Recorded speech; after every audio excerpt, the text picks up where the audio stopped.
In game one, it's the left-hander Scott McGregor. Leading off, playing in center field, will be Ron LaFleur. Batting second at shortstop, Alan Trammell. Hitting third, playing in left field, it'll be Steve Kemp. Batting fourth and doing the catching, Lance Parrish. Hitting fifth at first base, Jason Thompson. Batting sixth in right field, Jerry Morales. Hitting seventh, the Tigers' designated hitter for the opener, John Walkenfuss.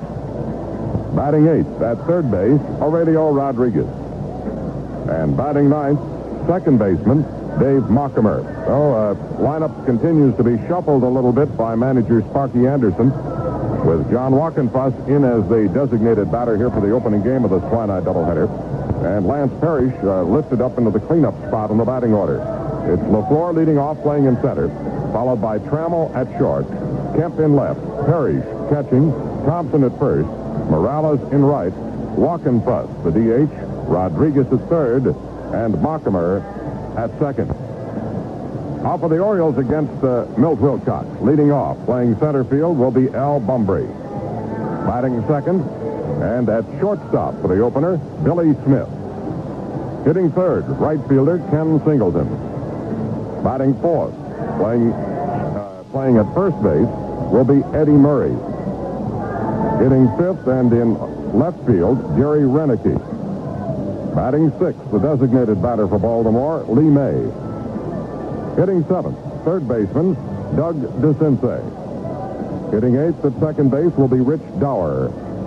And batting ninth, doing the catching for game one, Dave Skaggs. So it's Bumbry leading off in center, followed by Smith at short, Singleton in right, Murray at first, Reneke in left, May, the DH, DeCinces at third, Dower at second, and Skaggs doing the catching. The umpires still grouped at home plate with Eddie Brinkman and Frank Robinson right now. The umpires will line up this way for the opener. Behind the plate, it'll be Bill Deegan. At first, Greg Koss. At second, Jerry Newdecker. And at third, George Maloney. Well, the starter, Scott McGregor, has just walked in from the bullpen, so we'll be ready to go here very shortly. Tigers have certainly not been very lucky of late. They have, in the past 8 days since Sparky Anderson took over as manager of Detroit, lost 5 one-run decisions. And on the year now, the Tigers have a pitiful record in terms of close games. The Tigers have lost 13 while winning only 4 one-run decisions. On the other hand, the Orioles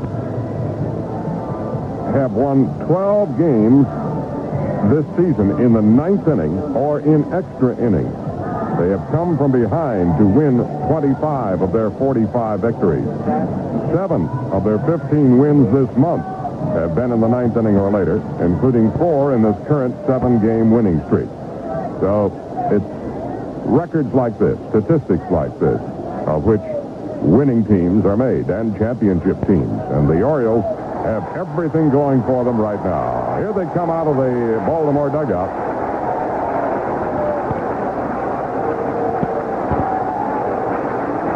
They have the new mascot here in Baltimore this year, a la the chicken in San Diego who got fired.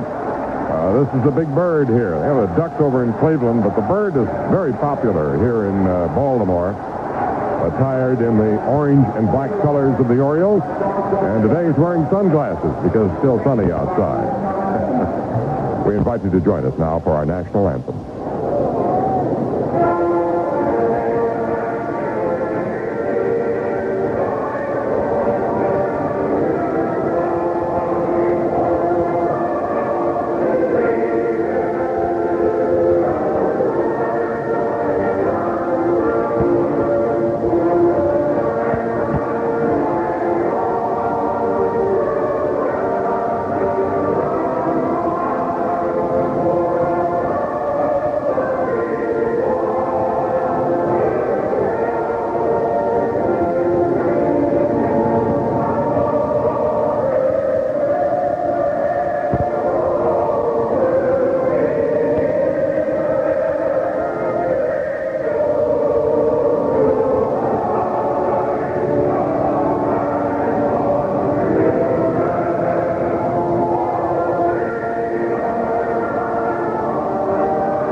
before this opening game of the twilight doubleheader gets underway, let's pause for this message. Do you hear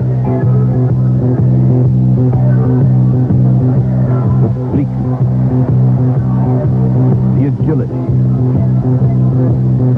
the excitement? It's the feeling of driving the new Horizon TC3, the sport coupe that takes you beyond.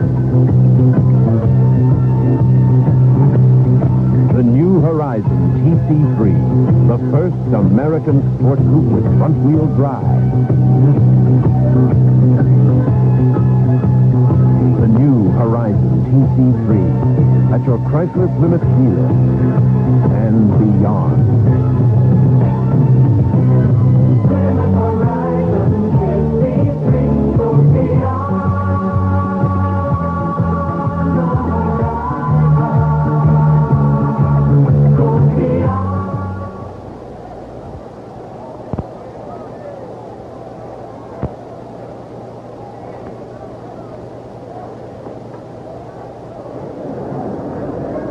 Scott McGregor still tuning up to face the leadoff Tiger hitter in Ron LaFleur. The Tigers facing a left-hander here in the opener in McGregor, and they'll see the right-hander Jim Palmer in the nightcap, the former Cy Young Award winner, trying to overcome some elbow problems by getting an outing here in the nightcap of this Twilighter.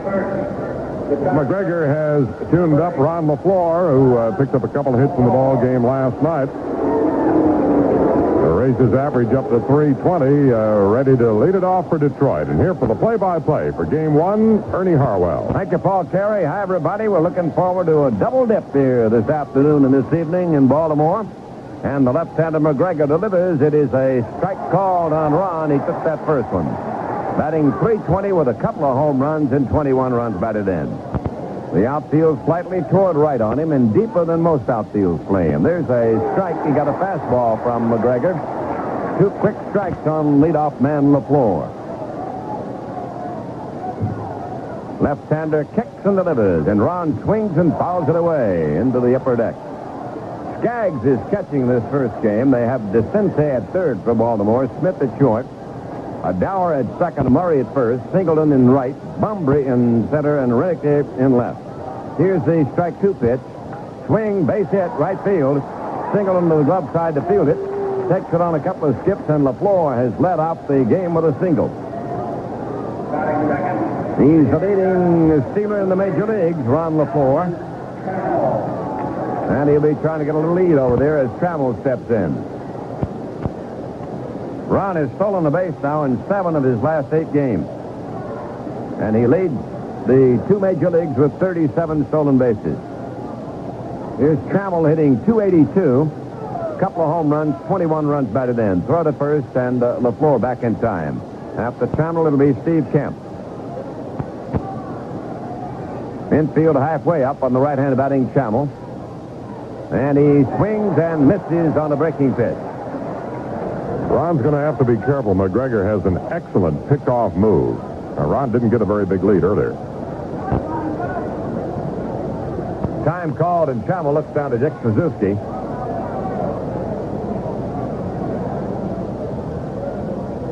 McGregor ready, holds it at the belt, and throws over to first base. LaFleur back standing up. 15-13 was McGregor's record last year. Paul told you he's had arm trouble. There's a little toss to first again, and once again, LaFleur gets back safely. Started out belonging to the Yankees and came here in a deal. Here's a pitch. He swings it, fouls it away. That'll be in the mezzanine. Strike 2, the count on Trammell. He was the Yankees' #1 draft, McGregor was, in June of '72. Native of Inglewood, California. Makes his home now in the Baltimore area at Cockeysville. Now sets the deal to Trammell, the strike 2 delivery.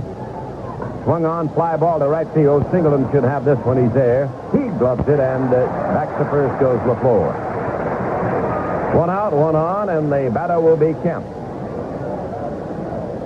Batting third, the left fielder, number 33, Steve Kemp. Steve with a .348 average. 10 home runs and 47 runs batted in. Bill Deegan is the plate umpire here in game number 1. Kosk, Neudecker, and Maloney out of the bases.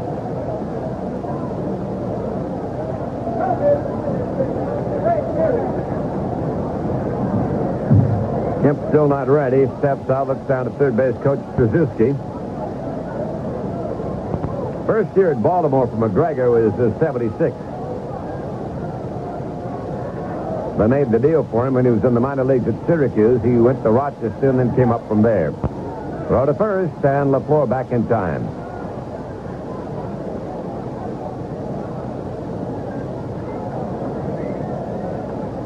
McGregor to the set position on the mound. There goes LaFleur. The pitch is in close. To throw to second. He is safe. It'll be number 38.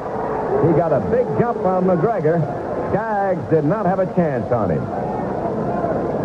Smith went over to cover from shortstop, but it was an out-and-out victory that time for LaFleur with a stolen base. Pitch was in too close, a fastball. Ball 1, the count on Kemp. Man on second now, 1 man down. The outfield deep and around the right on Kemp. Set by the Baltimore left-hander. He pitches. Here's a foul to the screen. Fastball in on the hands that he had trouble handling.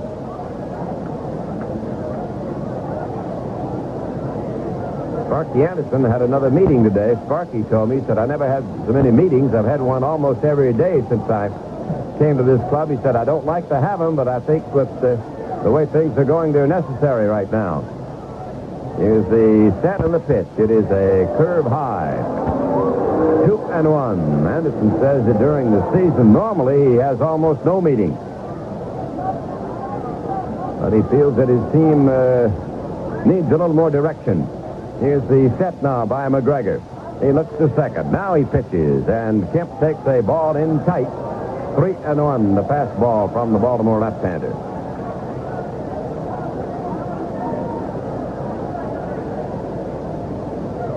First inning, first game of a twilight doubleheader in Baltimore. Last time these two teams met in a doubleheader, the Tigers won them both. Here's the 3-1 pitch now to Kemp.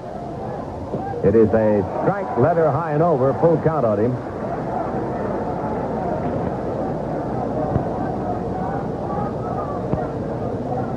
Kemp is 4th in the league in batting with that 348 mark. Digging in, bent at the knees, guarding the plate. Here's the pitch on the way. He swings as a fly ball to left center. It'll drop in for a hit. Over comes Brumby to field it. LaFleur coming around third. He scores. The Tigers lead 1-0 in the opening inning. A one-out single by Kemp gets LaFleur home, and the Tigers jump in front of the first game.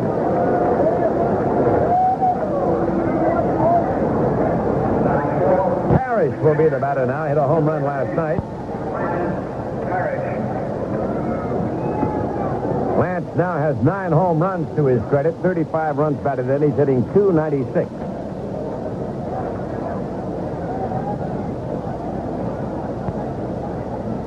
He's hit a home run in 3 of the last 4 games, and he's hit 1 in the last 2 games. Mr. Deegan wants to swap baseballs with Mr. McGregor. 1-0 Tigers lead here in the first inning. They've got a man on and a man out. The infield and double play depth for the Orioles. Jason Thompson, the on-deck man now, with the Parrish leaning in the face of left-hander McGregor. Here's the set by Scott, and he pitches. Here's a bounding ball to left. The base hit past the shortstop Smith. Kemp will check in and hold at second with the ball hit directly in front of him. Renicky fires it back into the infield to Smith, and the Tigers trying to keep it moving. They've got 2 men on, 1 man out, and Jason Thompson ready to bat. Jason has hit safely in 6 of his last 7 games.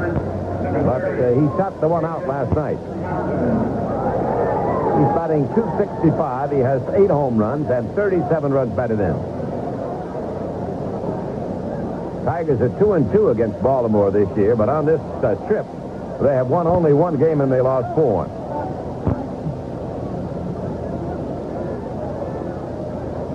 Lost 3 out of 4 in Boston. They've lost the first one here. Incidentally, Boston won that game from Toronto on a home run by Watson in the 11th inning. Boston beats the Blue Jays. Here's the pitch on the way. Thompson takes a ball low. Ball 1.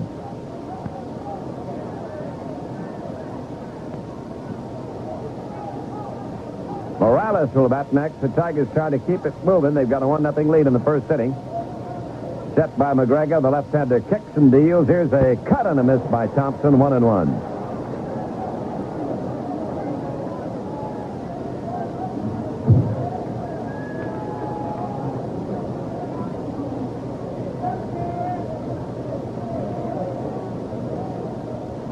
Kemp leading down our second. Parrish short lead off first. Murray playing behind him.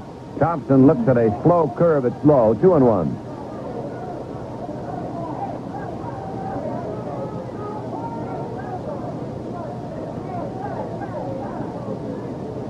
Jason takes his time resettling himself in the batter's box. McGregor in first inning trouble. Ready, delivers. It is a strike letter high fastball. 2-2 the count on Jason Thompson. Well, they're having what they call Silver Sunday here tomorrow, bringing back some of the old-timers after 25 years of Baltimore Oriole baseball. 14 players who are not with the club, 10 who are with the present club, and 4 executives will be featured. Here's the pitch. He swings and strikes out. Struck him out on the curve.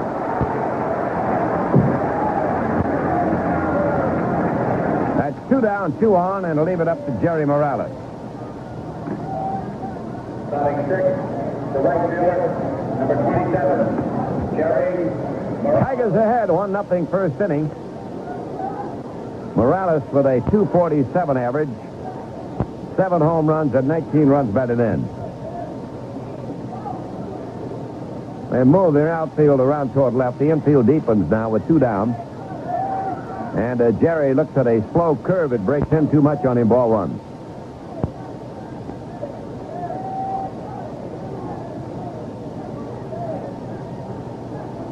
Sun's out now, breaking through the overcast. There's a fastball wide of the plate. 2-0 on Morales.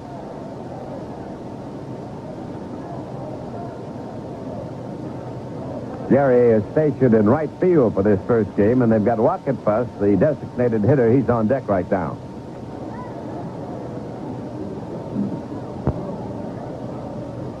Now McGregor goes to his set position, the 2-0 pitch. It is a strike to curve across. 2-1 on Jerry Morales.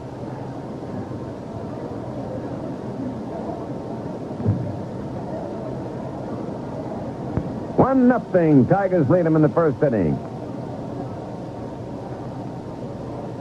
He swings and fouls it away. This will be upstairs.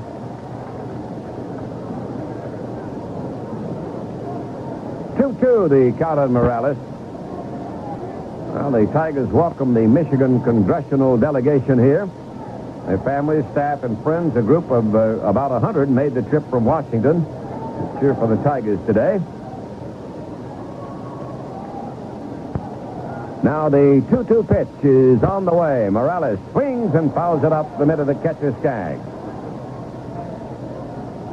The totals in that Boston game after 11 innings, Boston 4 runs, 10 hits, no errors. Toronto 3-12-1. The home run by Watson for Boston in the 11th with none on, won it. Drago was the winner and Buskey took the loss. Both of those in relief. So the Red Sox keep winning up there in that friendly little ballpark in Back Bay. Morales takes a curve. It's over, but it's low. Full count on him.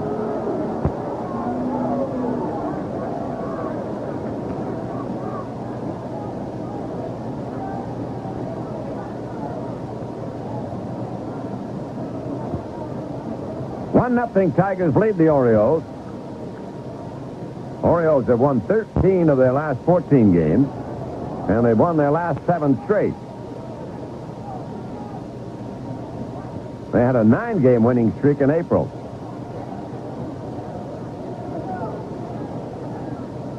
Three-two pitch. Here it comes. He swings, and it's a fly ball deep right center. Bumbry chasing way back. It's off the wall. Here comes Kemp. He's scoring. Right behind him, Parrish. He scores. It's a long double by Morales to send in 2, and the Tigers have a 3-0 lead in the first inning.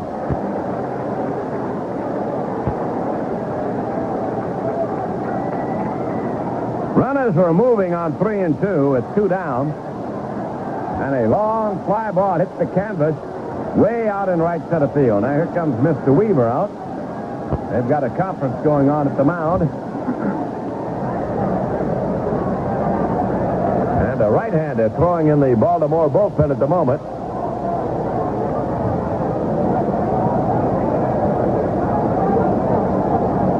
Talking to Earl before the ball game, I asked him about the incident where he tore up the rule book. He said, yep, I tore it up, but I didn't really throw it in the guy's face. I just sort of threw it up in the air. I said, did you peck him with your cap visor? He said, no, I don't really do that.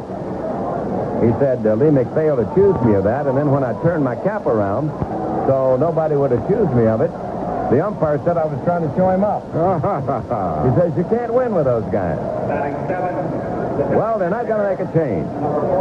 Tim Stoddard is warming up in the bullpen. And Watkins Faust will be the batter now. John B. hitting .250 with 4 homers and 8 runs batted in.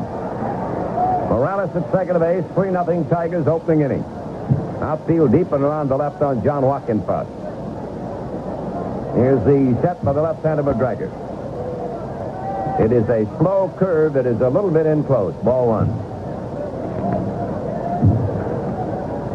Now we've got word on the ticker that Oakland's pulled off their second triple play of the week and the third of the season, which ties the Major League record already.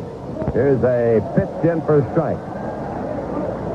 Well, with the number of guys that get on base against Oakland, they've got a pretty good shot at it. 1-1, the count on Watkins Faust. McGregor delivers. John hits a bounding ball, knocked down by DeCinces. Throw to first. He got it. What a play by DeCinces. It took the hit away from Watkins Faust, a run away from the Tigers, the Tigers' side, but the shortest get 3 runs on 4 hits. There were no errors. Had 1 man left at the end of the half inning. Detroit 3 and Baltimore coming to bat.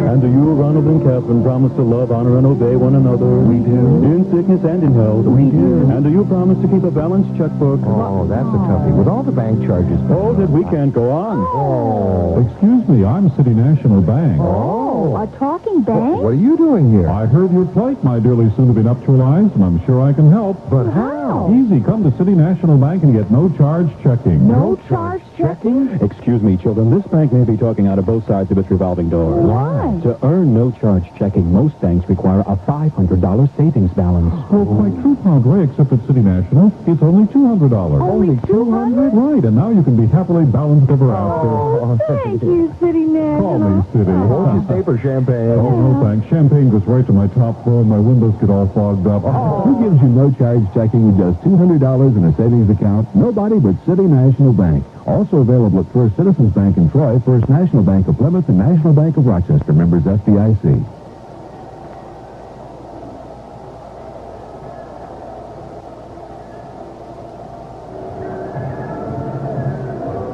So Wilcox coming in from the bullpen now. It'll take him a little while to get ready. His teammates have staked him to a 3-0 lead at the end of a half inning here in Baltimore in the opening game of the twilight doubleheader. Now, this is sort of a historic day in Tiger baseball history. On this date 29 years ago, the Tigers exploded and had 4 home runs in an inning for the first time in club history. Clearing the fence, Dizzy Trout, Jerry Purdy, Vic Wirtz, and Hoot Evers. And it was a big day in Tiger history. Wilcox taking his tune-up tosses now, getting ready to face the Birds. We've got John Kreider and Roger Starr here from East Lansing, Michigan, sending greetings to the folks back home. Also, we'd like to send get well wishes to Mr. Bernie Lennon in the Beaumont Hospital. He's the father of our one-time bat boy, Tim Lennon. And Mr. Bernie Lennon suffered injuries in an automobile accident. We hope he's up and at 'em real soon because he's a very avid Tiger fan.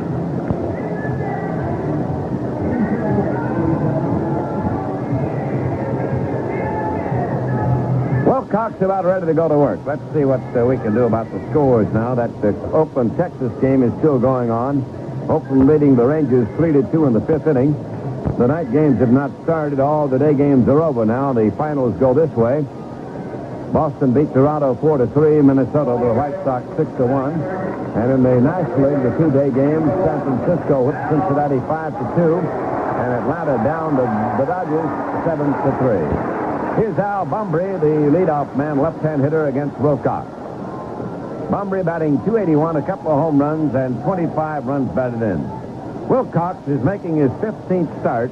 All of his appearances have been in the starting role.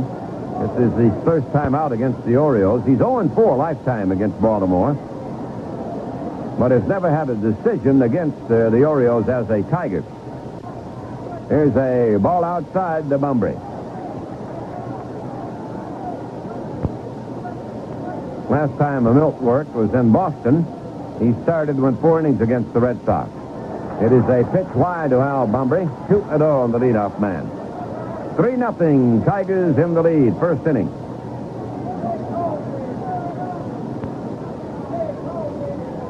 And there's another one wide. All of them in about the same spot outside on Bumbry. 3-0 to count on him. In the second game, we'll see a couple of veterans. Jack Billingham against Jim Palmer. Wilcox winds into action, delivers, and it is low for ball 4. So he walks the first man to face him. Not very happy about that last decision on the part of Deegan. And Billy Smith, the shortstop, who did not start last night, steps into bat now against Wilcox. Oh, the Birds get their first man on. Smith, the switch batter, batting left-handed, hitting .228 with a couple of home runs and 16 runs batted in. Played out his option after being in California. And the Orioles picked him up in the re-entry draft in the winter of '77. There's a strike called. He missed a good part of last year with a pulled rib muscle.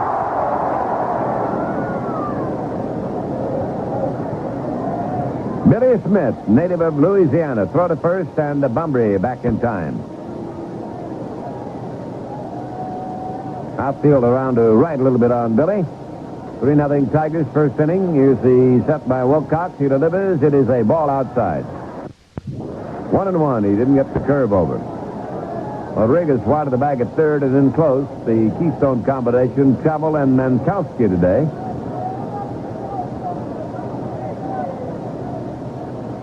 That's Markham at second base. Yeah. There's a high pop-up over back at third base. Foul ball, and the count is 1-2 on Billy Smith.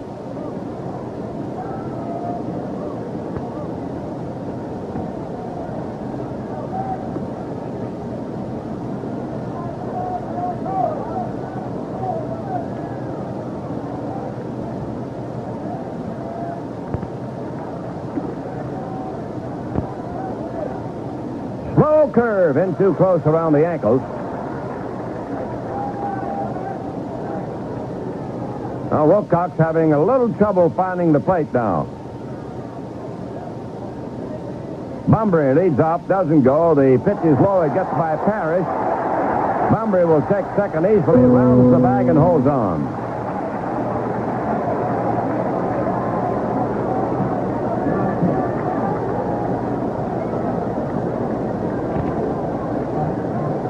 It's a wild pitch charged to Wilcox. Oh, that gets Bumbry into second base now with nobody down, and it is a full count on Smith.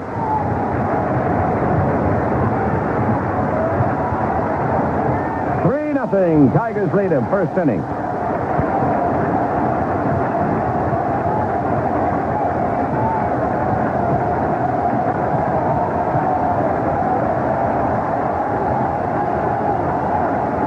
Wilcox steps and deals. There's a line chop foul in the seats over back of first base. And the gentleman from Lutherville made that catch. The Tigers got 4 hits in the opening inning to score their 3. Kemp drove in 1, and Morales drove in 2. Kemp with a single, Morales with a double. Now Now Milt is ready. Delivers. Smith swings and fouls it upstairs. Back of the plate. Full count on him. When the Tigers get home, they'll open up on Tuesday night, B'nai B'rith night, against the Red Sox. Boston will be in Tuesday, Wednesday, and Thursday. Then Cleveland in, followed by Toronto. So we hope you'll be out there with us during that homestand. And the pitch. He walked him. It was in close. So Wilcox has walked the first two batters. Here comes Sparky Anderson out.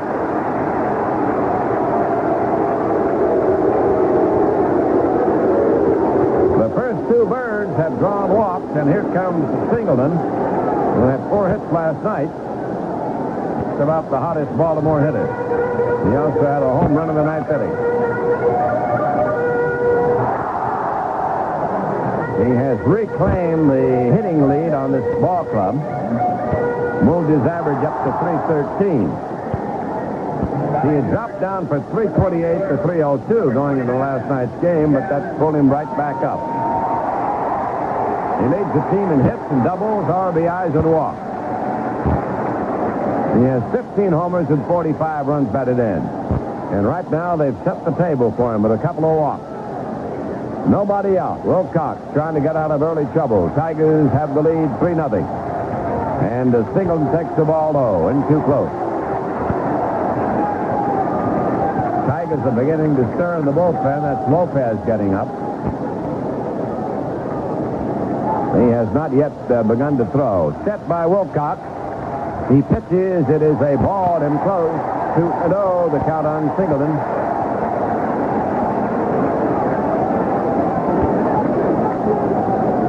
Man on first is Billy Smith. The man on second is Al Bumbry.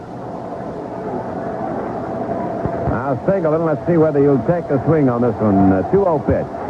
He takes, and it is inside, ball 3. 3-0, the count on Singleton.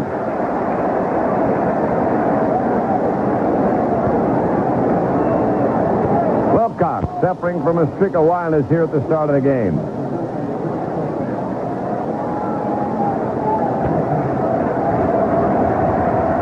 Left hand batting, Singleton waiting. 3-0 pitch. He takes the strike. It was a breaking ball over. Orioles have won 8 of 11 from Eastern Division opponents in this ballpark this year. They are very tough here. Here's the pitch. It is a ball. Oh, he walked in and the bases are loaded. They all got there the same way via the base on balls. Let's pause briefly here for station identification. This is the Detroit Tiger Baseball Network. When you need to know, Radio 76 has you coming and going with concise news reports every hour right here on WJR Detroit, your power station for sports.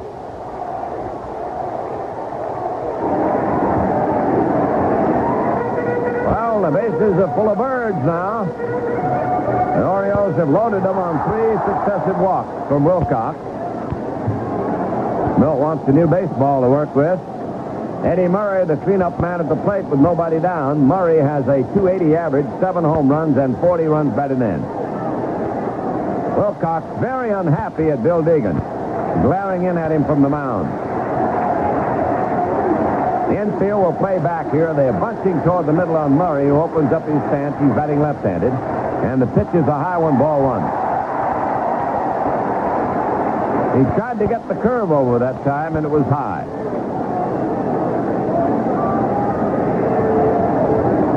Set by Wilcox, and the pitch. Swung on, fly ball, left field.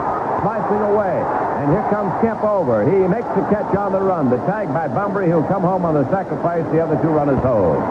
Good running catch by Kemp on a slicing fly ball to the left field corner. Bumbry tags and scores the first Oriole run. 3-1 Tigers. 1 out and 2 men on for Baltimore. Gary Redick, the right-hand batting left fielder, will be the batter now. Kemp had a long way to go for that ball. He caught it on the warning track at the base of the wall.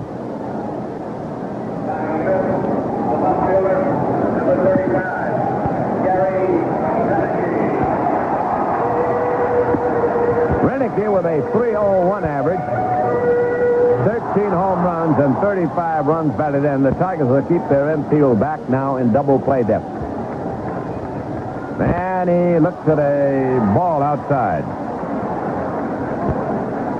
fastball missed the outside corner. 2 on, 1 out. 3-1 Tigers, first inning. Swing, fly ball, left center field. Here comes Kemp over. Should get this one. LaFleur's there. He crosses in front and grabs it, and the runners hold on. Well, LaFleur came all the way over in left field and caught that ball. Either one could have had it. So there are 2 down, but 2 on, and the batter will be Lee May, the DH.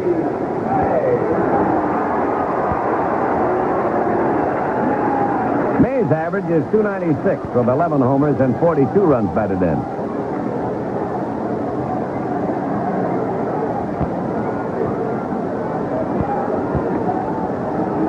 Three walks and a sacrifice, getting an Oriole run home. The Tigers lead them 3-1 in the first inning. Swing and a pop foul, maybe out of play. Here comes Thompson, here comes Parrish, and it's Parrish who makes the catch near the Tiger dugout. So Wilcox gets out of deep trouble despite his early wildness, and the Orioles pick up 1. 1 run on no hits. There were no errors and 2 runners left, and at the end of 1, Detroit 3, Baltimore 1. Tigers coming to bat now against the left-hander Scott McGregor in the second inning. They've got a 3-1 lead. Sort of a wild first inning. The Tigers scoring on a single by LaFleur, stolen base, a single by Kemp. Parrish for the single, and then both of those came in on a double by Morales. Wilcox walked the first 3 men, and Bumbry, the first man who walked, scored on a sacrifice fly. So it is 3-1, and here's Aurelio Rodriguez with a batting mark of .256, leading up the Tigers against McGregor in the second inning.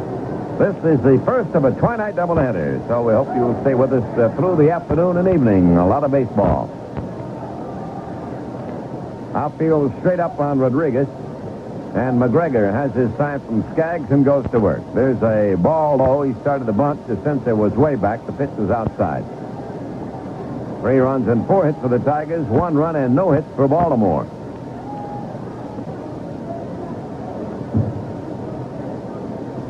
Wilcox is not too far from being pulled out of the ball game.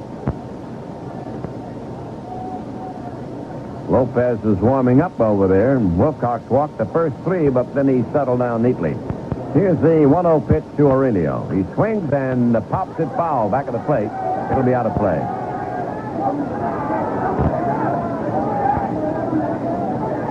Like the manager takes the player out, the pitcher out after he walked about 8, and the guy says, "What do you mean? I had a no-hitter going." 3-1, the Tigers lead. 1-1, the count on Rodriguez. Backs him away with an inside curve. 2-1 the count on him. They've Muckamer waiting on deck. Left-hander delivers. It is a wide one. 3-1 now on Aurelio. This starting out as if it'll be a hitter's game. Well, you never know. Here's the pitch. Swinging a fly ball to left. It is hooking. It'll be a foul in deep left field. Back in the seat, down in the left field corner. Full count on Aurelio Rodriguez.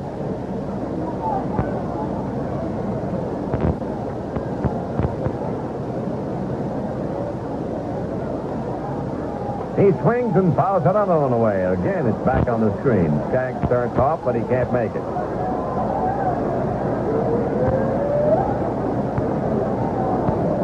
McGregor didn't get his first win until June the 11th. He pitched a 5-hit shutout against Chicago.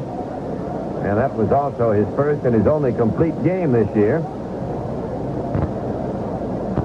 He's won 1 and lost 2. Here's a cut and a miss. He struck him out. Looks like a pitch outside. A fastball that fooled Rodriguez. Here comes Muckamer to the plate. Dave got his first hit as a Tiger last night. A 2-run single to right. He made his first start as a Tiger. And his batting average now is 1 hit in 11 in the 9 trips. 1 for 9. Left-hander McGregor pitching with the right hand, batting Muckamer. And the pitch is low. Ball 1, the count on him. A little bit of a breeze that's blowing out toward right. Here's the motion, the pitch on the way. He takes the low one, 2-0, the count on Muckamer.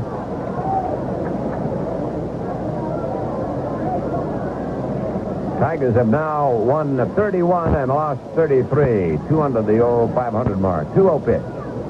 Swing, a tap, a hit wide at third. DeCinces gloves it, fires over to first. He got him. He cut it off in front of his shortstop, Smith. Mockemer is out third to first. That'll bring up the top of the batting order, Ron LaFleur, who started the 3-run surge with a single.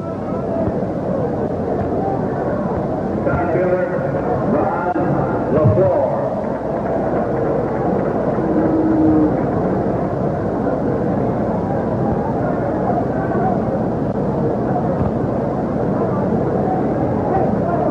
Second inning, 3-1 Tigers, 2 out for the Bengals, and nobody on the bases. LaFleur looks, and it is a ball low over the plate, but low from McGregor.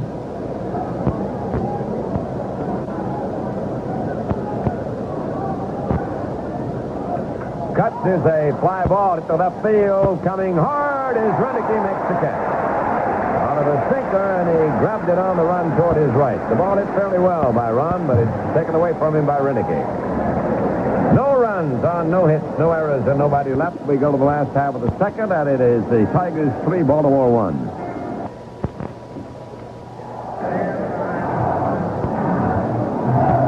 Wilcox going to the mound now. The Tigers have a 3-1 lead for him as he faces the Birds in the second inning. We'd like to salute Mr. and Mrs. Nicholas Leventis. Mr. Leventis, 90 years old on the 1st of June. And he and Mrs. Leventis are celebrating their 50th anniversary on this date, and they have been loyal Tiger fans for many years. It'll be DeCinces, Dower, and Skaggs to lead it off for the Baltimores. DeCinces, who hit that dramatic home run last night, a 2-run homer that won the ball game. And he's had 9 for 25 in his last 7 games with a couple of home runs and 6 runs batted in. He was out until April the 27th with a bad back, from April the 27th until June the 5th because of that bad back. Well, here's a hand for DeCinces as he steps up. Batting .229, 6 home runs and 18 runs batted in.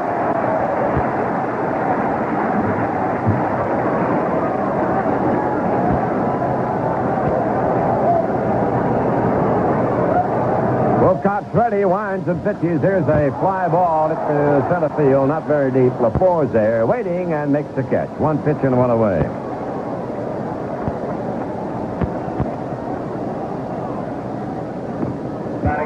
Rich Dower, the right-hand second baseman, coming up now. Rich Dower. D-A-U-E-R, Dower.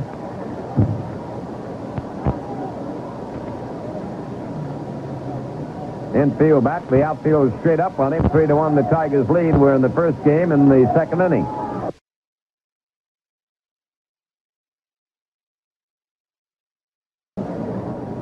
Wilcox delivers a strike. He got a curve across.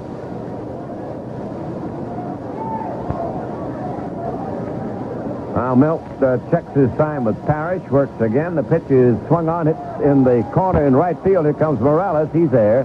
He one-hands it for the out.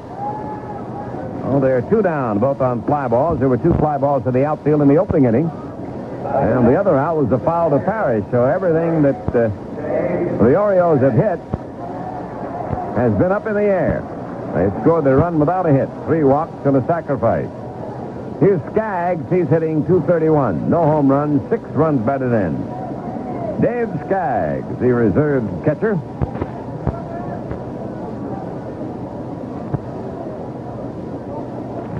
There's a strike called on Dave, one of the few major leaguers of Scandinavian descent. Right-hander waits on the next one. Here it comes. He fouled that one away, I believe. Strike 2.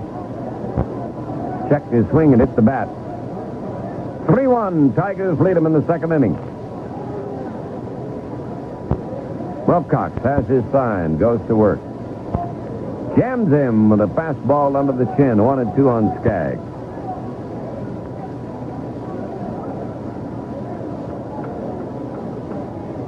Been in the system of the Orioles since '69, coming up through the farm system. He swings and it's a foul fly to left. Got too far out in front of that curveball and pulled it back into the seats. 1-2 the count on Skaggs. Bumbry, the leadoff man on deck. Wind up and the pitch. It is a wide one. 2-2. Tigers got 3 in the opening inning. Baltimore came back with 1. Now the Birds are batting in the second. Tigers did not score in their second. Half cut. It's ruled a ball. He checked it in time. Full count on Skaggs.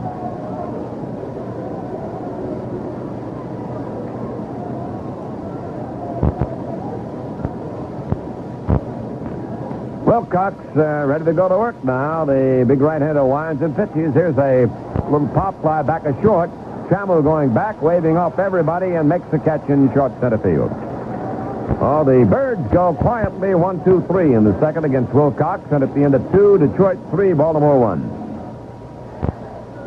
Right now, at this very moment, even as I speak, and for a limited time only, you can get a quart of Marathon's new Ultra D5W40 motor oil entirely free when you buy an Ultra D oil change and a new Marathon aggressor oil filter from participating Marathon dealers. And see what a difference Ultra D can make in your car. Improved gas mileage, better engine protection, easier starts all year long, and you get 1 quart free with the purchase of a complete Ultra D oil change and aggressor oil filter. Make a change for the better. With new Ultra D. Change for the better. And get yourself 1 quart free. Make a change for the better. With new Ultra D motor oil. From Marathon Oil Company. You know, if I were you, I'd get that 3-quart oil right now. Make a change for the better. With new Ultra D. Change for the better. And get yourself 1 quart free. Make a change for the better. I'm Jim Forrest with a reminder the LPGA Tour stops in Detroit next week, and WJR Sports will be on the scene with progress reports throughout the day, Thursday through Sunday.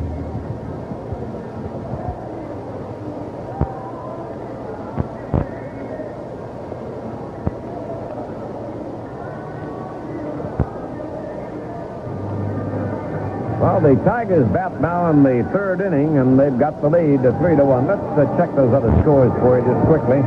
All the day games have been concluded except one. In the National League, San Francisco beat the Reds 5-2. It was Atlanta over Los Angeles 7-3. The others are all tonight. In the American League, Boston won 1 in 11 innings from Toronto 4-3. Minnesota beat the White Sox 6-1. And the Oakland-Texas game is 3-2 favor of Oakland in the last half of the 6th inning. The others are night games in the American League. Here's Trammell, who flied to right his only time at bat, facing the left-hander McGregor. And Allen hits a little pop fly down the right field line. Going back is Murray. Here comes the right fielder Singleton, and he gets it for the out. Little lazy fly ball picked off by Singleton. And there's 1 up and 1 away on 1 pitch. Here's Steve Kemp, who singled in the first run. 1 for 1 so far. Tigers got 3 in the opening inning on a single by LaFleur. He stole second, came home on a single by Kemp. And Parrish singled and moved Kemp to second, and both scored on a double by Morales. And Baltimore got a run in the 3rd on 3 walks and a sacrifice fly.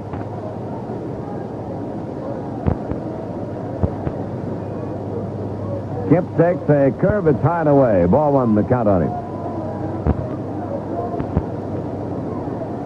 Outfield almost straight away. The wind continues to blow across left toward right field. Low curve, low and away. 2-0, the count on Steve Kemp. McGregor has struck out 2. He's not walked anybody. And he's allowed a total of 4 Tiger hits. Strike. That was a fastball about belt high and on the hands. 2-1 on Kemp.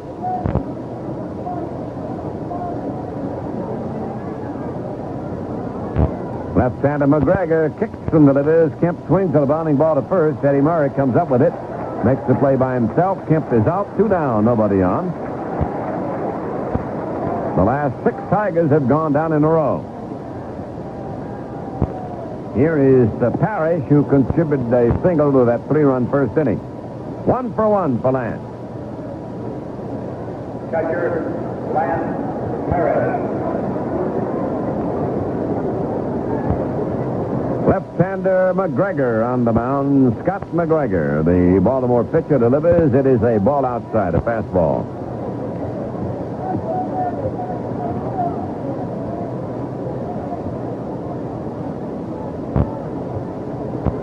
Swing and a miss. 1-1.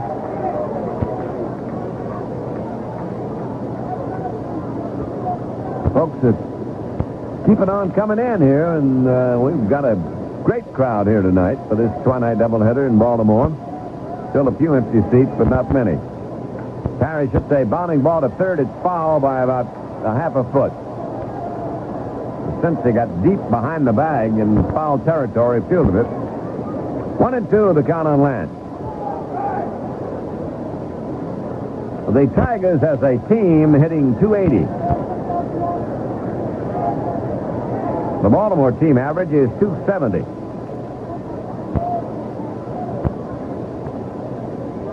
Parrish swings and fouls it away upstairs.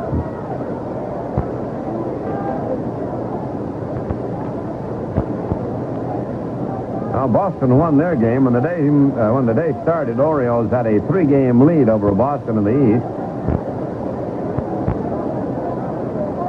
Red Sox beat Toronto in 11 innings today. Here's the 1-2 pitch coming again now to Lance Parrish with 2 out and none on.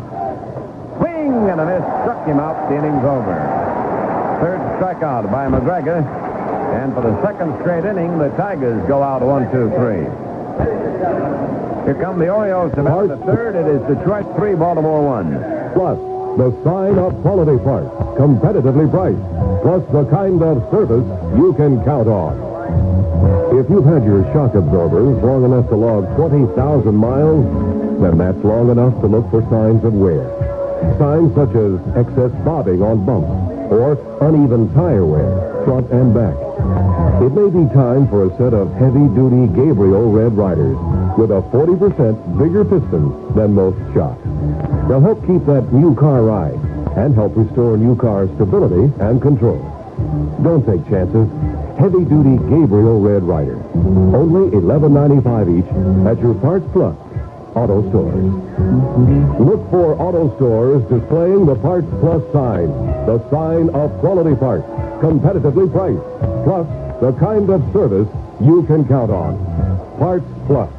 Automotive name brands you trust.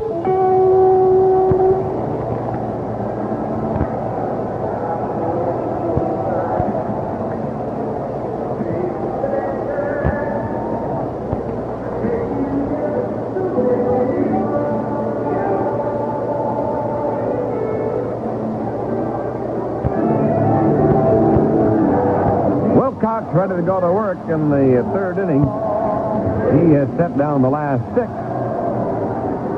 The last 7 Tigers have gone down in a row. So after the early flurry of hits and walks here off each pitcher, the two have settled down somewhat. Here's Bumbry. He walked and scored the only run for Baltimore. That was in the first inning. He was the first of 3 walks, and then he came home when Eddie Murray lifted a fly to left. Bumbry out all of last year, almost all of last year, with that leg injury. Left-handed batter fouls it away. It'll reach the seats over back at third base.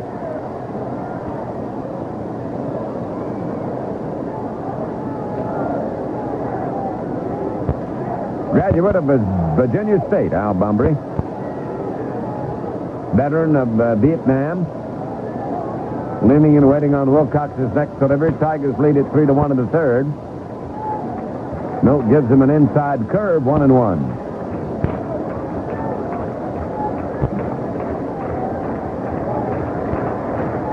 Wind up the pitch. He swings a little roll to hit foul over past first base.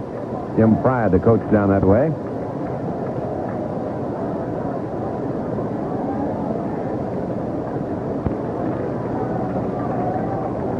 Bumbry is the leading Oriole in stolen bases. He has 15. They've nipped him 7 times. Wilcox winds and pitches. There's a bounding ball past the mound down to Trammell. It's short. He gloves it, throw to first, got him.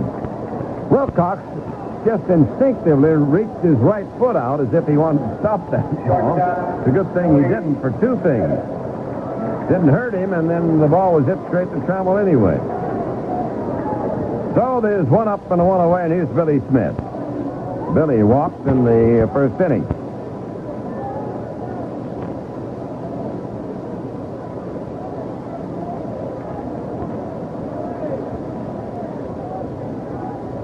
Switch batter batting left-handed, and he swings and pops it back into short left. Here comes Camp. He's there waiting. He's got it.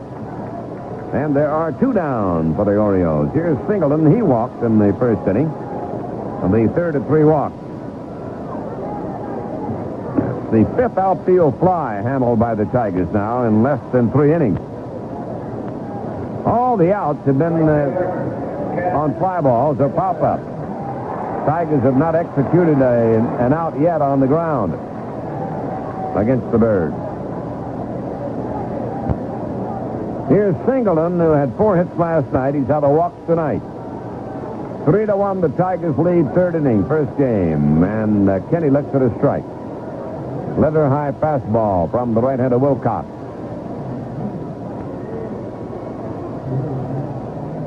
He takes a wide one. That was the breaking pitch. It didn't come over. 1-1. Singleton standing deep. Feet spread just a little bit. Now Wilcox pitches, and he takes the strike. 1 ball and 2 strikes on the Baltimore right fielder. Single game here tomorrow. Then the Tigers head home, and they'll open fire against Boston on Tuesday night. It'll be Bernay Britt night. We hope you'll be out for that one at Tiger Stadium. Singleton swings at a bounding ball. It's the second. Makama comes up with it. So the first got him, and the side out 1-2-3 for the second straight inning. And at the end of 3 in Baltimore, the Tigers 3 and the Orioles 1. If you listen carefully, you can hear something very special. You can hear sleekness, agility. You can hear the feeling of the New Horizon TC3, the sport coupe that takes you beyond. Listen. The New Horizon TC3, the first American sport coupe with front-wheel drive. The New Horizon TC3. It's beautiful to listen to. It's even better to drive. At your Chrysler Plymouth dealer.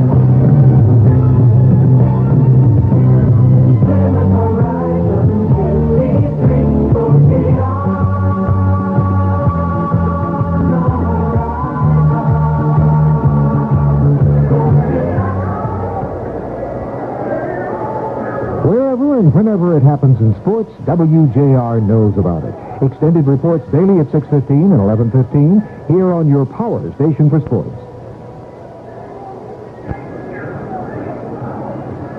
Let's pause now for station identification. This is the Detroit Tiger Baseball Network. Bob Hines invites you to join him for a great weekend, Saturday and Sunday, here on WJR Detroit.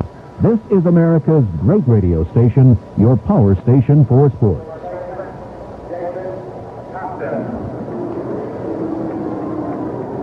Tigers lead 3-1, fourth inning. Let's tune in on Paul Carey.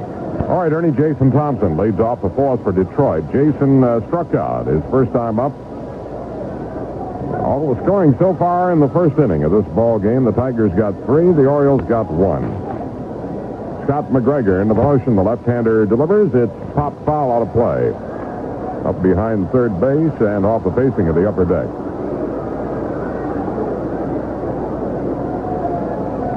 McGregor struck out 3, hasn't walked anybody. In contrast, Wilcox has walked 3 and hasn't fanned anybody. Thompson getting back into the batter's box now. 1 strike on Jace. He'll be followed by Morales, and there's a fly ball to deep right field. Singleton goes back.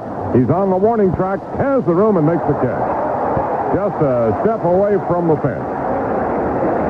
Oh, he's got a good breeze blowing out toward right field, and that ball got up high and carried a long way. 1 down in the Tiger fourth inning.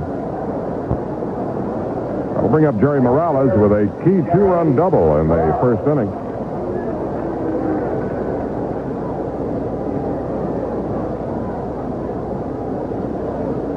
The left-hander kicks. Here's the pitch.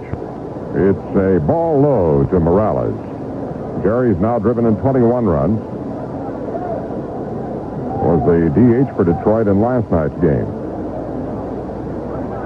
He swings. There's a looper toward center field coming on. Bunbury makes the catch. A soft line drive that Bunbury held back on a little bit, and it almost fooled him. He had to quickly put on a burst and come in to make the catch. 2 down in the Tiger fourth inning.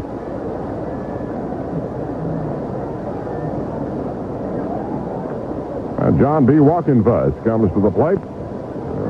Fuss from the Delaware area over near Wilmington. Has a lot of family and friends on hand at the ball games here tonight. His dad is over to see the game. 2 out, the base is empty. McGregor ready, delivers.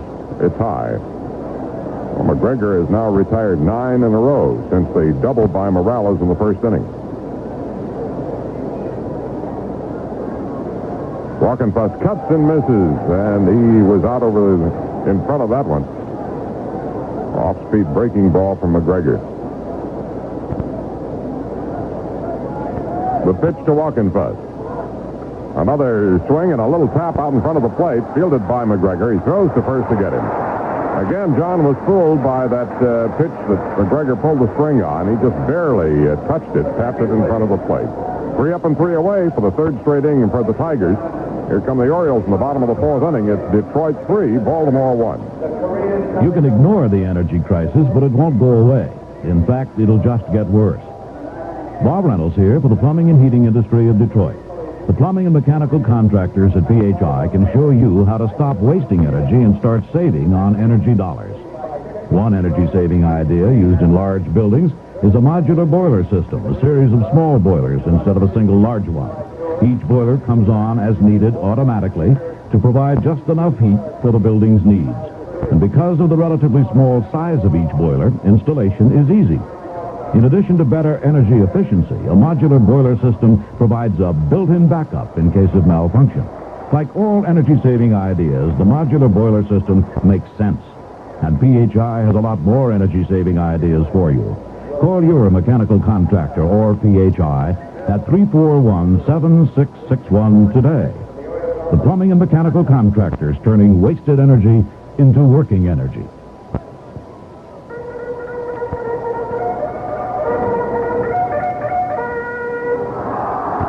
Bottom of the fourth inning here in Baltimore. A little charge music on the public address system. They used it a lot last night in the opener of this series.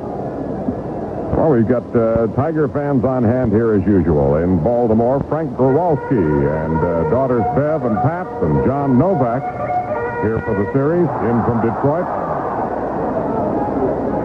Plus members of that Michigan congressional delegation, some 80 strong, over from Washington.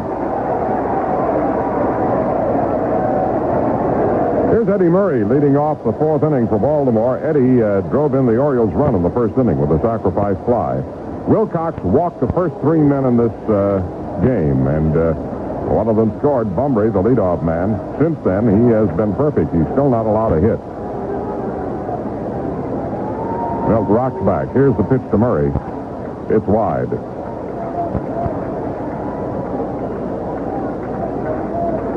Tigers have 4 hits for their 3 runs. Murray takes low and inside, 2-0.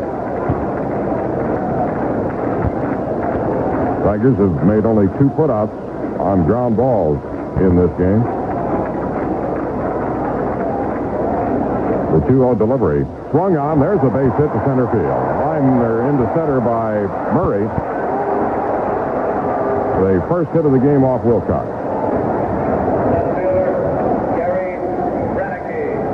There's Gary Renicky coming to the plate wearing that half of a face guard.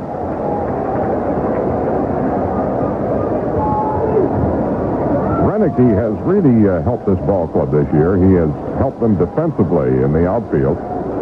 And he has been potent with the bat as well.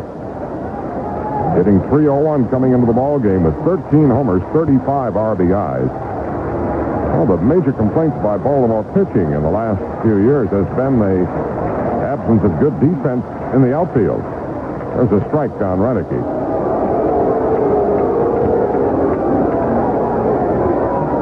Renicky's only 24 years old, and off his showing this year with Baltimore, he has a fine future.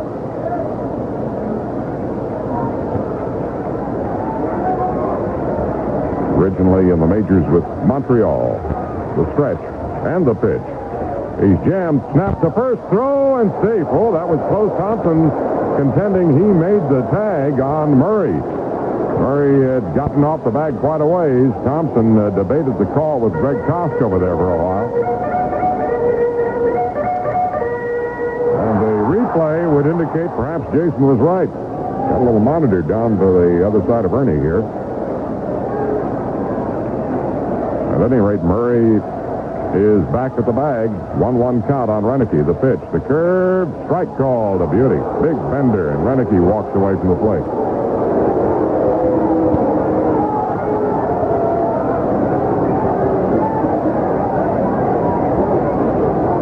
Wilcox goes to the rosin bag. Murray edging away from first. The stretch by Milt, the 1-2 pitch. Inside. 2 balls, 2 strikes on Gary Renicky. Renicky has hit for a .320 clip on the home grounds of Memorial Stadium this year. So look to first, the 2-2 pitch. Line foul. This one will be off the facing of the mezzanine level, the club level down the left field side.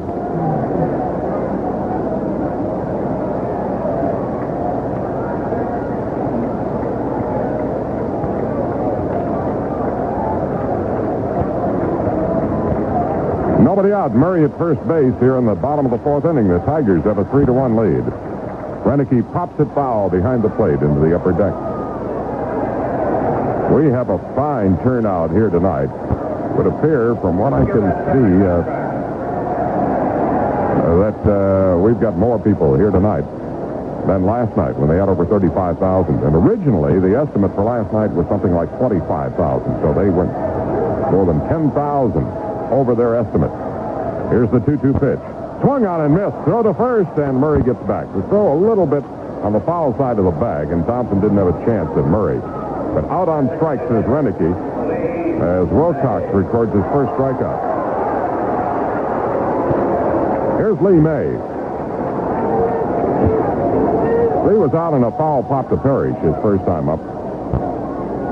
Only one other game going right now. That's Texas playing at Oakland. Here's the set, the pitch. Swing and a miss by May.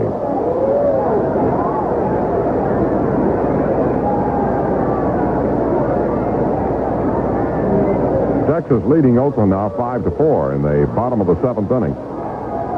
Fergie Jenkins going for the Rangers. Here's the set, the pitch. Inside, another throw to first, and Murray gets back. Well, that's the 3rd time Parrish has snapped the toss down to Thompson at first base, as Murray wanders away from the bag a long way on each pitch. 1 ball, 1 strike on Lee May. The first of 2 games at Memorial Stadium tonight. This is not a makeup twilight doubleheader. It was on the original schedule. Now Murray has a pretty good lead at first. Here's the pitch. Curve is tapped foul to the left of the plate. A ball and 2 strikes on Lee May. National League Rookie of the Year from 12 years ago, Lee May. Originally signed with Cincinnati, spent 5 years with the Reds, 3 with Houston. And since then has been with Baltimore. Came over here in 1975.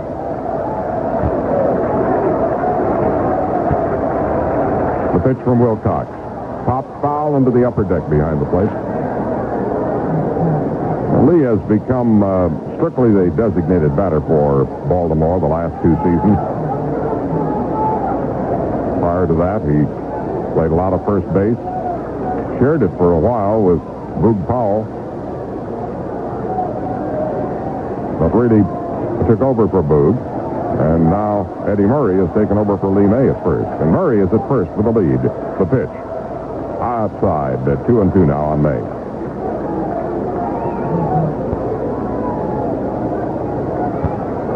May right at the top of the American League list of those with game-winning RBIs.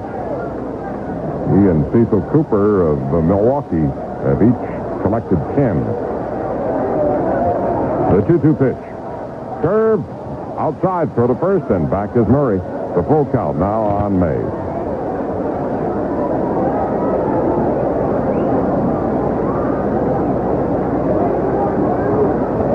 Parrish has given a workout tossing down to first base at least as Murray wanders away. On down. Full count on May. Let's see what Murray does here. He doesn't go. It's swung on and missed. A strikeout of May.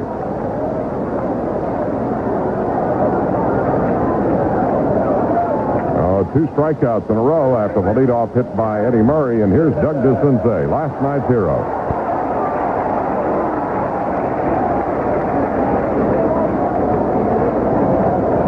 DeCinces hitting .229 coming into the game. Fly to center his first time up. Plagued by that back problem that resulted in him missing 33 games this season. It's a fastball high. 3-1, Detroit leads in the bottom of the fourth inning. 2 out with Murray at first base. Now the set, the pitch.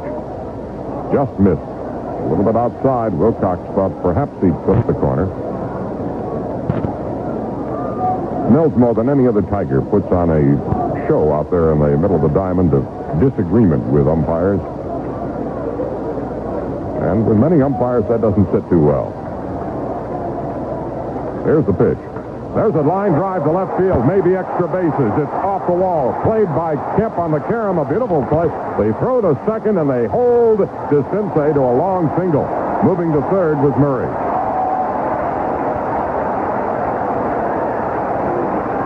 Oh, Kemp played the carom perfectly, and that's tough because that is a curving wall out there. It goes from 309 to 360. In a hurry, and he played it so that he was in position to take the rebound. He pumped once, realized that Murray was going to make it to third, then saw that he could hold DeCinces to a long single and fired it into second. Runners at first and third with 2 down, and the batter will be Rich Dower. So after holding the Orioles hitless over the first 3 innings, they picked up a pair off Wilcox here in the fourth. Dower flied to right his first time up.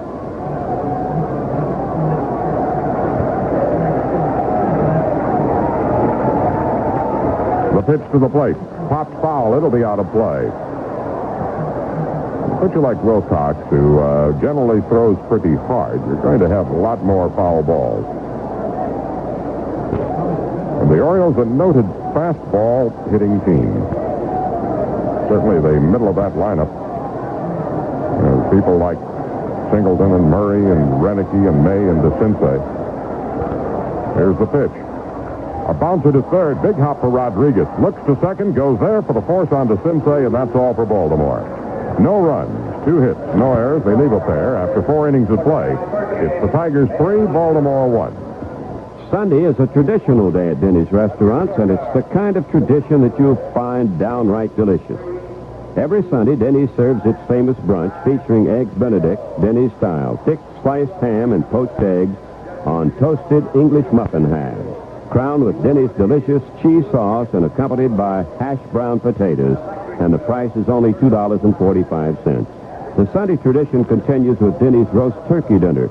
You get all the trimmings, dressing, cranberry sauce, choice of potatoes, a hot vegetable, and dinner rolls, and you start out this feast with your choice of soup or crisp salad. The price for Denny's Sunday turkey dinner is only $3.75. So why not make it your Sunday tradition to enjoy Denny's Sunday tradition? Eggs Benedict, Denny's style for brunch, and roast turkey with all the trimmings for dinner. Babe Ruth's 700th career homer in 1934 cleared the right field wall in Tiger Stadium and rolled 2 blocks down Plum Street. A youngster picked up the ball nearly 850 feet away from home plate. He got $20 for returning. That's the Tiger Tidbit, and I'm Dale Conquest.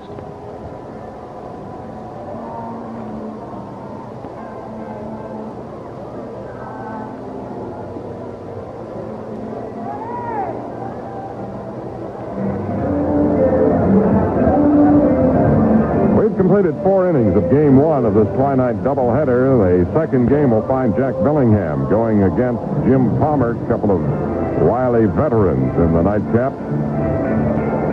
But in the opener, Scott McGregor and Milt Wilcox. McGregor, just 25. One-time great prospect in the Yankee organization. But the Orioles acquired him in a 10-player deal just before the trading deadline 3 years ago. There's Aurelio Rodriguez leading off for Detroit in the 5th inning. Aurelio struck out on a curve that might have been out of the strike zone his first time up. The pitch from McGregor. He swings, fly ball to deep left field. Going back is Renicky. He's at the wall. Leap. He can't get it.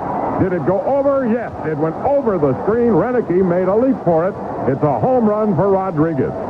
As George Maloney makes the circular motion with a hand, Renicky went back to the fence, not quite up to it, reached up over, deflected the ball, and it went off the wall in home run territory. There's a dividing line out there where the fence separates from the old wall, and it's a home run for Rodriguez, his second of the year, and the Tigers take a 4-1 lead.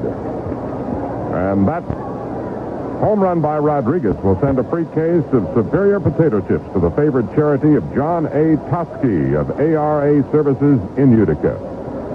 Dave Markimer takes a strike as he runs up as though to bunt.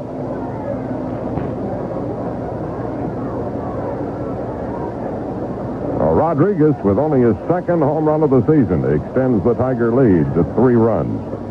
Up high to Dave, 1-1. Markimer, despite the loss last night, was personally pleased. He was finally able to collect a hit as a Tiger, and he drove in 2 runs with it. Outside, 2-1.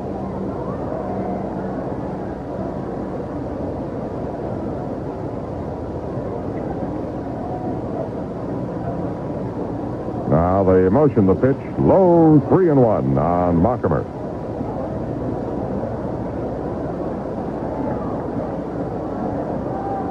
Now McGregor off the mound, back of the mound, rubbing up the ball.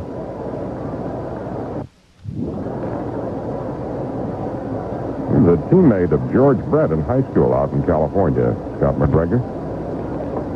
Ball 4, a little high to Markimer. Dave draws a walk.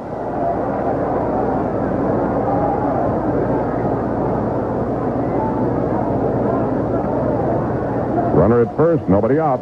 And we're getting some activity in the bullpen for Baltimore again. Earlier, Tim Stoddard had been throwing, and it started again. Here's Ron LaFleur. Ron singled right in the first inning and then lined out to Renicky in the second. He hit the ball right on the nose. Markimer trying to get a lead at first base off the left-hander. There's a swing and a foul fly out of play, and the seats down the left field line, or right field line. Markimer has pretty good speed.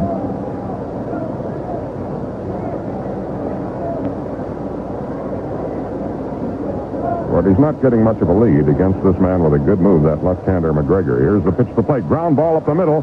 Diving for it is Smith. He can't pick it up in time to make a play anywhere. Smith stopped that ball from going into center field with a dive behind second base. And it'll be a base hit for Ron LaFleur, putting Tigers at first and second with nobody out. Ron picks up his second hit of the game.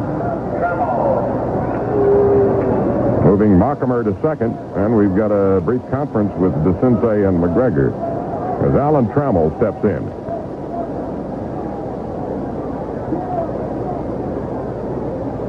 The Orioles looking for the bunt in this situation. Murray and DeCinces are ready to move in. DeCinces is charging from third. The bunt is toward DeCinces. He looks to second. No. He goes to first and gets Trammell.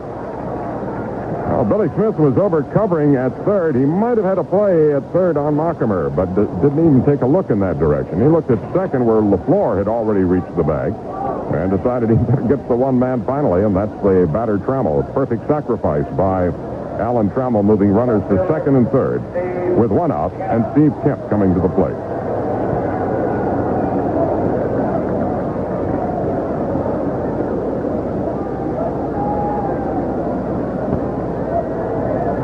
Well, that sacrifice put out was the third baseman to the first baseman.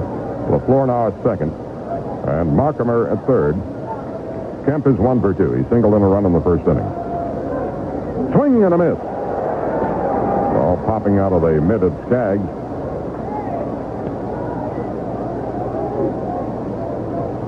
Probably the two fastest Tigers are on the base paths right now. The infield is playing in tight all the way around. Not quite on the infield grass, but right a step behind.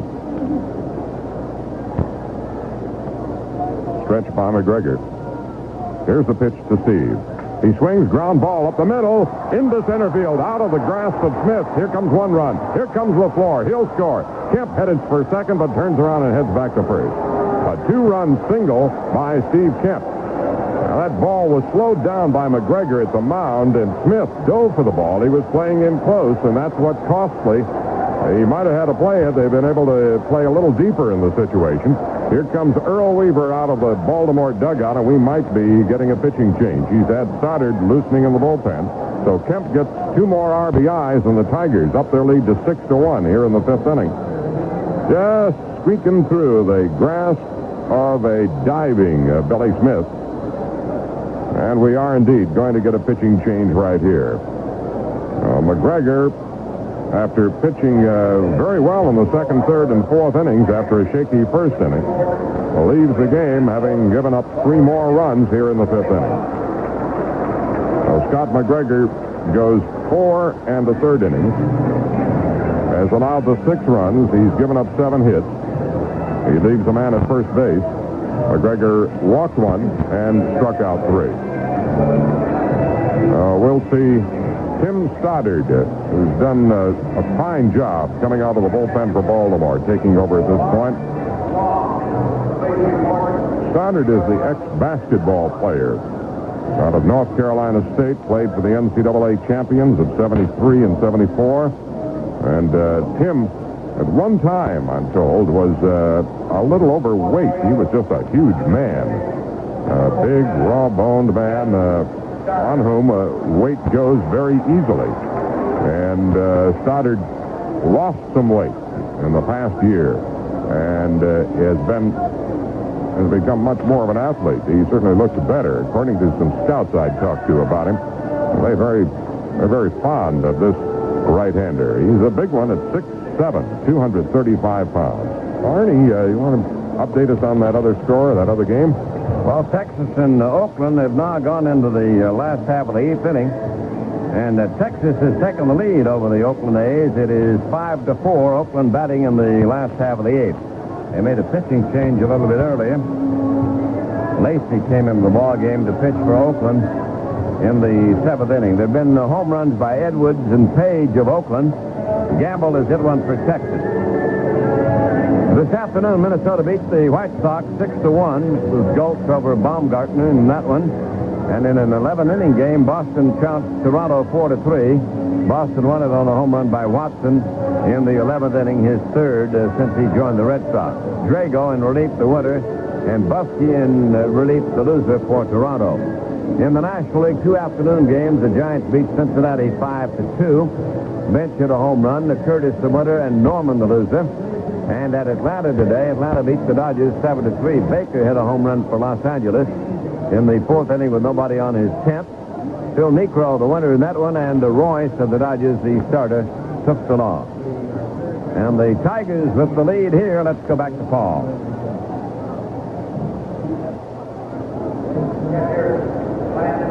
Stoddard ready to face Lance Parrish, right-hander against the right-hander.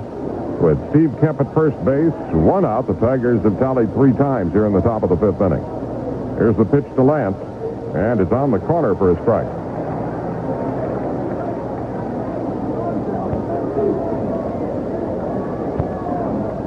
Stoddard has won 3 and lost 1 for Baltimore this year. A little toss to first, sending Kemp back to the bag. And Stoddard has 3 saves to his credit. Don Stanhouse leads the staff with 6. The pitch from Stoddard, swung on a bouncer to short, might get 2. Smith to Dower for 1. The relay, dug out of the dirt at first by Murray, a double play. Just like that, Stoddard comes out of the pen and retires the Tigers. But the Tigers pick up 3 runs on 3 hits plus a walk. No errors, nobody left on base after 4.5 innings. It's Detroit 6, Baltimore 1. There's a big M sign around the corner. 6-1, the Tigers lead the Orioles in the opener of this doubleheader. The Tigers lost a tough one last night in the bottom of the 9th inning. A pair of home runs, one by Ken Singleton and the other with a man aboard by Doug DeCinces, taking a 6-5 Baltimore win. Mills Wilcox working with a 5-run lead as he gets set to face Baltimore here in the bottom of the 5th inning. Let's pause for station identification. This is the Detroit Tiger Baseball Network. Town & Country presents the information you need when you need it most. Mornings here on WJR Detroit. You're listening to Radio 76, your power station for sports.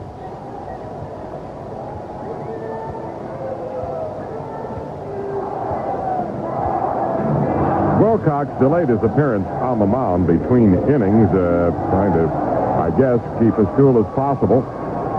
Although that dugout, with that sun coming into the dugout behind first base, is not the coolest place. He might have been back up the tunnel area back toward the clubhouse because that's pretty cool underneath this ballpark. Wilcox checks his outfield and infield as Dave Skaggs steps in to lead off Baltimore's 5th inning. Skaggs up once, popped out to Trammell at short. The curve is a little high.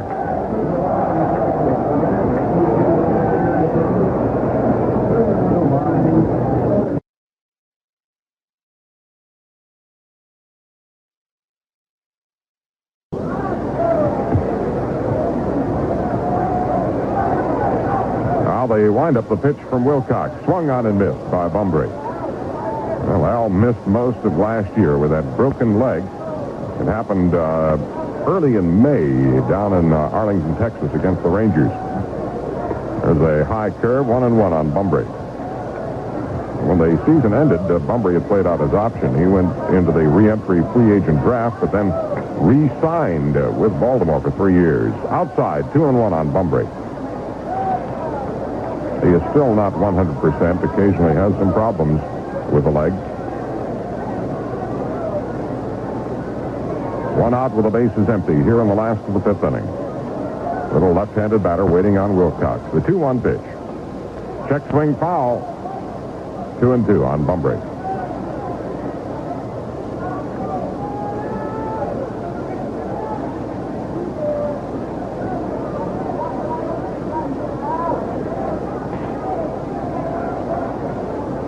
Bumbry in the crouch. Wait, pops it foul, out of play. Well, Steve Baker gets the start, and they wind up with the series here tomorrow. With Kip Young going a day early, Kip came in for long relief last night, did an excellent job in shutting out the Orioles over 5 1/3 innings, shut them out on 4 hits. He was to have started one of these games tonight, so Jack Billingham moved up a day, and Steve Baker gets the start. Another foul, line to left field into the stands.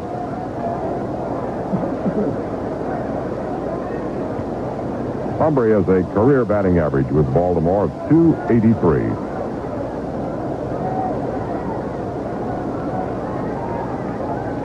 Kind of a spray hitter, also kind of a bad ball hitter. Ground ball to the right side. Big hop for Mockemer at second to throw to Thompson, 2 away.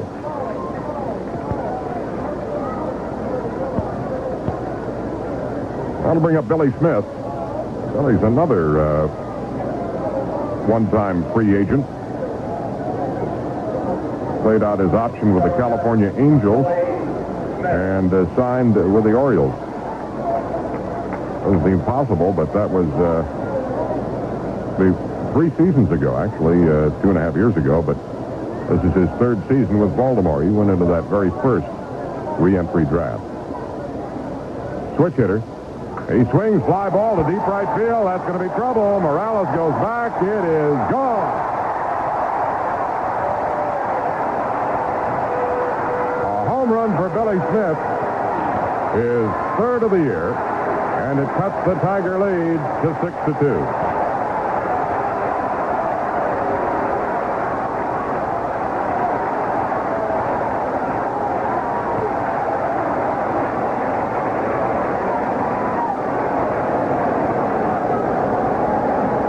Wilcox came in with a fastball that was right about belt high, and Smith put it up in the bleachers in right field.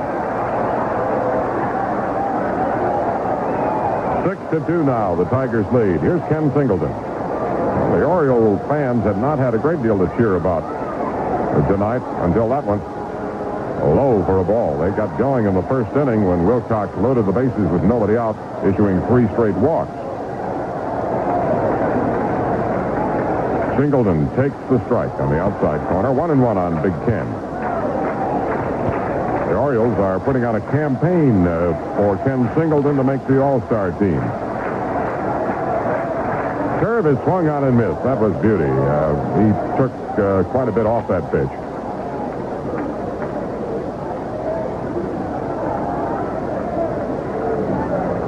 Singleton with 15 home runs, 45 RBIs. Lines a foul down the left field line. Slicing low line drive. Hit foul by about 3 feet.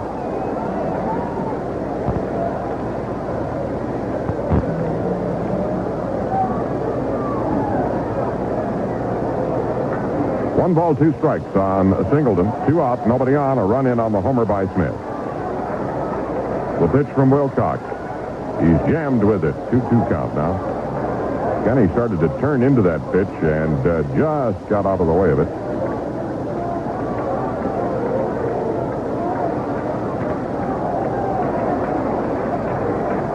Here's the 2-2 pitch to Singleton. Swung on a bounce to Mockimer. To his right, he's got it over to Thompson, and that retires the side. For Baltimore, 1 run. 1 hit, no errors, nobody left after 5 innings. Tigers 6, the Orioles 2.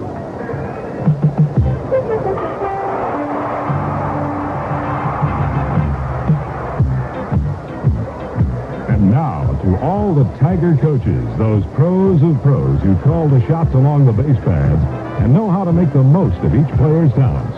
Coach, this Bud's for you. This Bud's for you. For being on the job and working hard all day.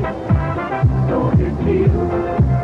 For all you do, the king of beers is coming through.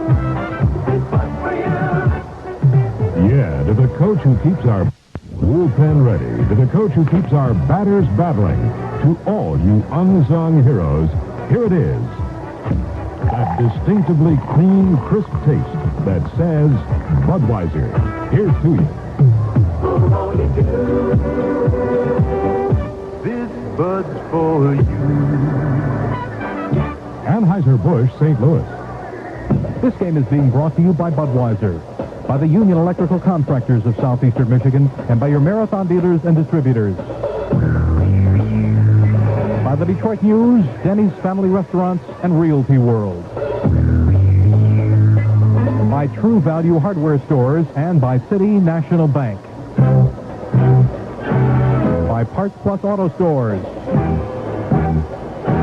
New York Steakhouse and Uniroyal Tires. By Emery Air Express and by your Greater Detroit Chrysler Plymouth dealers. Now, more Tiger baseball action with Ernie Harwell and Paul Carey.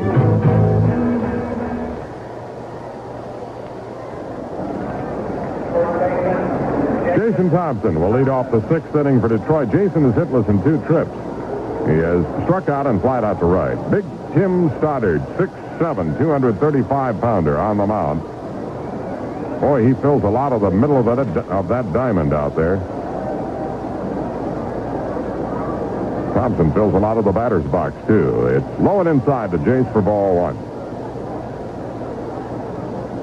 Of Jason's 82 American League home runs, only 3 have been against Baltimore pitching. He swings. There's a little fly ball to short left field coming on as Renicky won't get it. It drops in front of him.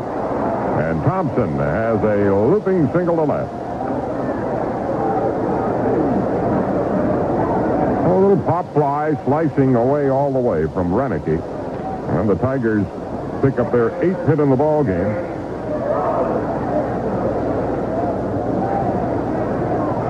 Here's Jerry Morales. 1 for 2 for Morales tonight. He doubled in a pair of runs in the first inning. Last time up, fly to center. Well, some of the little pockets of empty seats are filling up here at Memorial Stadium. There's a high one for ball 1. A lot of folks like to come out a little bit later. It cools down a little bit. They are really drawing the fans this year in Baltimore. The set by Stoddard. Here's the pitch to Jerry. He swings, fly ball, foul down the right field line. That's in the mezzanine level. The Orioles are 113,000 ahead of their record attendance pace of 1966. And they'll increase that margin with the remainder of this series. The crowd tonight and the one tomorrow for Old Timers Day. Here's the set, the pitch. Outside for a ball. They don't call it Old Timers Day or Reunion Day. It is what? Silver Sunday. Acknowledging the 25 years of the franchise here in Baltimore. A lot of old-timers are due back for a little game preceding the Tiger game.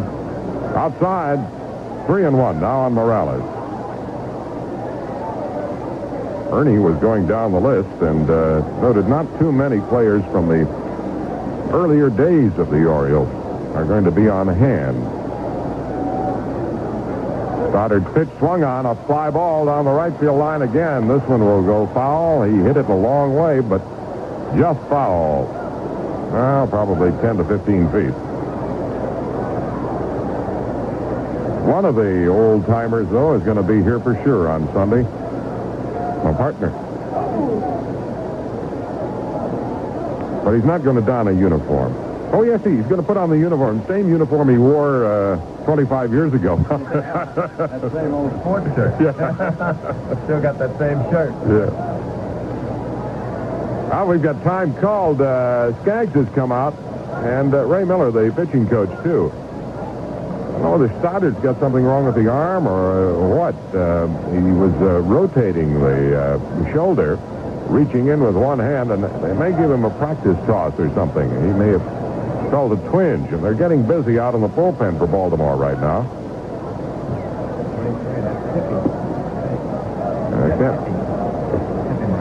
Tippy Martinez, who looked so sharp last night, is beginning to loosen, the left-hander.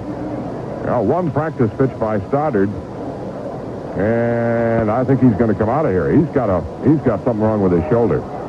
Here comes Earl Weaver out. Bill Deegan, the plate umpire, trudging away from the mound, and will probably have quite a while for Tippy to warm up. He has gone into the little baseball cart out there. I think it's Tippy coming in. But Stoddard felt something wrong on that last pitch to Morales that was fouled off. He leaves with a count of 3 balls and 2 strikes.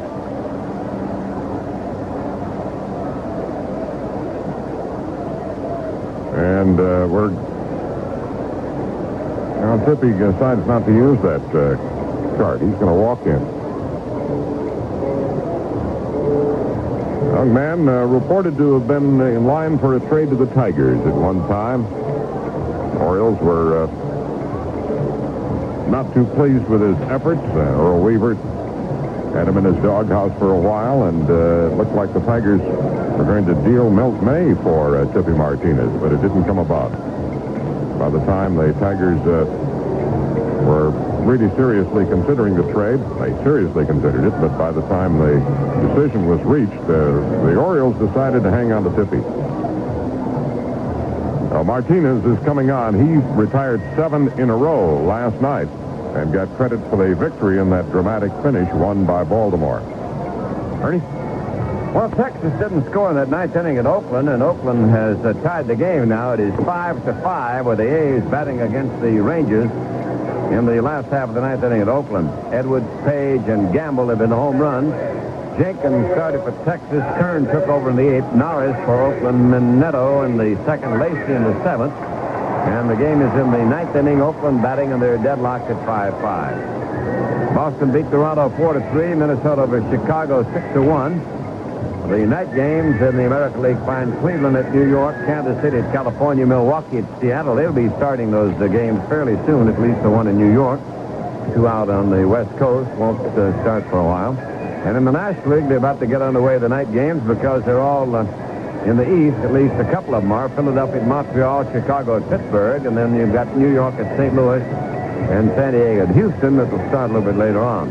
But in the daytime games in the National, Atlanta beats L.A. 7-3, and the Giants defeated Cincinnati 5-2. Now, once more, we've seen an old injury crop up here. I think there have been more injuries to the ball players this year than I've ever seen. It's like every team has 3 or 4 people on the disabled list from time to time, and a lot of those injuries have occurred to the star players. I don't know what the reason is. You get a lot of theories about it, but it certainly has happened. Well, Davy Johnson's up in the press box. He has reported back for the Silver Sunday promotion, and he had a back operation. I was over talking to Davy. He's moving around pretty good. He and his wife came into the press box, and he looks well, but he says it's a little problem for him to get around. Don Buford will be here tomorrow for the Silver Sunday. Mike Cuellar, who is pitching in that new league, that Inter-American League. Mo Drabowski, who was a World Series hero for the Orioles. Jim Gentile, the big slugging first baseman. Dick Hall, Ron Hansen. In fact, Ron's out here a lot. He's hitting some batting practice for the Birds. George Kell will be here, though George will not put on a uniform. He'll be working the TV for the Tigers. Dave McNally, who was one of the historic cases in baseball, will show up. Milt Pappas, young man from Detroit, who made it big in the Oriole uniform and later went to the National League. Bruce Powell, star of commercials. Brooks Robinson, Gus Triandos, who hit the home run around the bases in 80 days here one time against the Boston Red Sox. One of the longest home runs I've ever seen, Paul, in that it took him longer to get around the bases. And the mayor, Tommy D'Alessandro, called it around the bases in 80 days. The ball was hit down in the left field corner. Williams chased it, and Jimmy Pearsall, the center fielder, got so tickled watching Williams, he didn't chase the ball. Well, we're ready to go again. Okay. Jerry Morales at the plate. Tippy Martinez takes over. The first pitch swung on, hit up to the middle. Behind second, Smith touches second, throws to first, and it's a double play. Well, Tippy does the job in a hurry, although the Tigers still have one more to come to plate here in the sixth inning. One pitch, and Morales, who'd been fouling him off against Tim Stoddard before Stoddard left with a injured shoulder. And Martinez comes in. Kind of ironic that when Stoddard entered the game in the fifth inning, relieving the starter Scott McGregor, he got Lance Parrish to hit into a double play. And here Martinez throws one pitch, and it results in a double play, the second straight for Baltimore. John Walkenfuss batting, bases empty with 2 down now. The left-hander kicks and delivers. There's a drive to center field. Bunbury to his left makes the catch. Line drive, but Bunbury got there in time. For the Tigers in the sixth inning, no runs, 1 hit, no errors, nobody left. After 5.5 innings, Tigers 6, the Orioles 2. When it comes to sports, nobody covers the action like the Detroit News AM edition. Bottom of the sixth inning here at Memorial Stadium. Milt Wilcox warming up now to face the Orioles in the bottom of the sixth inning. It is a warm night. Sun beginning almost to dip behind the stadium now, but it is still flooding a good portion of it. It was 86 degrees at the start of this game, the opener of the twilight doubleheader. They're expecting it to cool off tomorrow and start cooling off tonight. But there is a threat of some rain moving in with the cooling tomorrow. Here's Eddie Murray leading off the sixth inning for Baltimore against Wilcox. Murray has driven in a run with a sacrifice fly in the first inning, and he singled in the fourth.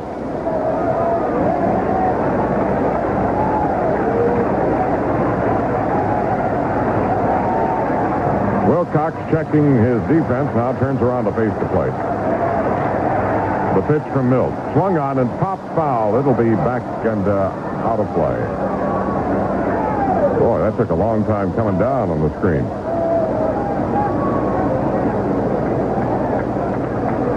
Wilcox has struck out 2, walked 3, and allowed 3 hits. The 3 walks all came in that first inning. Murray spreads out at the plate, leans back. Now he calls for time, and the pitch is delivered by Wilcox anyway. That's dangerous. Wilcox flexing his arm, and he tried to hold the pitch. And a hold back, but he went through with it, and might have hurt himself.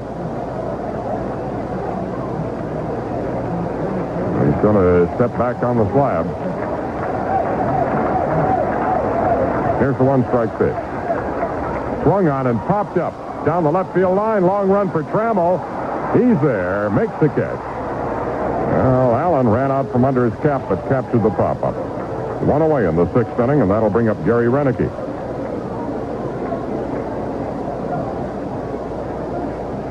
Renicky has flied to center and struck out.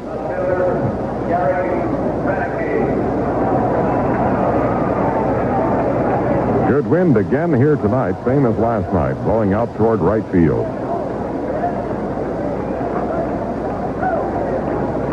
Now Wilcox bending over into the motion. They pitch to Renicky. He swings and misses.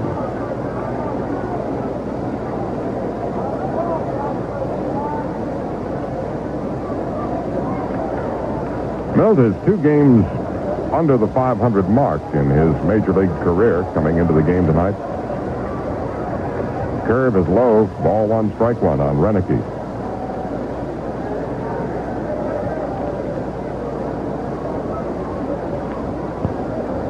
Now the windup, the 1-1 pitch. Up high.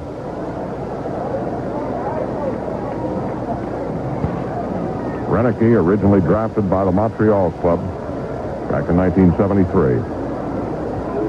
He takes a look. It just missed. 3-1 on Renicky.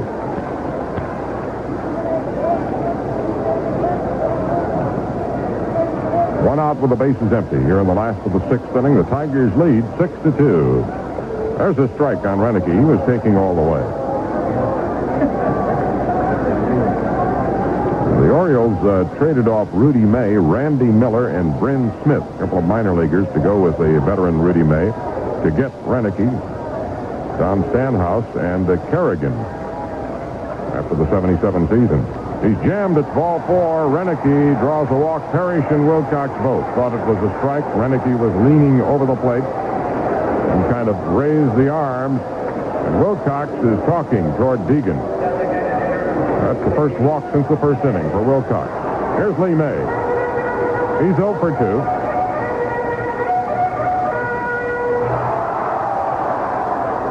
May has popped foul to Parrish and struck out. Renicky getting a lead. Thompson playing behind the runner. It's a ball inside to Lee May.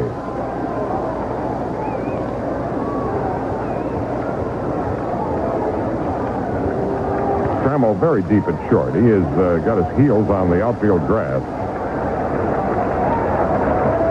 May with a potent bat. Wilcox pitches. There's a line drive to right field. That'll be in. Morales takes it on a hop. Headed for third is Renicky. He puts the brakes on. Beautiful throw by Morales.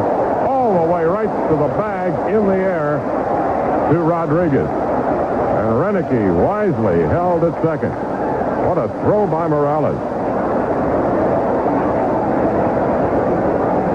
But the Orioles are beginning to fly here in the 6th inning. The 1-out walk to Renicky and the single by May. And Ovidio Lopez has begun to loosen again in the bullpen for Detroit.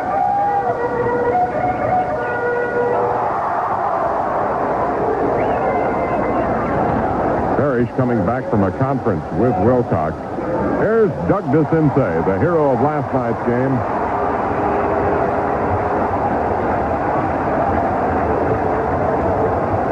And here comes Sparky Anderson. We might get a pitching change. He's got Lopez out there.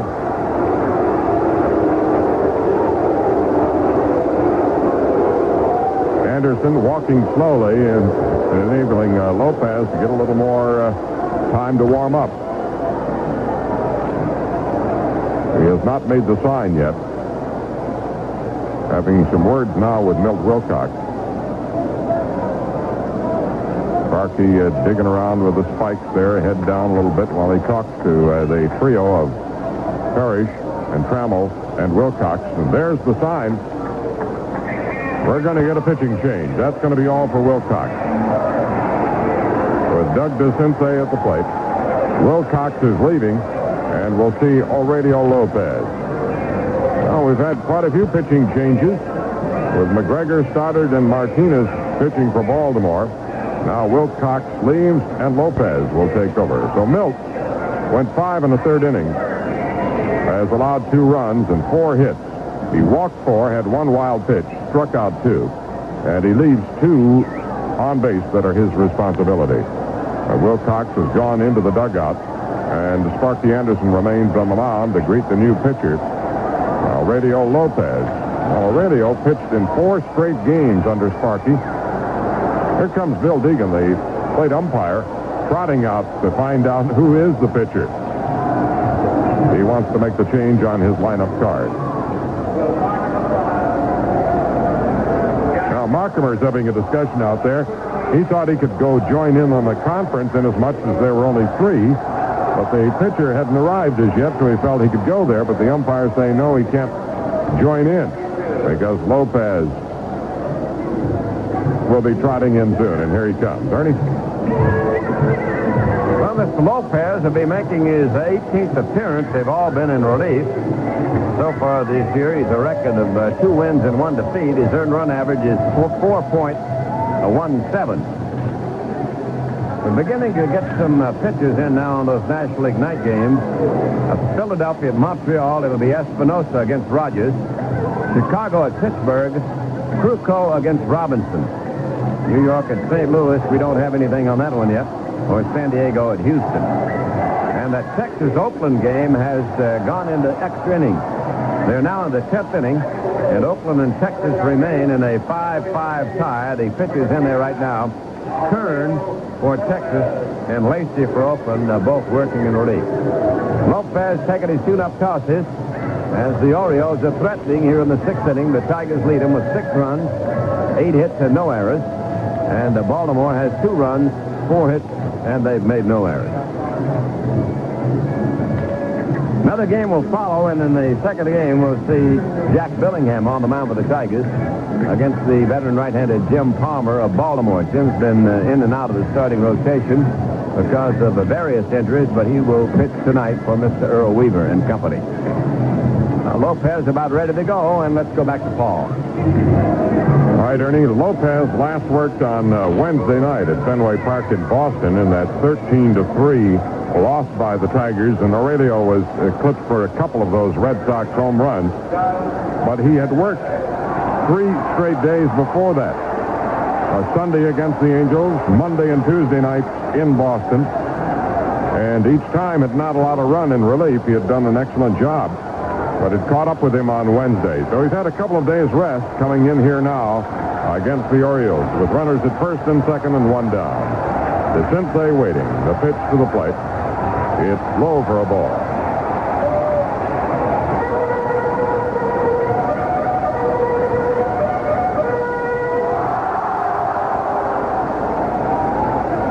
The look to second. The pitch by Lopez. Again low. 2-0. Keeping that ball down, but too far down, according to plate umpire Bill Deegan.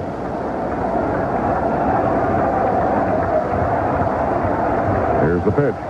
Swung on and popped up. That's catchable. Near third, Rodriguez. Underneath it, moves in toward the mound, makes the catch, and they're at 2 away. The infield fly rule invoked. Second baseman, Rich. That'll bring up Rich Dower, who's gone 0 for 2 against Wilcox.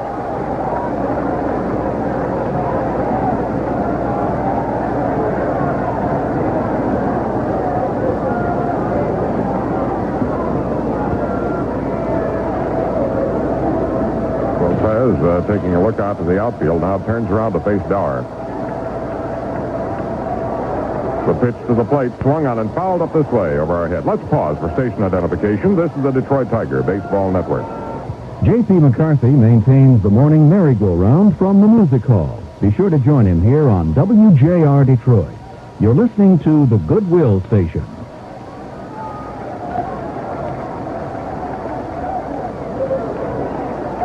Dower takes a wide curve. It's 1 ball, 1 strike on Dower. Note on the board that Rich and the Tigers' Steve Kemp were All-Americans at Southern California. A lot of All-Americans at Southern California in recent years. Almost hit him with a fastball. Dower just got the chin out of the way. That fastball escaped Lopez. The 2-1 count on Dower.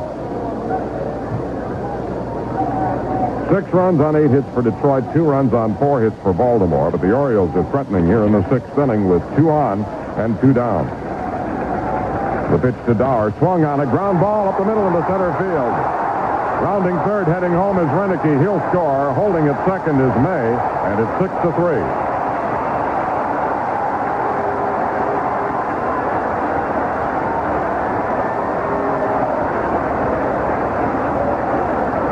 Rich Dower delivers a Baltimore run, cutting the Tiger lead to 6-3. Last night, you remember, the Tigers had a 5-1 lead at one point. The Orioles came from behind to win it. And in this game, the Tigers had a 6-1 lead after the top of the 5th inning, but the Orioles have picked up a run in the 5th and one more here in the 6th. And Fernando Arroyo has gone to work in the bullpen for Detroit.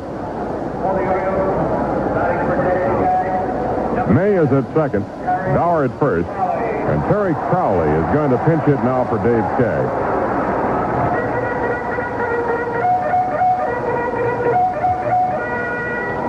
Veteran pinch hitter Terry Crowley hitting .263, 1 homer and 2 RBIs. And the crowd beginning to come alive again here at Memorial Stadium.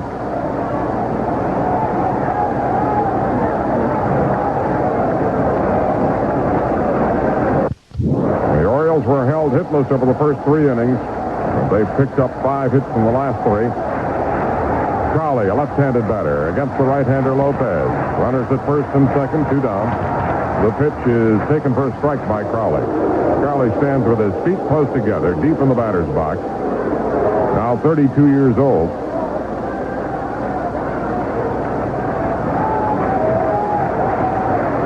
The pitch from Aurelio. It's outside. Crowley originally signed with Baltimore and then bounced around a bit. Sold to Texas, and the Rangers sold him to Cincinnati, went to Atlanta, and came back into the Baltimore system. The 1-1 pitch to Crowley. Swung on and missed. The fastball got into the mid of Parrish that time before Crowley reacted. Oh, Lopez blew it by him. 1 ball, 2 strike count now on Crowley. May at second and Dower at first base. Here's the set, the pitch. Low, it was close. Crowley was tempted, but he checked.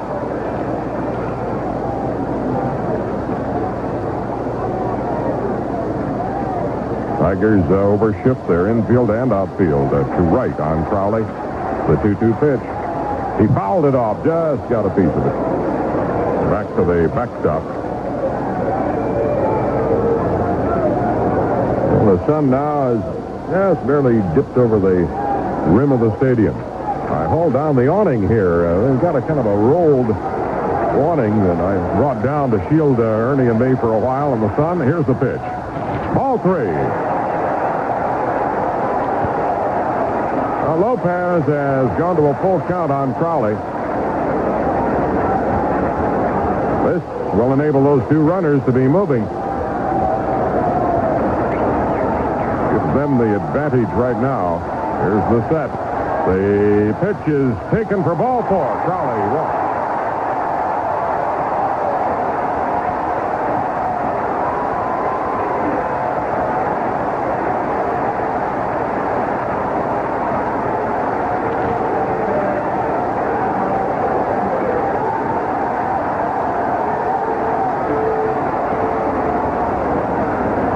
to get a pinch runner for Crowley. Rick Dempsey has gone in to run. So Dempsey becomes the runner at first base.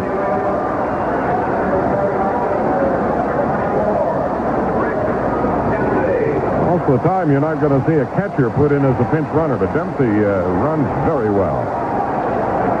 So Aurelio Lopez has dug a hole for himself. He managed to get one out on the pop-up. And then the single by Dower and the walk to Crowley, loading the bases. The Tigers lead by 3. Here's Bumbry at the plate. He fouls it off behind the plate to the screen.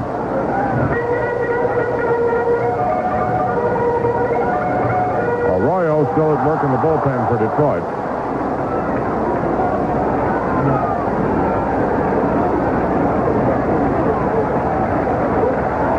Lopez in big trouble. Bases loaded with Birds. The pitch to Bumbry. A little high to Bumbry. Parrish thought it was a strike.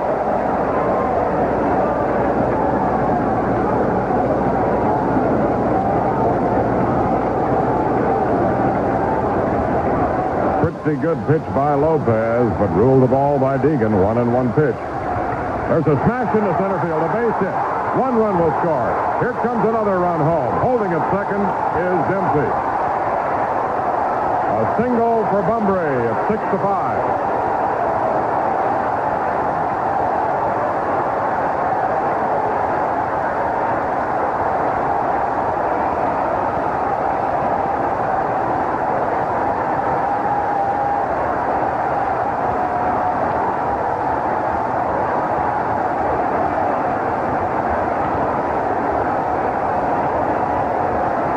The Orioles have scored 3 times to cut the Tiger lead to a run. 6-5 here in the bottom of the 6th inning. And here's a man who homered his last time up, Billy Smith.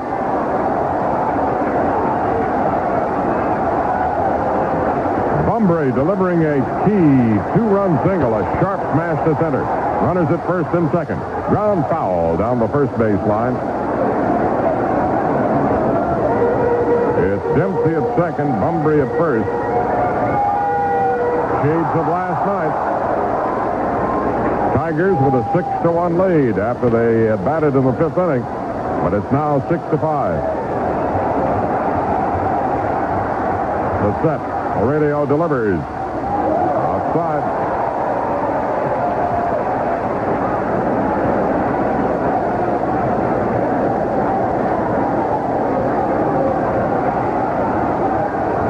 Lopez still in very big trouble. Way inside and low. 2-1 on Smith. Time is called. Parrish is going out to have a word with Aurelio. Lopez has that herky-jerky motion. He can hum the ball.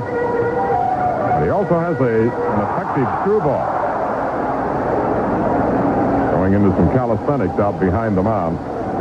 The Orioles have collected 3 singles and a couple of walks here in the 6th inning, and it's paid off in 3 runs. And they've still got it going. Runners at first and second. Billy Smith with a 2-1 count. The pitch. Pop foul. This will be out of play. Rodriguez giving chase, but it's back in the stands.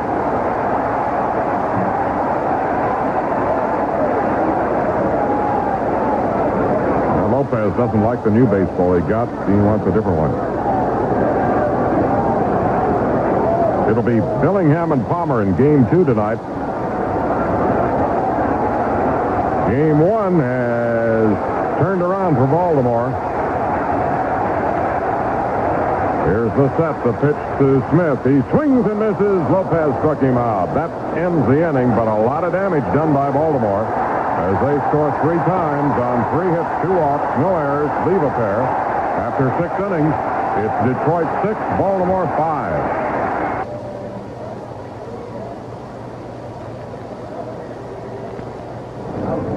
The line on Wilcox is complete now as he left with 2 on and 1 out in the 6th inning, but both those runners scored. So Wilcox allowed 4 runs in this game while giving up 4 hits.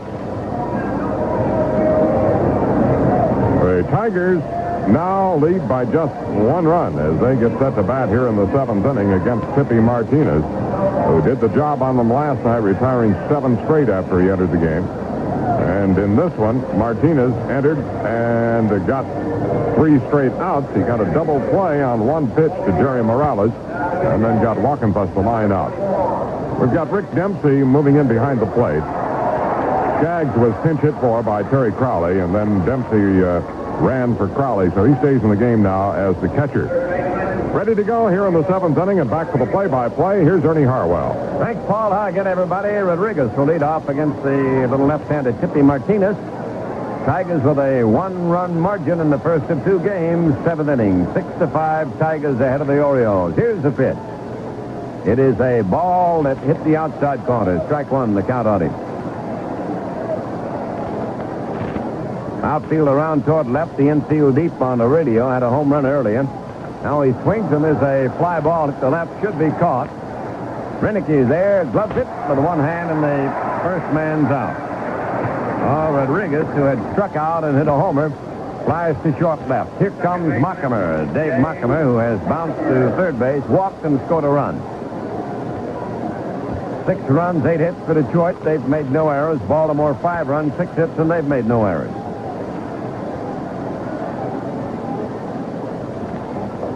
Fastball outside on Dave. Ball 1, the count on him. We're in the 7th inning of the first game. Tigers jumped in front with 3. They got 3 more in the 5th inning after those 3 in the first. Baltimore got 1 in the first, 1 in the 5th, and 3 in the 6th. Strike called on Dave Mockemer. 1-1, the count on the Michigander. Waiting on deck is Ron LaFleur, the Tiger leadoff man. Here's a curve. It's over, but it's low for Martinez, and the count is 2-1 on Mockemer. LaFleur and Kemp have faced the Tiger hitting with 2 hits apiece. Kemp knocked in 3 runs. Here's a strike call. 2-2 on Mockemer. Jerry Morales knocked in 2 in the opening inning with a double. Rodriguez has the other RBI with his home run. Here's a pitch. He swings a little looper, hit the right center field, coming hard. Bumbry, he's got it. On the run, Speedy Bumbry taking a hit away from Mockemer.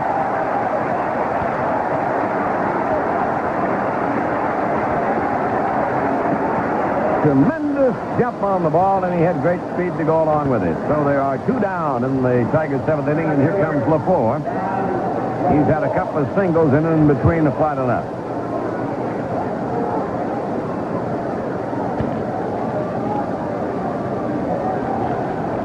Right-hand batter against the left-hand pitching of Tippy Martinez. It's a curve that stays outside. Ball 1. They've got the outfield around the right now on LaFleur, playing him at the ball 8. Trammell will be the next batter for the Tigers. It's the 7th inning of the first game, 6-5 Detroit. There's a strike call, the fastball. Got over there, 1-1 the count on him.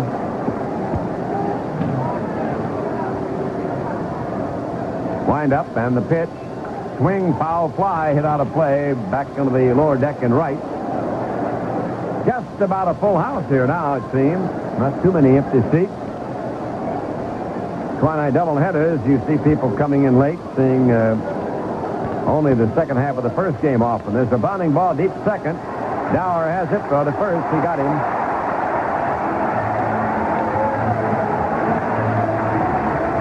Three up and 3 down in the Tigers' 7th inning. And here come the Orioles to bat in their 7th. The Tigers lead them 6-5. Well, the 7th inning stretch in Baltimore. The Orioles coming to bat. The Tigers lead them by 1, 6-5. We've got a whole bunch of Tiger fans from the University of Michigan, Ann Arbor, and University of Michigan, Dearborn. They're baseball loyalists in the area today, seated in the upper deck. They all work over there in government internships in the summer and living in Georgetown.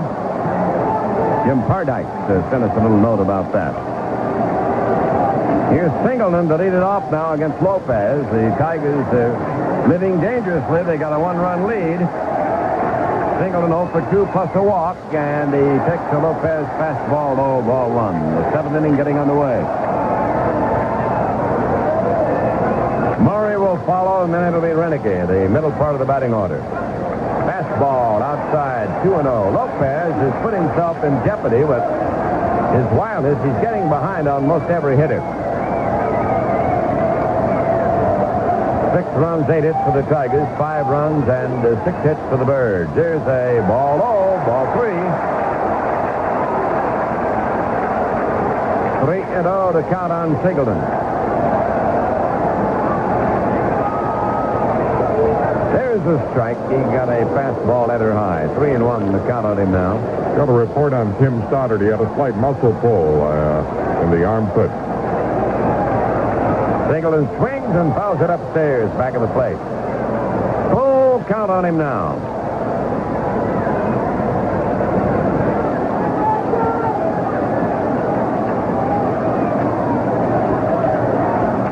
Lopez rubbing up a new baseball. Have a note to say hi to Herb and Molly Scrawley in Southfield, Michigan from Cousin Hilton.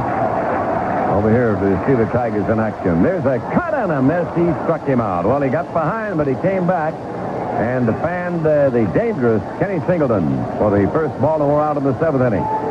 So Lopez now goes to work on Eddie Murray, who has sacrificed getting a run in the first inning. He started the 4th with a single. He popped to the shortstop in the 6th inning.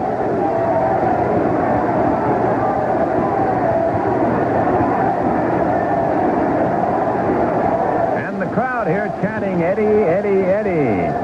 As Murray steps in, Tigers lead them 6-5, first of 2 games.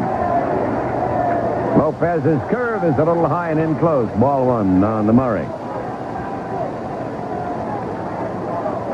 Outfield deep to right on Eddie Murray. He swings and misses. That one broke in on the hands. 1-1 the count on him. Wilcox started. He left after 5 1/3 innings. He allowed 4 runs. Lopez gave up the 5th one. Now the big right-hander kicks and deals. It is a wide one. Out of a change-up curve, 2-1. The count on Murray. Renicky waiting on deck. Brilio shakes off a sign from Parrish. Gets another one. Pitches. There's a fly ball deep right. Going back Morales, and he leaps. He makes the catch up against the wall. Good running catch by Morales. About as deep as he could go. 2 down. The base is empty, and Renicky steps up. He's fly to left, struck out, and drawn a walk. It was his walk in the 6th inning off Wilcox that started that 3-run rally.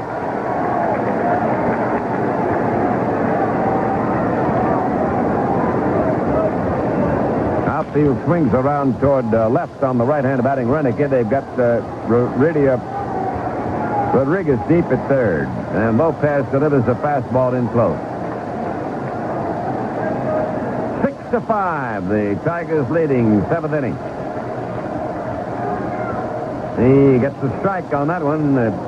Pitch that jammed him, got the inside corner. 1-1 on Renicky. Renicky not only has helped the offensive 1-1 on Renicky. Renicky not only has helped the offensive power of this ball club, but he's helped them on defense. He can play center field when Bumber's out. Jammed him again and missed the inside corner with that one. 2-1 the count on Gary.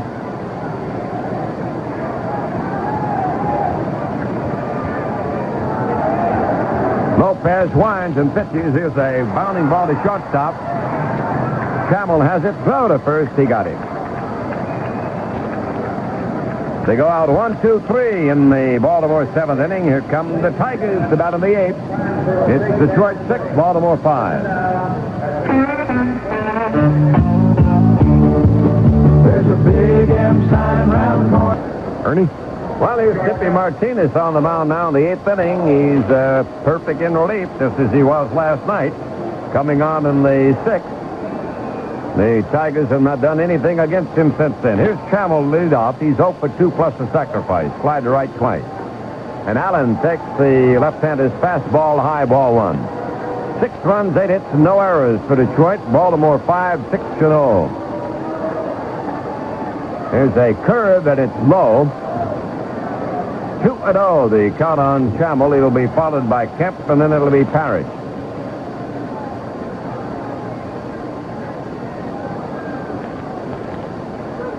swing and a bounding ball deep short. Back goes Smith. Long throw to first. He's out. It was close. Trammell is out short to first.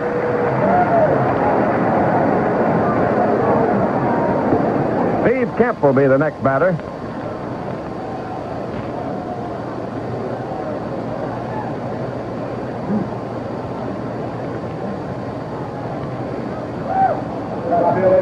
Steve's had a couple of singles and a bounce out. He scored a run and knocked in 3. He's been the big gun for the Tigers.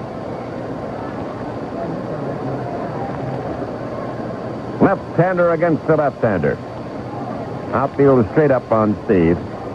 And the tippy delivers. It is a curve in for a strike called.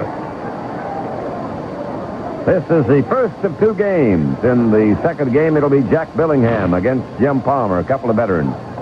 Cut and a miss on a fastball about knee-high. Strike 2 to count on Kemp. Parrish waiting at the on-deck circle. Tigers have not had a hit since Thompson's single in the 6th inning. A bounding ball hit slowly past the mound, charged by the second baseman. Dower, he flips it over to first to get him. 2 down. Another close play at first. Oh, Tippy keeps mowing down the Tigers. And here is Parrish. Parrish's single struck out and hit into a double play. Stoddard came in to pitch in the 5th inning and got Parrish in that inning by hitting into a double play. There's a pitch outside from the left-hander Martinez. Ball 1 on Lance.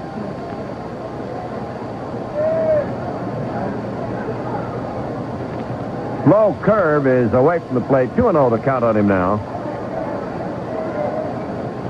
They're deep and around toward left. A time called. Mankowski running out toward the bullpen. They're not bunching up the middle on Parrish as much as the outfield does on most hitters. They're swinging around toward left on him.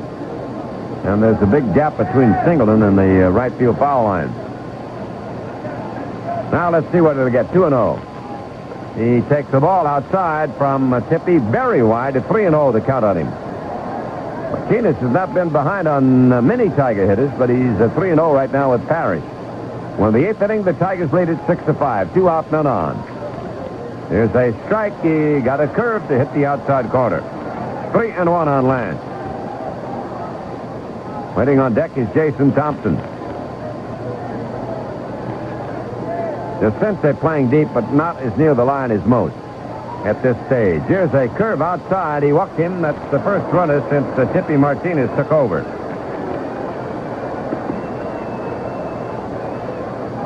So here's Jason Thompson trying to keep it going in the 8th inning. The Tigers working with a 1-run margin against the Birds. Thompson is struck out, fly to right, and singled. Takes a practice cut before he steps in there to look at the left-hand slant of Martinez. Parrish trying to get a lead at first base. Eddie Murray will hold on the bag with him. That gives Thompson a little larger target over on that side. Between Murray and the second baseman Dower. Eddie's going to get off the bag a little bit. He's going to play between the runner and the base. And Thompson looks at a ball high, a curve.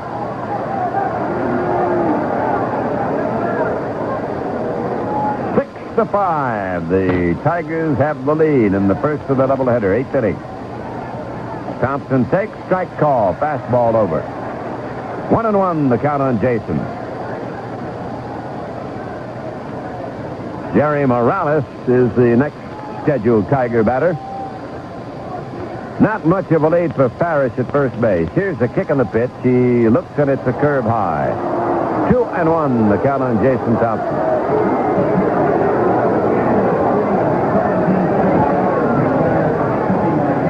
Each of the starters has departed the scene. McGregor started for Baltimore, then started in the 5th inning, and Martinez in the 6th. The Tigers started Wilcox, and Lopez, who's still in there, came in to relieve him in the 6th inning. Here's the pitch. Thompson takes. It's a strike on the inside corner. 2-2 the count on Jason.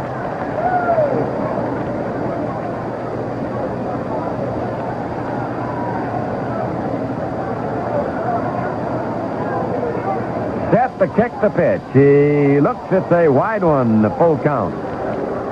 Tobick and Hiller are working in the Detroit bullpen right now.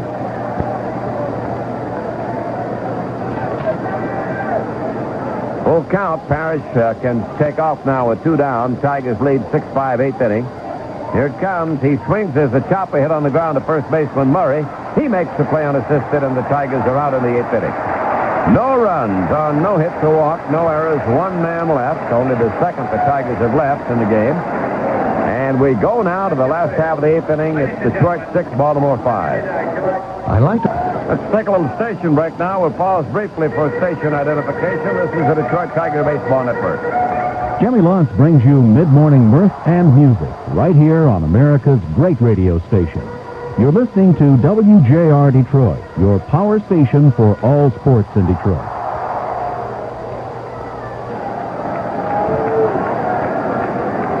Baltimore coming to bat now against Lopez in the 8th inning. The Tigers hold that 1-run margin, 6-5. Texas beat Oakland in their extra inning game, 8-5. So all the afternoon American League games are over. They're getting those nighttime affairs underway now. Here's Lee May. He has fouled the catcher, struck out, and singled. 1 for 3 for the big right-hand batter, and he takes a curve high for a ball. May, the designated batter, will be followed by Doug DeCinces and then Rich Dower. Swing and a high fly hit into short left field. Trammell going back, Kemp coming in. They're both there, and it's Kemp to make the catch. He just kept on coming, and Trammell got out of his way. Here's Doug DeCinces, the home run hero of last night for Baltimore. He's had a single for 3 this evening. First time up, he flied to center. He singled left in the 4th inning. He popped to second base in the 6th. Lopez in relief for the starter Wilcox. Lopez came on in the 6th inning. Outfield deep to left on Doug DeCinces. And he looks at a fastball in too close. Ball 1.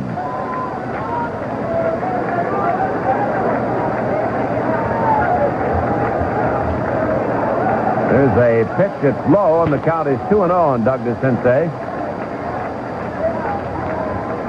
Dower waits at the on-deck circle for the Birds. 6-5, the Tigers lead them in the first of 2. Wind up in the pitch on the way. He swings as a ground ball to Rodriguez's left. He gloves it for the first. Got him. 2 down.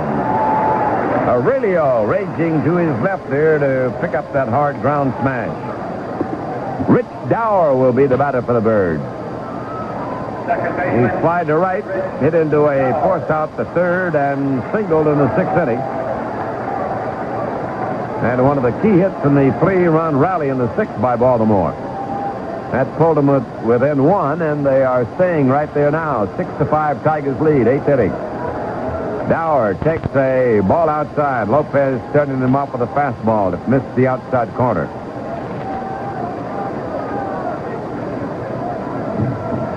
Outfield deep, straight away. The infield back. They've got Rodriguez over near the line at third.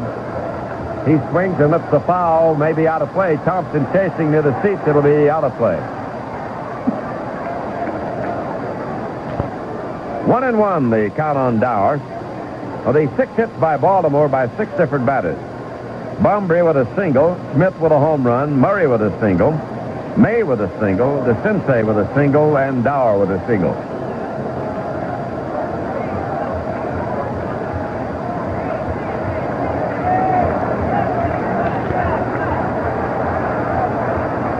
Here's the windup and the pitch. Dower takes. It's a strike. Curveball on the outside corner.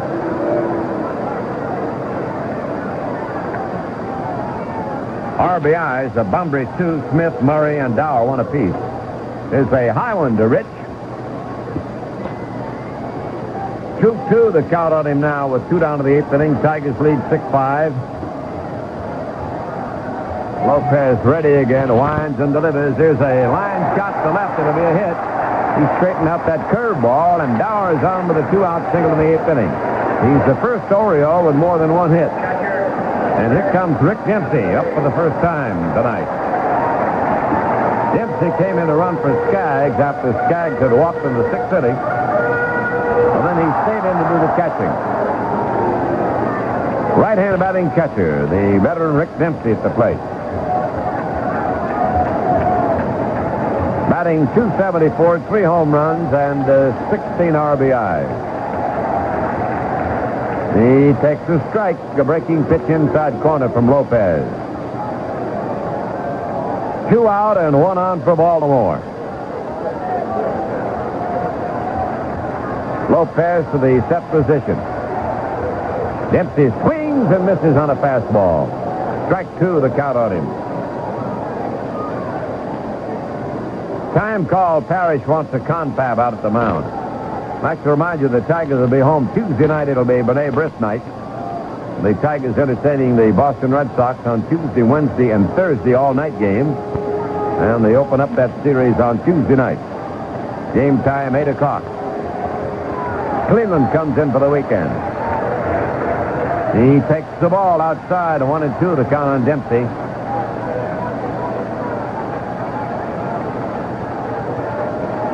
Thompson holding on the bag with a runner over there. Dower at first base. Not much of a lead for Dower.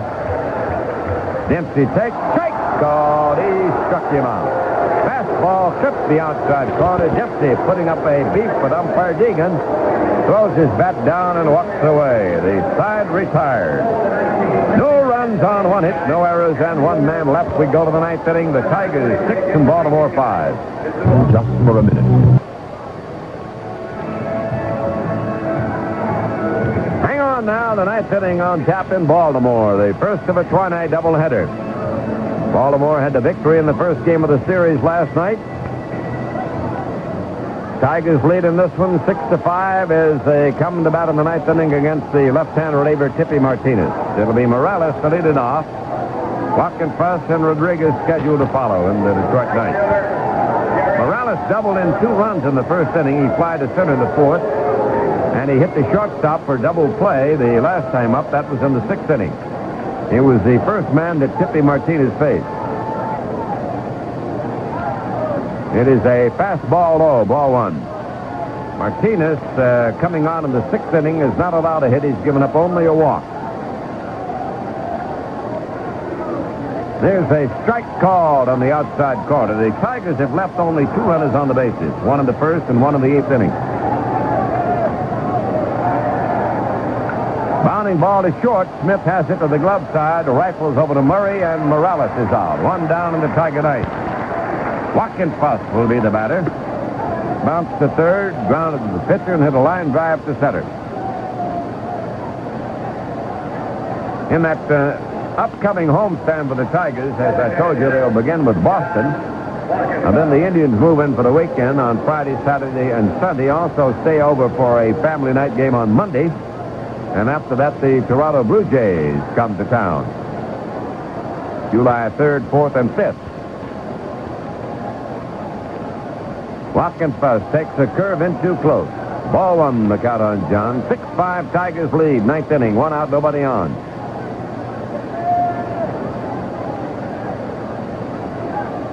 There's a slow curve. It stays away. 2-0, the count on Watkins Fuss. Aurelio Rodriguez will be the next man to bat for the Tigers.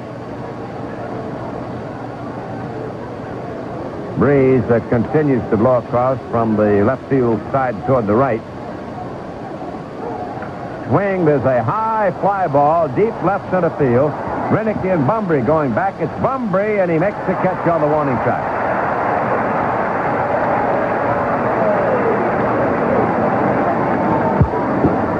Nobody on for Detroit. Here comes Aurelio Rodriguez. He is struck out, hit a home run, and applied to left. Aurelio Rodriguez.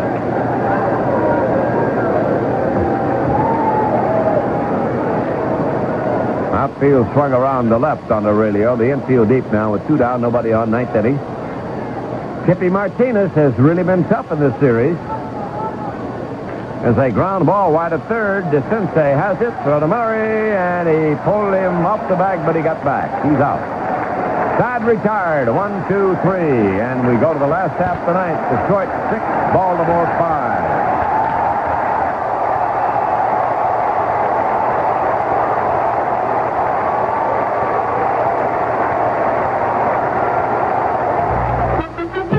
the guys who build our roads, all 4 million miles of them.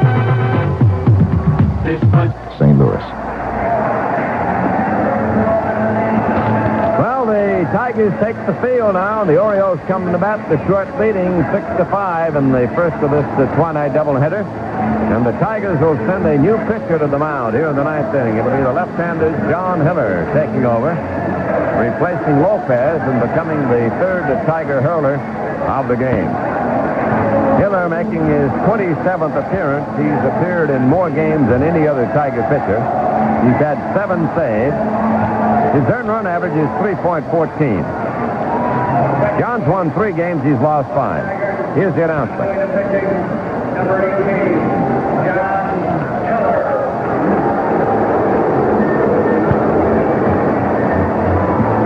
Hiller will have to face the top of the Baltimore batting order. It'll be Bumbry to lead off, then Billy Smith, and Ken Singleton. Wilcox started. Lopez came on in the 6th inning. Wilcox went 5 1/3. Gave up 4 runs and 4 hits. Wilcox went 2 2/3. Gave up 1 run and 3 hits. Wilcox struck out 2, and Lopez struck out 3. Wilcox walked 4. Lopez walked 1. So here's Bumbry to lead it off. The little speedster. A tough man for the opposition to start off with.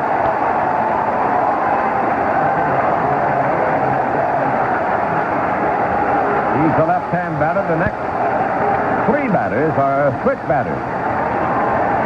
Smith, Singleton, and Murray. So hang on, and let's see what happens at Memorial Stadium in Baltimore. The Tigers holding a 1-run margin, 6-5. And the crowd getting very excited here. The pitch. Bumbry takes the ball in close. He backs away from a fastball. Well, the job belongs to Hiller now. Kicks and deals, and there's a high one, 2-0 on Al Bumbry.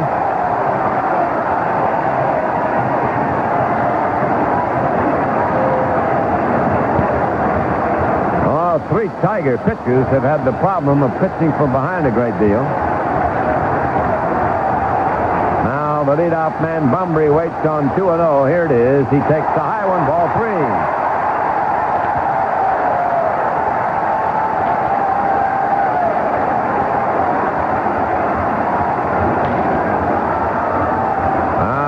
Trying to settle the kicks and deals, and he looks at a strike. That time Bumbry ran up his hip to bunt. He was taken all the way. He didn't really mean to bunt. He was just trying to disconcert. So he steps away. 6-5 Tigers. Last half the ninth inning getting started in Baltimore. Hiller pitches. It is a ball high. He walked him. Here comes Sparky out. It's a base on balls, and Parrish has turned. He's complaining to Bill Deegan. The Tigers have complained about Deegan's balls and strikes calls all night long.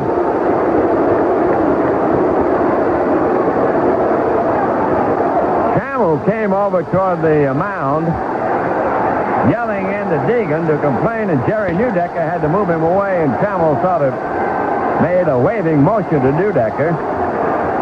Now he and Allen are engaged in a little bit of a conversation. Oh, here comes Deegan out to join the group. The leadoff man, Bumbry, has drawn a walk for Baltimore. Sparky Anderson at the mound talking with his battery, Hiller and Parrish. Trammell continues to yell in from his shortstop position toward the umpires. So the tying run is on first base here now. Sparky has finished his stay at the mound. He's giving Mr. Deegan a little vigorous talk as he moves back toward the dugout. And the batter will be Billy Smith. He'll be batting right-handed against John Hiller. Man on first for the Birds, and nobody down. Tigers lead them 6-5. Ninth inning.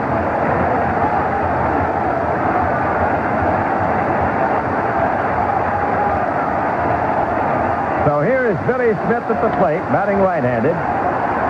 Bunbury leads off and draws a throw to Thompson. He's back safely. He's the best stealer on the team.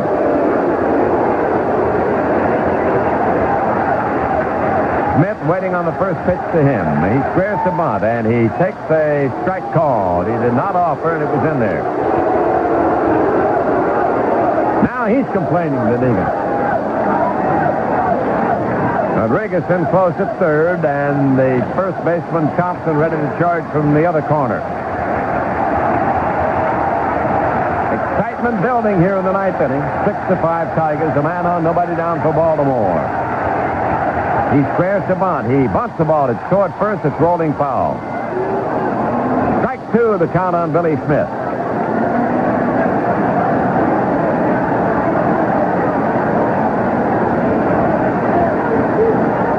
Almost a full house here at Memorial Stadium in Baltimore. Looking for another big turnout here tomorrow. Single game in the afternoon.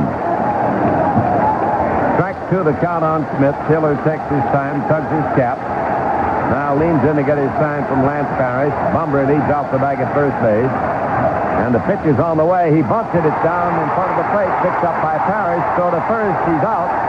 And on to second goes Bunbury. The play goes Parrish to Mockler. He was bunting on two strikes, and he got it into fair territory to get Bunbury into second, and now the batter will be Singleton.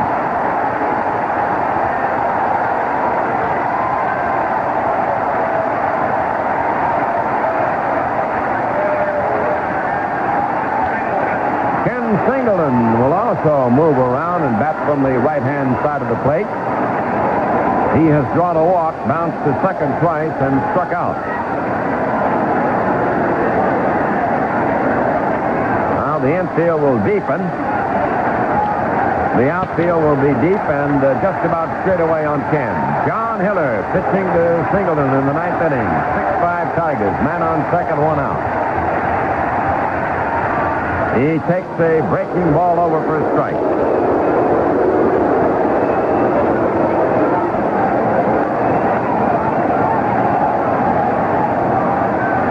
Bunbury trying to establish the lead down off second base. Singleton waiting on Hiller's next delivery. He takes a change at low. 1-1 on Ken. Breeze continues to blow from the left field corner toward the right.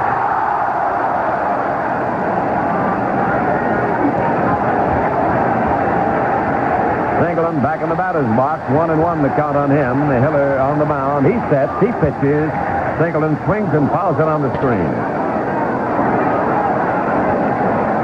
Now Hiller ahead of the hitter with a 1-2 count on Ken Singleton. Eddie Murray, another switch batter waiting on deck. Bunbury dances off the bag out there at second. Hiller has his sign, ready to work. The 1-2 delivery. Swing, a high foul, it'll be out of play. Right field side. Thompson coming back, but he can't get it. Well back into the seat. Tigers scored first in this game. They got 3 of the opening inning. The Orioles came back with 1. Then the Tigers got a 6-1 lead in the 5th inning. Baltimore came back with 1, then they came up with 3 in the 6th, and that's the way it stands now. 6-5 Detroit. 1-2 pitch again. He takes the ball low. 2-2 the count on Ken Singleton.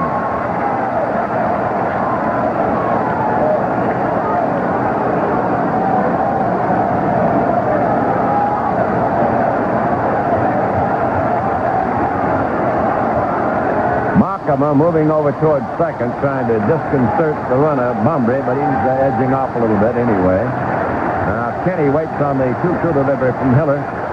He takes the ball high. It is a full count on Singleton. That time Hiller went to the fastball.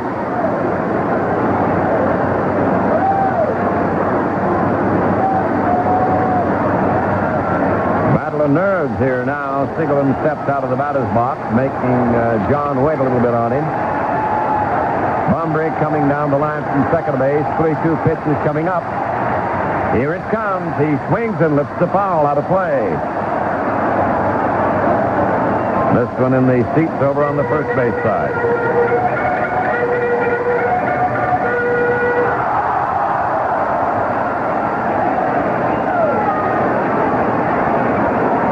John Hiller out on the mound. Heaves a big sigh. Tugs his cap. He's not quite ready to go. Singleton not quite ready to get in there. Now he's in the wait. It's another 3-2 pitch coming up. Here's the set by Hiller. And the pitch. He takes, and it is low. He walked him. Ball 4. Singleton walks. That puts 2 men on with 1 man out and brings up Eddie Murray. 2 walks here in the 9th inning.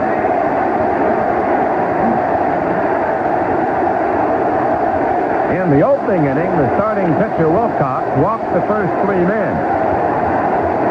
Then the first walk, Bumbry scored on a sacrifice fly. After that, he settled down a little bit.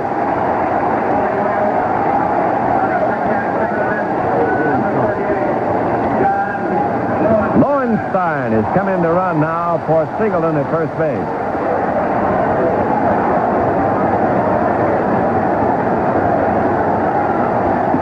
So it'll be Lowenstein at first, Bumbry at second, and the batter Eddie Murray, who's had a single in 3 times at bat plus a sacrifice. He swings, there's a long one, and that one's gone. A home run, and Baltimore wins it. They win it 8-6 on the home run in the 9th inning by Eddie Murray. 3 runs on 1 hit, no errors, and nobody left in the 9th inning. And the Orioles have won another come from behind victory, 8-6. Here's a reminder for all you Little Leaguers. These are the last days to register for a chance to take your whole team out to see the Tigers play the Twins July 11th absolutely free. All courtesy of your local Uniroyal dealers. You can take your entire team, coaches and mom and dad, out to the ball game free, including transportation and refreshments.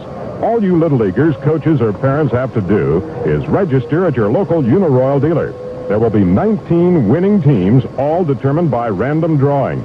1 for each of the 19 Detroit area Uniroyal dealers. So remember, Saturday, June 30th is the last day for you to enter.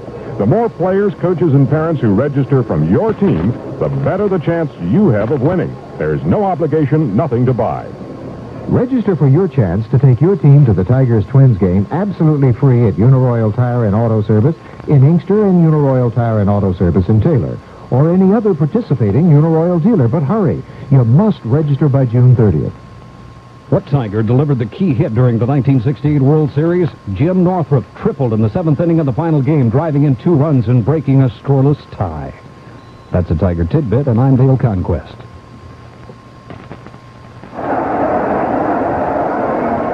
I don't know what I can say at this point. The entire crowd at jammed Memorial Stadium in Baltimore is on its feet. They have chanted, Eddie, Eddie, Eddie, and prompted Eddie Murray to make a curtain call a la Doug DeCinces of last evening. And they've done it again. A miracle of 33rd Street again here at Memorial Stadium. A 3-run homer in the bottom of the 9th inning takes a win away from the Tigers and adds to the Orioles' win streak, which is now 8 in a row. The Orioles trailed 6-1 at one point in this game. And the chant begins again. I think they want to see him again. The Tigers had a 6-1 lead after they finished batting in the top of the 5th inning. But the Orioles started coming back on a home run by Billy Smith. They picked up 3 runs in the 6th inning on a single by Rich Dar and a 2-run single by Al Bumbry. And then after Aurelio Lopez settled down, he managed to get them out without damage in the 7th or 8th inning. But in the 9th inning, John Hiller took over. He walked the leadoff man, Al Bumbry. He was sacrificed to second by Billy Smith. Then Ken Singleton walked, putting runners at first and second with 1 away. And on the very first pitch to the switch-hitting Eddie Murray, He belted one into the bleachers in left field, his 8th home run of the year. A 3-run blast, and the Orioles had won it 8-6. 8 runs, 8 hits, no errors for Baltimore. 6 runs, 8 hits, and no errors for Detroit. And the loss will go to John Hiller. Hiller's record now 3 wins and 6 losses. Tippy Martinez, for the 2nd straight ball game, does an excellent job in relief for Baltimore, finishes up without allowing a hit in 3 2/3 innings of work, makes that a full 4 innings of work. And Tippy is awarded his 5th win against 1 defeat.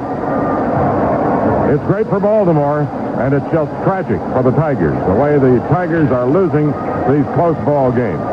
They have lost 5 one-run games and 2 two-run games, including this one, since Sparky Anderson took over as the Tiger manager a week ago Thursday. Well, we're going to get a start of the second game at about 8:50, they say. The grounds crew grooming the infield right now. And second game will feature Jack Bellingham for Detroit and Jim Palmer for Baltimore, as the Orioles have now run their streak to 8 straight victories. Now we'll be back with a second ball game after we pause now for the between game news.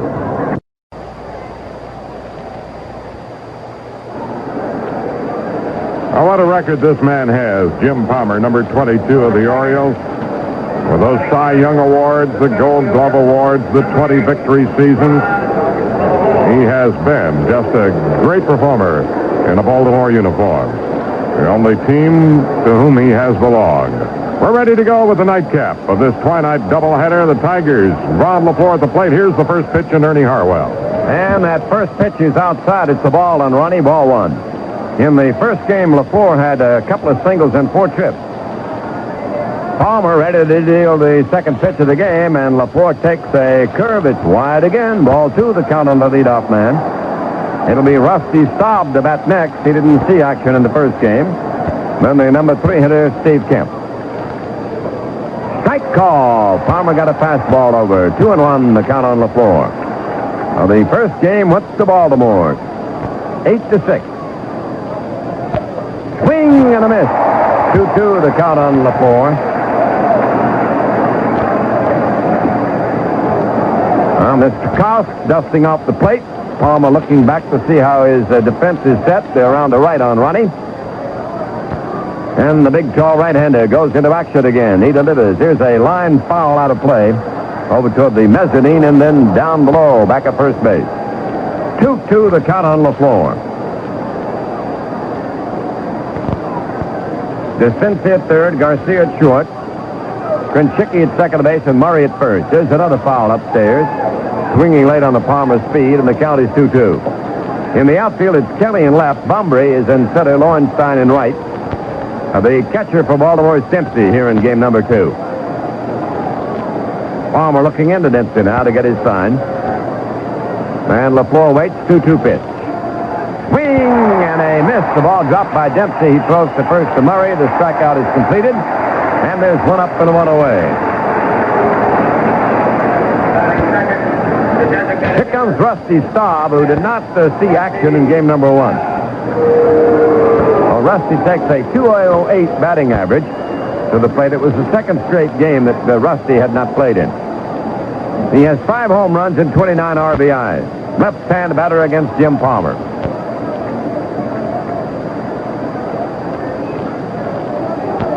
And the Baltimore right-hander wheels into action, delivers. Here's a foul back on the screen. Strike 1 on Staub.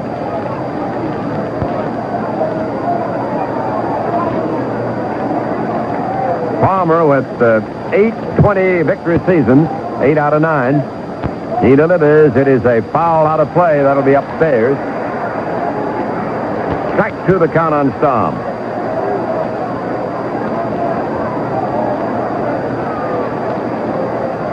Outfield around the right on Staub. No score first inning, and he swings at a bounding ball to left. It'll be a base hit. A grounder between DeCinci and Garcia, and Staub is on with a single. So the Tigers got a man on with 1 away, and that'll bring up Kemp, the left fielder. Batting third, the left fielder, number 33. Steve, a hitting shining star in the first game of the Tigers. He had a couple of singles in 4 trips, and he drove in 3 runs. He scored 1.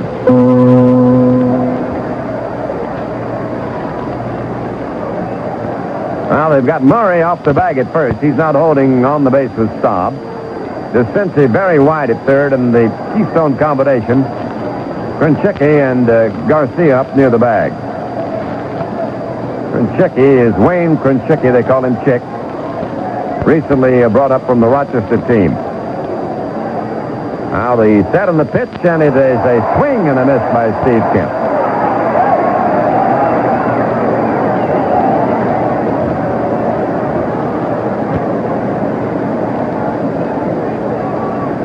The opener was the 3rd straight Oriole home game that has ended with a game-winning hit in the 9th inning. Here's a ball outside on Kemp, 1-1.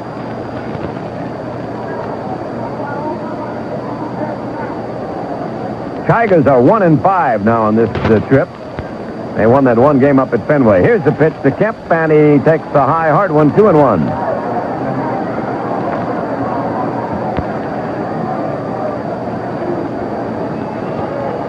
Man on first, Rusty Staub, 1 man out. No score. We're in the 1st inning of the game, number 2. And Palmer gets his sign now from Dempsey, and then straddles the slab. He's not quite ready to pitch.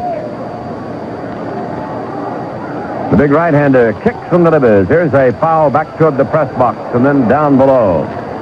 2-2 the count on Kemp.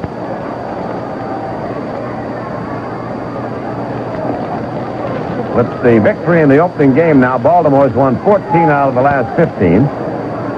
And they've won their last 8 straight. Here's the pitch. Kemp takes. It is a high one outside. He checked his swing in time. Full count on him.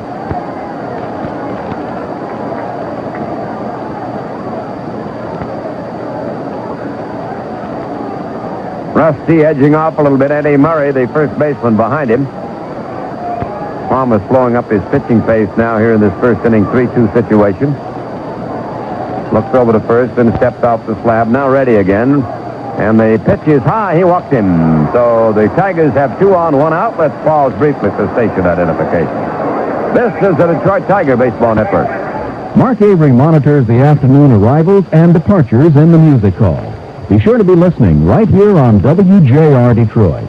You're listening to America's great radio station, Radio 76.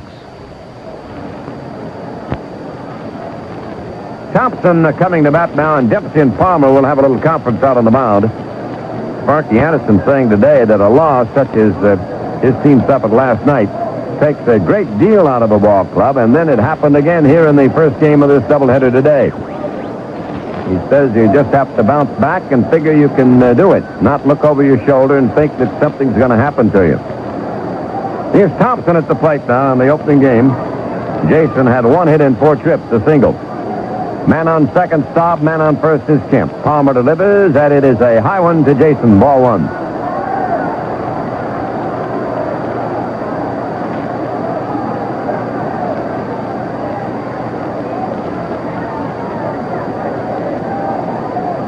Outfield deep and around the right on the left-hander batting first, Sacker, and he takes the strike.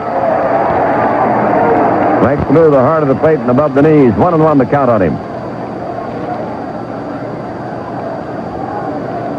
Fuss is waiting on deck. John's catching the 2nd game of the doubleheader. Now Palmer checks his sign with Dempsey, ready to deal 1-1. Thompson waiting at the plate. Here it comes. He swings and doesn't get it. A big ripple at that one. 1-2 the count on Jason.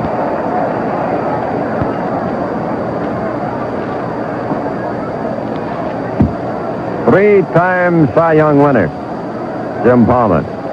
Tom Seaver's done that. Sandy Koufax has done it. Now he's ahead of the hitter, Jason Thompson. 1 ball and 2 strikes. Palmer ready, delivers. It is a foul on the screen. He reached out on an outside pitch and tapped it foul back on the screen. 1-2 the count on him.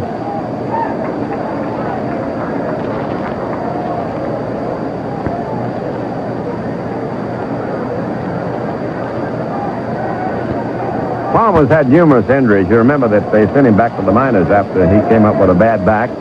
Had all kind of problems. Finally, it was discovered that he had one leg longer than the other.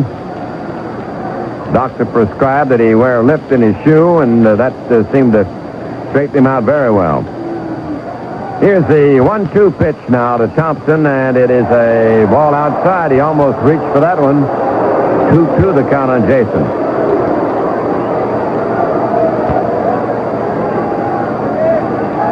He's not quite ready to get back in there yet.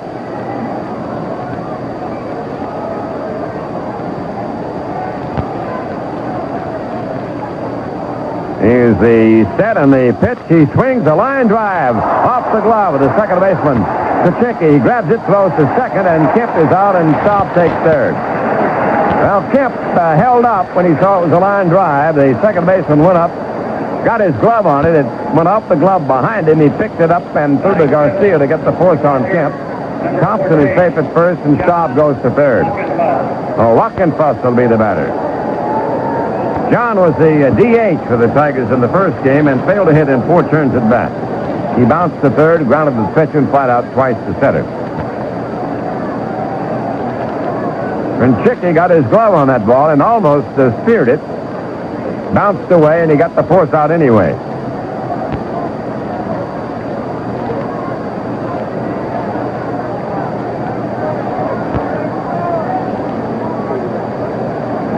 He'd have had a double play if he had speared it because Rusty had taken off for third. Now, Rusty and Trzaskowski have been having a little talk over there right at third base.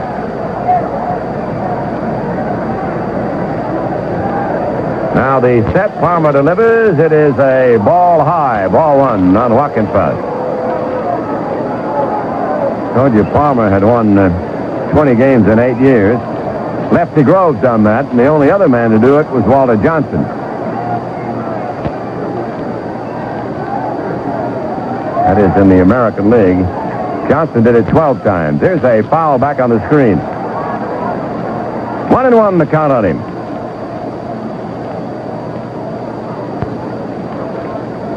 Cy Young did it 16 times.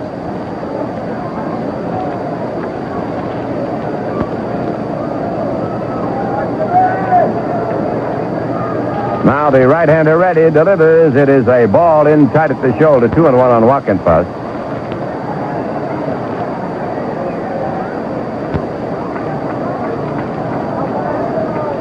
No score first inning, second game. The first one went to Baltimore 8-6 on a 3-run homer by Eddie Murray in the 9th inning.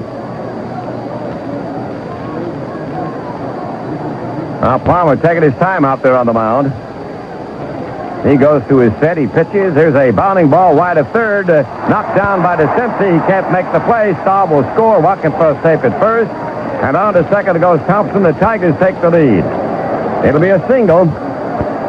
As DeCincy went to the glove side, got his glove on it, couldn't hang on. And everybody's safe with a run coming home. 1-0 Tigers, and Champ Summers will be the batter.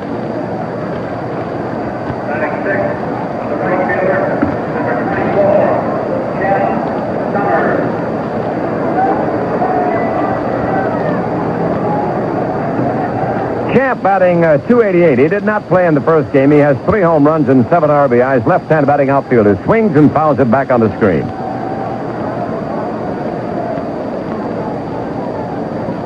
Talking about 20-game winners, the National League had some great ones. The Spawn did it 13 times.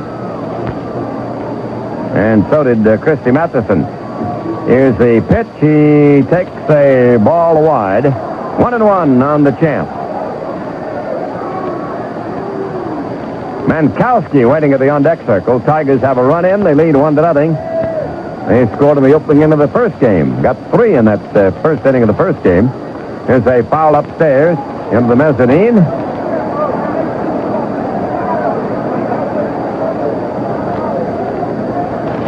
Gentleman from Pikesville got that one up there in the front row.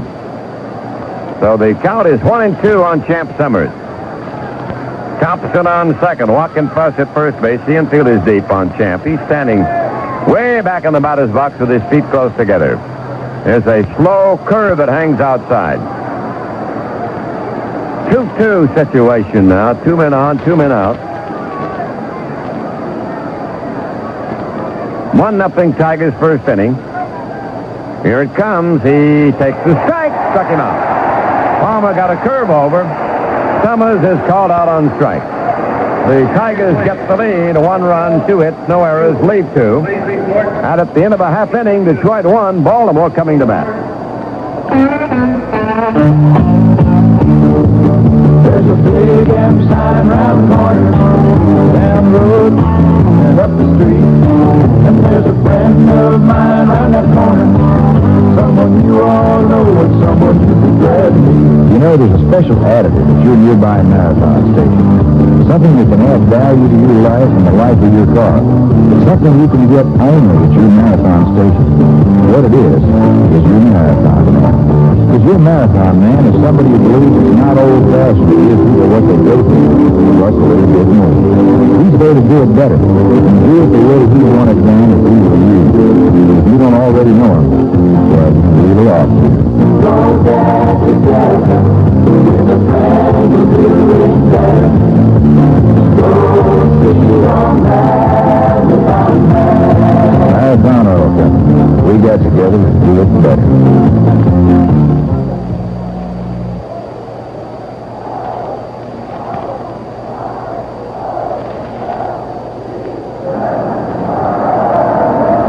Here are some other scores from the daytime games in the American League. Minnesota beat Chicago 6-1 Goats over Baumgarten.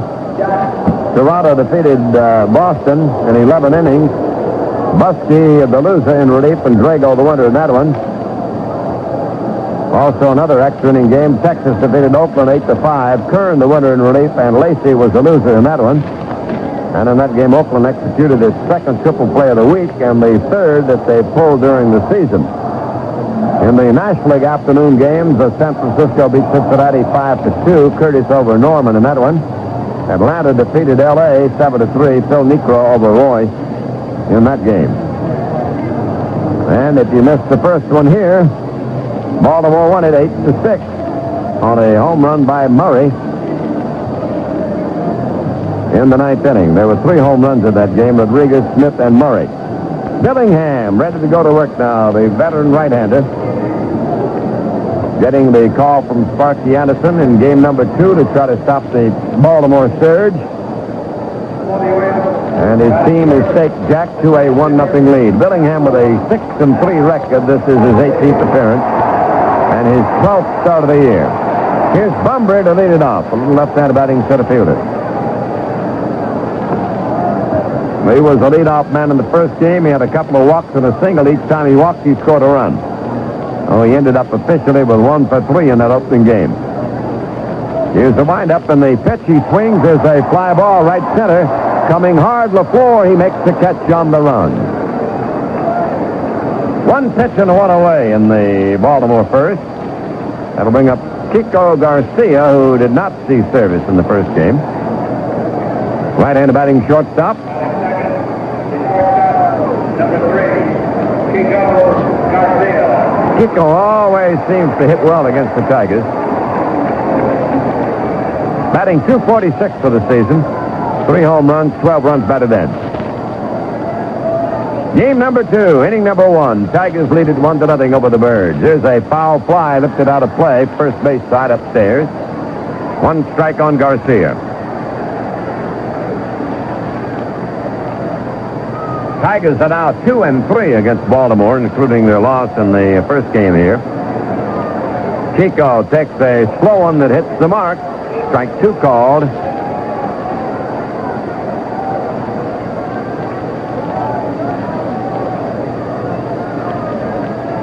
He's putting up a beef with Greg Koss, the big plate umpire down there.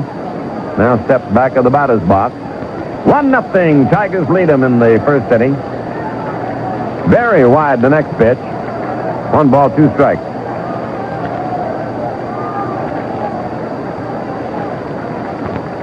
Rex Barney announced right at the start or during the first inning that folks are still coming into the ballpark, and people in the unreserved seats were asked to move over and give them room. That's how big a turnout they have here tonight. Wide curve, 2-2 the count on him now. 1 out, nobody on. Orioles batting. The Tigers lead 1-0 in the first inning. Now Billingham checking his time with walking fuss. His catcher goes to work again. And a wide curve makes it a 3-2 count on Kiko Garcia.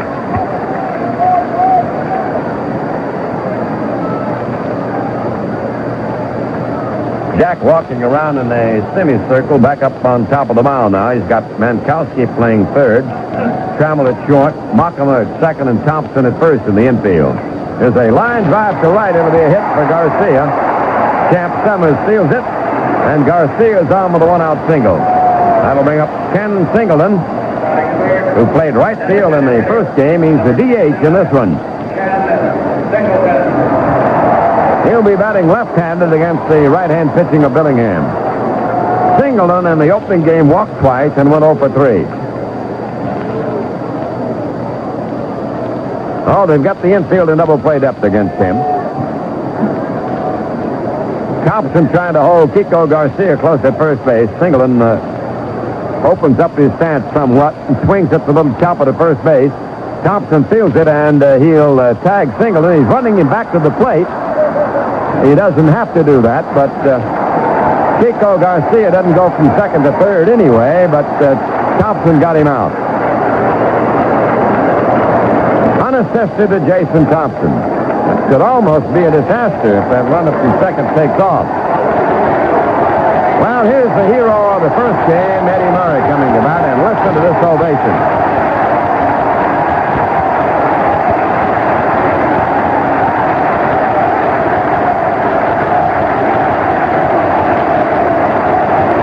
The first game knocked in the first run with a sacrifice. He singled in the fourth inning. He popped to short in the sixth, fly to right in the seventh. And then in the ninth inning had a 3-run homer to give the Orioles an 8-6 win over the Tigers. Batting left-handed, he cuts and misses. Big changeup fooled him that time for Billingham.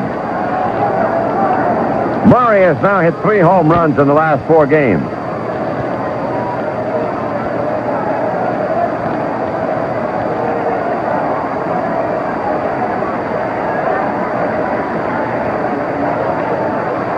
Set by Jack. He pitches. Strike. He jammed him on the hands and got that fastball in the strike zone. Strike 2, the count on Eddie Murray. 1-0 Tigers lead here in the second game in the first inning. 2 of the toughest losses the Tigers will ever experience have happened to them in the first 2 games of this series.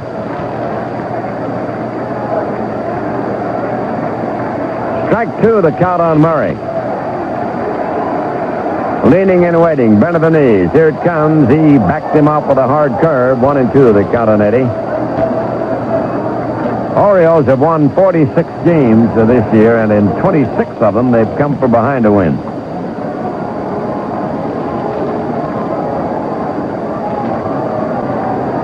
Man on second, Garcia. Billingham, the veteran right-hander, sets and deals. There's a curve, a bounce foul over toward first base. 1-2, the count on Murray. The Orioles have announced it started. We'll see an orthopedist tonight or tomorrow to get a complete diagnosis of his arm problem. He suffered a muscle pull under his right armpit. Had to leave the first game in the 6th inning. Murray waiting on a 1-2 delivery. Here it comes. He swings a bounding ball up the middle. That should tie the game. Garcia rounding third. He's coming home. It's tied 1-1 on the RBI single by Eddie Murray.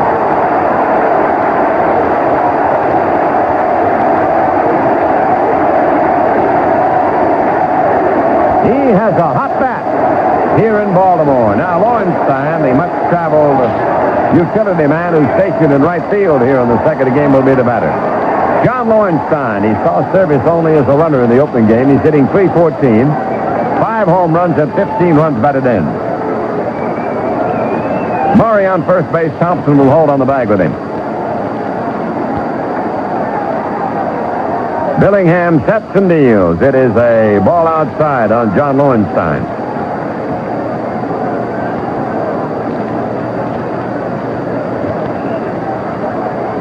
Infield very deep on Lowenstein. Now the set and the pitch. He looks at a strike. Fastball over. 1-1 the count on John.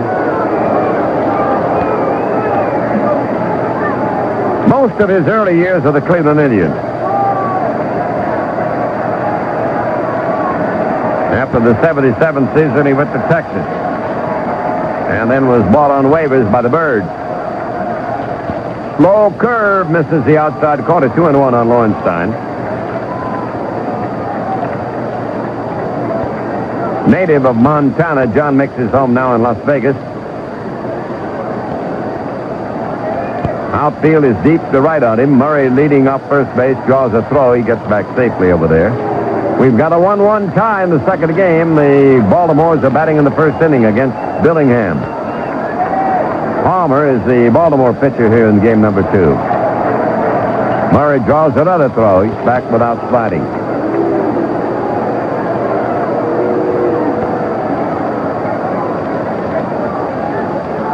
Billingham checking his time with Walk and Fuzz. And the 2-1 pitch is a ball low. 3-1 the count on him.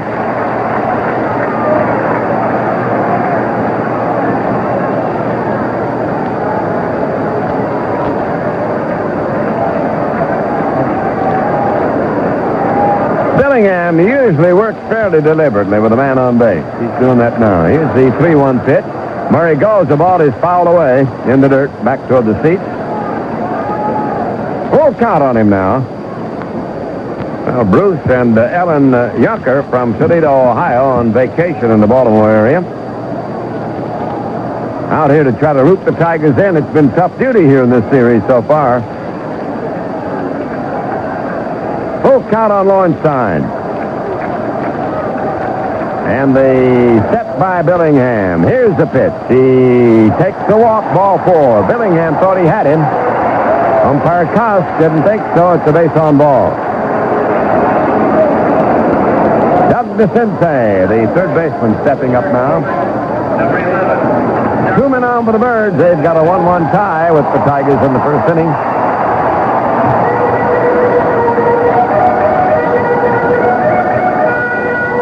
In the opening game, DeCince had a single in 4 turns at bat. It was his dramatic home run that won the game for Baltimore in the 9th inning last night. Now he's up with 2 on, 2 out against the right-hander Billingham.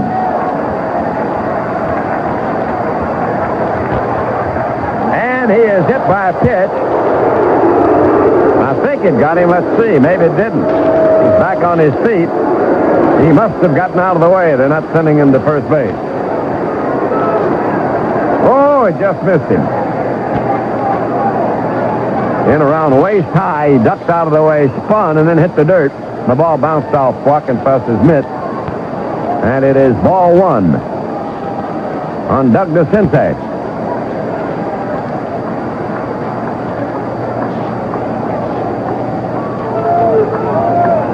Now Weaver yelling out from the dugout. He wants to know what was that call, and Koss says that it didn't hit him. It was a ball 1. Lowenstein on first. Eddie Murray on second base. 1-1 tie. First inning, 2 out for Baltimore. And the 1-0 pitch. DeCince swings and fouls it in the dirt back of the plate. And Mr. Koss will dust off the plate for everybody's benefit here. Now, Billingham didn't like that ball. He wants another one.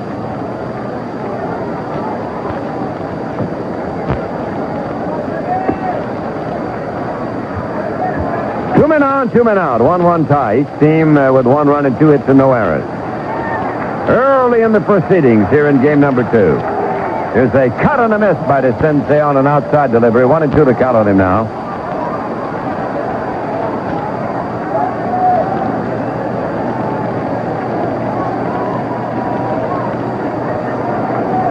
Standing deep, waiting on the 1-2 serve by Billingham. And the right-hander sets and pitches. DeCince swings and strikes out. The inning's over. Got him on a change. 1 run for Baltimore. 2 hits, no errors. They lead 2, and at the end of 1, the Tigers won, the Birds won. Circuit breakers shall be free to open in case the circuit is closed on an overload.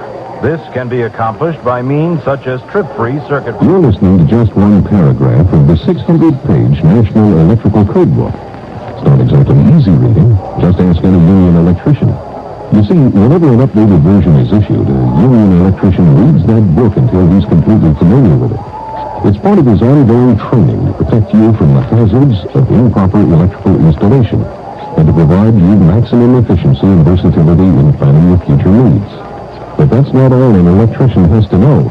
Before he becomes a union electrician, he has to go through 4 years of tough classroom and on-the-job training.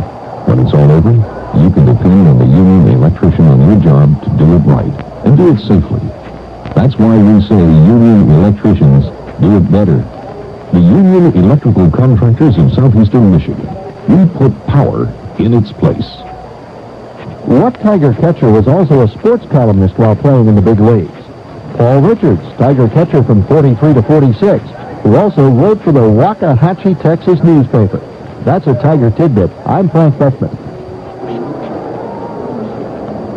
Tigers leading off in the second with their third sacker, Phil Mankowski, the left-hand batter. The game tied 1-1. And Manco takes a ball high, ball one, the count on him.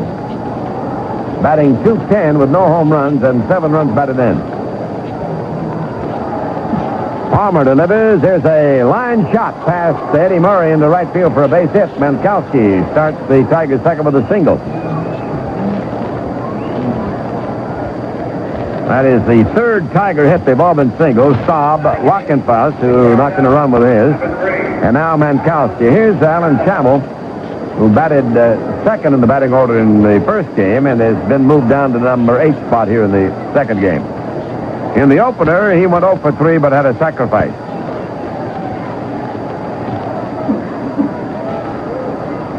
Tall right-hander Jim Palmer on the mound. And Trammell takes a fastball high, ball one.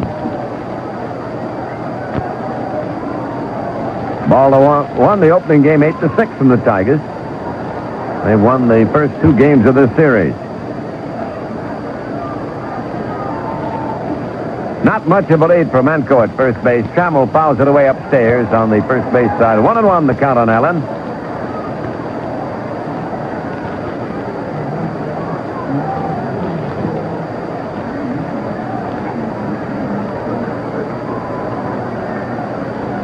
Oh, Mankowski trying to edge off again over there at first base. Murray keeping him close. Here's the pitch. Trammell starts the bunt and takes a high outside fastball, 2-1. Now, Cleveland and the Yankees have started their game in New York. They're no score in the 4th inning, and now we get word that Cleveland ripped in with 5 in the 4th. They lead the Yankees 5-0 at the end of 4. Wise and John were the starters in that game. Kansas City, California starts later. Milwaukee, Seattle, the same thing. There's a high one to Trammell, and the count goes 3-1 on him. Palmer wants a new baseball. In the National League night games, Montreal leads the Phillies 2-0 in the 5th. Chicago leads Pittsburgh 2-1 in the last half of the 6th inning at Pittsburgh. The Mets lead the Cardinals 1-0 at the end of 3, and San Diego and Houston are 0-0 in the 3rd. Trammell takes it to walk, ball 4. Outside fastball from Palmer. That'll be the second walk issued by Jim. 2 men on. Nobody down. The Tigers trying to get it going again. They've got a 1-1 tie in the second inning. And Dave Muckamer will be the batter. Dave in the opening game went 0 for 2, had a walk and scored a run. Palmer has now walked 2 and struck out 2. Here comes Dempsey for a little confab out there at the mound. The 3 Tiger hits have all been singles. Tigers scored in the opening inning on a single by Staub with 1 out. Kemp walked. Thompson hit into 4th. Staub went to 3rd, and then he came home on a single by Wackenfuss off the glove of DeCinta, the third baseman. The Orioles came back and got 1 in the first inning on a 1-out single by Garcia. Went to 2nd on the bounce out to Thompson off the bat of Singleton, and then he came home on a 2-out single by Eddie Murray. They're looking for the bunt in that Baltimore infield now. Muckamer leaning in waiting. Palmer steps on the mound, checks his runners, delivers, and there's a bunt back to Palmer. He feels it, goes to 3rd. Go to 1st. It is not in time. It's the fourth out at third, and they came close to getting a double play on the buck by Mockama. Palmer to DeCince. The play is scored. Trammell takes second. Mankowski out at third. Mockama bunted the ball right back toward the mound, and Palmer, one of the best fielding pitchers in baseball, had an easy fourth out at third. Here's Ron LaFleur, who struck out to start the game.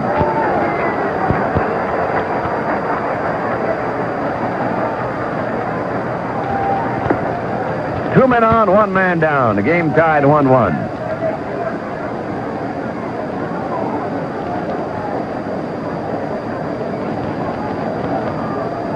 Rusty Staub will be the next batter after Ronnie. They've got the infield and double play depth on LaFleur. The outfield is to right on him. Here's the set by the tall pitcher, Palmer. He pitches line drive, hit the right field down the line. It is in there for a base hit. Lowenstein comes over to field it. Here's Trammell rounding third. He scores, and the Tigers take the lead. Mockama takes third, and it is 2-1 Detroit with Staub coming up. A man out and runners at first and third. Let's pause briefly for station identification. Listen to the Detroit Tiger Baseball Network. Warren Pierce enlivens your evening involvement with music and fun here on WJR Detroit. You're listening to the great voice of the Great Lakes.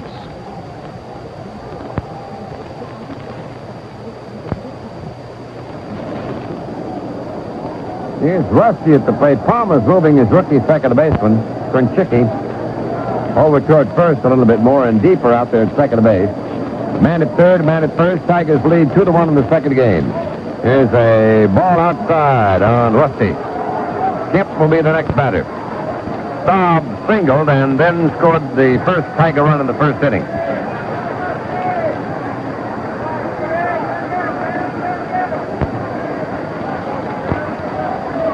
Set and the pitch. He hits a bounding ball to second. Precision has it for the shortstop, and they call him out. He was ready to throw, so Garcia got the put out, but he didn't get anything else, and here comes Sparky out.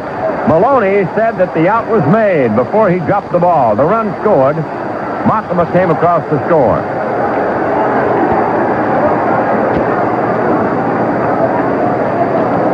Umpire's judgment, and LaFleur is forced at second base. The run scores. The Tigers lead 3-1.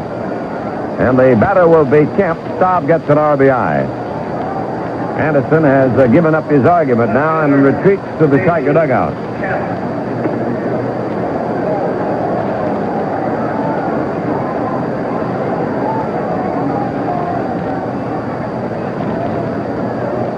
Well, you say one thing, Palmer put that rookie second baseman, Krenchicki, right in the right place. That's exactly where Rusty hit the ball, where he had moved him. Kemp drew a walk the first time up. He swings, and it's a little blooper back a short. Garcia going back, and he won't get it. It drops in behind him. Staub takes second on the Texas League single off the bat of Kemp. 2 men on, 2 men out. The Tigers lead by 2, 3-1, and now it's up to Jason Thompson to keep it moving.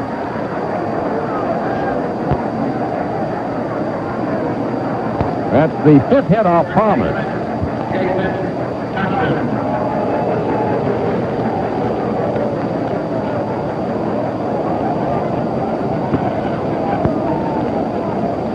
Outfield deep and around the right on Jason. He did a force out for the second baseman his first time up. Staub at second, Kemp at first base. Palmer pitches, and it is a high, slow curveball one.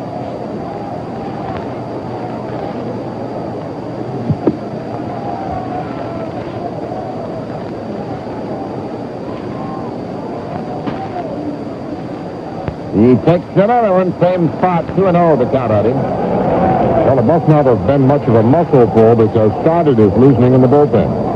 Well, to the doctor tonight. Well, he got well in a hurry, didn't he? Here's the set now. Palmer delivers. Low for ball 3 on Jason Thompson. Watkins first, the next batter. Baltimore took the first game 8-6 on a 3-run homer by Murray in the 9th inning. Tigers lead here in the second game in the second inning, 3-1. Jason digging in a 3-0 count, and he takes a walk. It was a high, hard one. The bases are loaded with Tigers, and John Watkins will be the batter. That That is the third walk issued by Jim Palmer. Thompson on first, Kip on second, Staub at third. Time called out in the middle of the diamond, and Palmer and DeCincy are having a little conversation. Wackenfuss had an infield hit in the first inning and drove in the first run.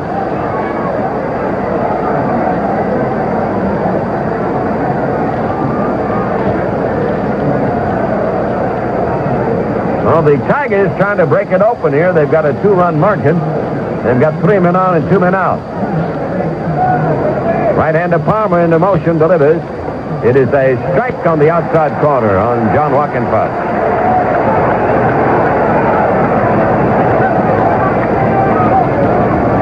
They've got the outfield straight up on John. The infield playing back. They'll play that ground ball anywhere. Now Palmer checking his time with his catcher. Dempsey works again. Swinging a foul up this way above our heads. Strike 2. He's got 2 quick ones on John now. Summers will be the next batter. Palmer didn't like that ball. He wants an exchange. 3 runs, 5 hits, no errors for Detroit. Baltimore 1 run, 2 hits, and no errors. And the strike 2 delivery. He swings and misses. Struck him out on 3 pitches. Well, the Tigers sent 8 to the plate. And they pick up a couple of runs. 2 runs on 3 hits. There were no errors. 3 runners are left. We go to the last half of the second, and it's the Tigers 3 and the Orioles 1. When it comes to sports, nobody covers the action like the Detroit News AM edition. And when it comes to Tiger baseball, no one brings it to you with more depth than news sports writer Tom Gage. That's because, like all news sports writers, he's also a sports fan. So when he covers the games and the teams, the personalities and the rivalries, he feels the same exhilaration and frustration that you do. And he gets right down to the very guts of the matter. But the Detroit News AM edition doesn't cover just one sport. It covers them all. Close up, on the field and off, with regular commentary from columnists Joe Falls and Jerry Green. Comprehensive profiles, features, and stories by the entire staff. And, of course, the stats, standings, and the late-night scores that came in after you fell asleep. The Detroit News AM edition, at your newsstands at 6:30. It's got the freshest sports in town. That's the Detroit News AM edition for the first good news of the day.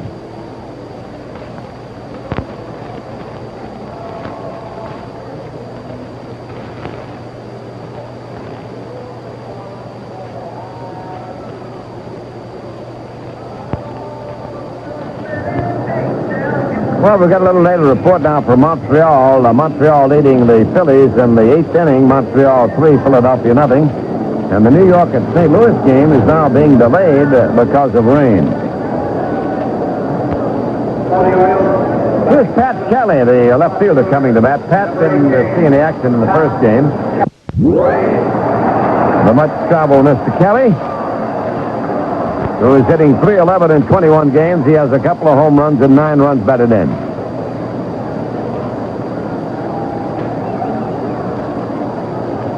Swings, and there's a looping drive to center field past the glove of Schammel, who made a diving effort to get it. And Kelly rips that first one up the middle for a single. And now we'll see the rookie, Wayne Krenchicki. Krenchicki. Krenchicki's a left-handed batter. Young man from Trenton, New Jersey, brought up from the Rochester Ball Club. He's an excellent butter. He was Baltimore's first choice in the January 76 draft. They call him Chick. He's a left-handed batter at the plate. And he's hitting .250 with no home runs and no RBIs. There's a little toss over to first base by Billingham. And Kelly back in time.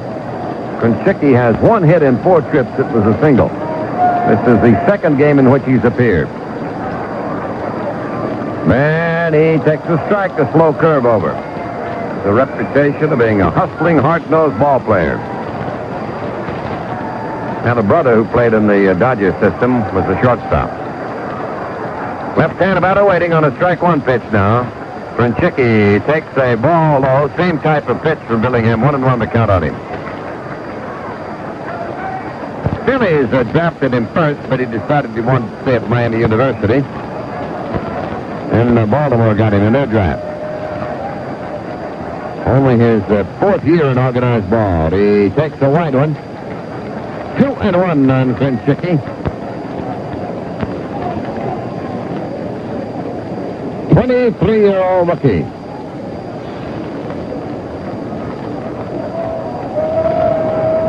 Played second, short, third. He's done some catching. Swinging a bounding ball hit towards second. Markhammer over to channel one. Relay to first. It is a Tiger double play. Second to short to first. Two for the price of one. Two down, nobody on now for the Birds. And Rick Dempsey, the number 9 batter, the catcher, will be stepping up with a 272 average. The catcher. Dempsey in the first game batted only one time. He was called out on strike.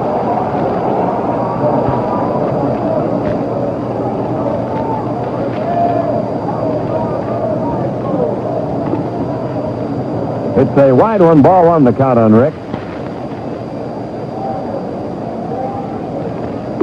3 hits for Baltimore. 5 hits for the Tigers. Strike call. Mr. Koff said so. 1-1 the count on him. Tigers got 1 run in the first, 2 in the second. Baltimore got 1 in the first. They're batting now in the second, but the base is empty and 2 down against Jack Billingham. Ground ball at the third. Mankowski grabs it, throw to first, got him, and they are out now with no runs on 1 hit, no errors, and nobody left. At the end of 2, Tigers 3, Baltimore 1.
Since Tiger Stadium was built along its present lines in 1938, 15 homers have been hit over the roof and out. 13 in right field, 2 in left. That's a Tiger tidbit, and I'm Dale Conquest.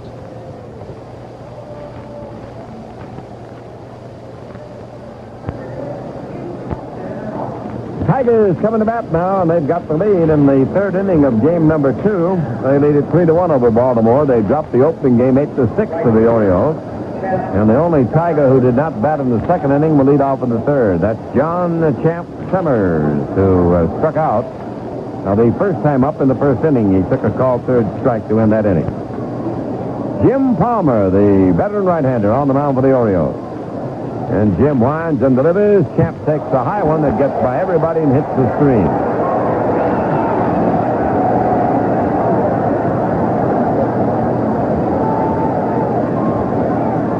He takes another one a little bit high and outside. That was a curve. 2-0 on Summers.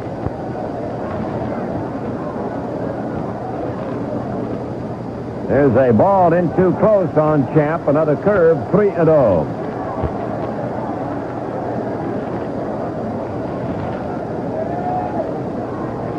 Wind up and the pitch. He gets a walk. It's in too close on him. Palmer has now issued 4 bases on balls in this game. And here's Mankowski, who started the second inning's 2-run surge with a single.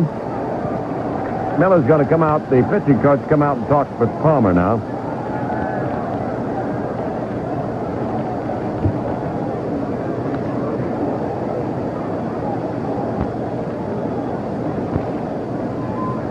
So they're having a little conversation at the mound.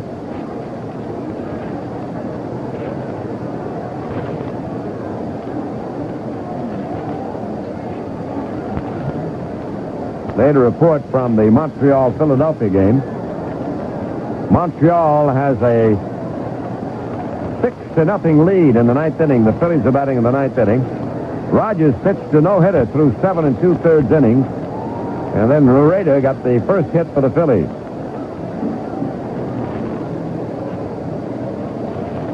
Ready to go again. Here's the pitch, and Manco takes a strike from Palmer. Fastball in. Well, it was said that Daddy Ozark's managerial job with the Phillies was on the line in this series. Montreal won the first game. They're leading 6-0 in the second game in the 9th inning. Ground foul down past first base off the bat of Manco, and the strike 2 count on him now. Tigers lead them 3-1 in the third. Summers began this inning with a base on balls. Now Palmer quickly out ahead of Mankowski. Here's the set. Here's the pitch. He takes a high, slow curve. 1-2 on Mankowski.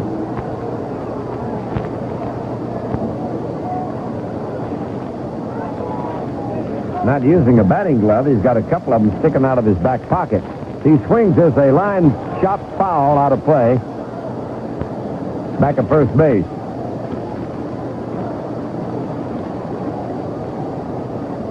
Tigers got 1 in the first and 2 in the second. Baltimore got 1 in the first. That's the story so far here in the early chapters of game number 2.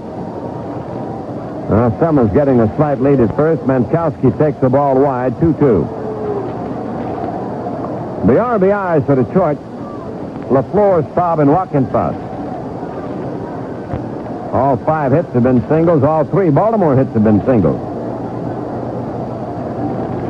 Waiting on a 2-2 pitch. He takes the strike right through the middle. Struck him out. Mankowski called out on strike. That's the 3rd strikeout for Palmer.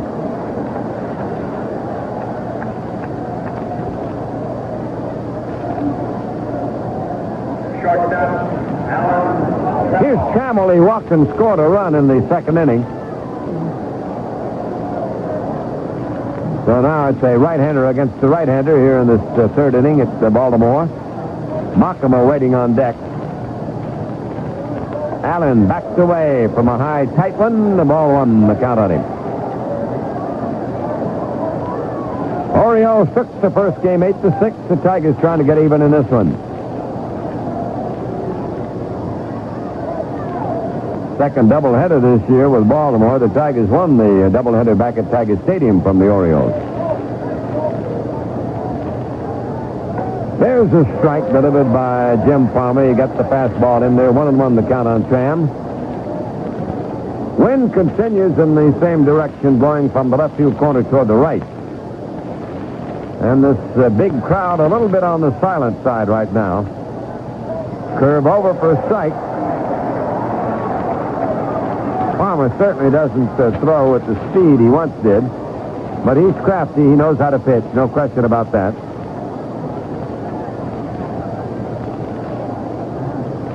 Not very happy with his current contract. He's let folks know about that. There's a pitch in too close. He jammed him again. 2-2 the count. The outfield is playing Trammell to right a little bit. Summers trying to get a lead at first base. Eddie Murray holding. There's a throw, but the champ gets back safely.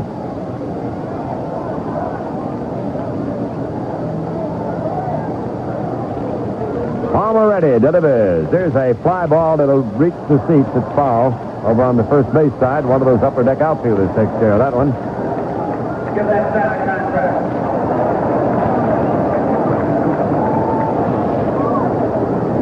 2-2 the count.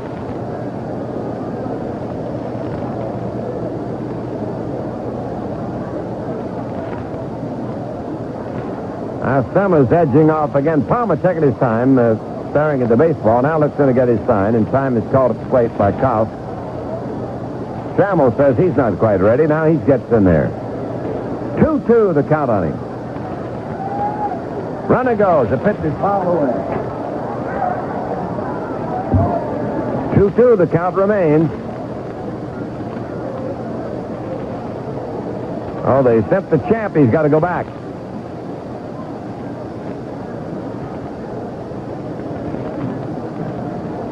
Let's see what they'll do this time. Trammell digging in against the Baltimore right-hander. Here's the set. Here's the pitch. He takes the ball low. That one into dirt. Walks off the chest of Dempsey and out in front. 3-2 the count on Allen. Palmer's thrown a lot of pitches, something that you don't see him do that often.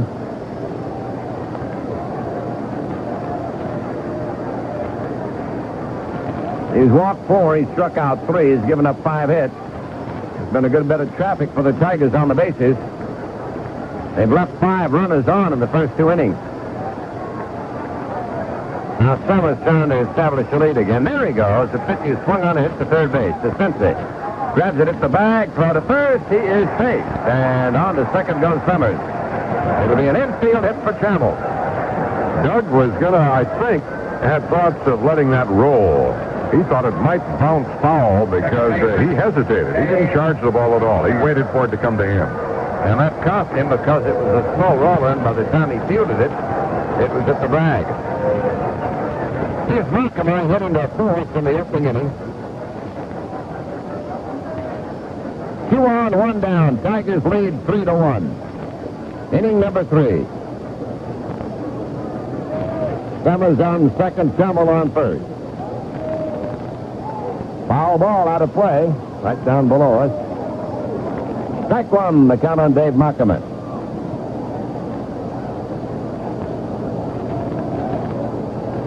Been sort of a struggle for Jim Palmer so far.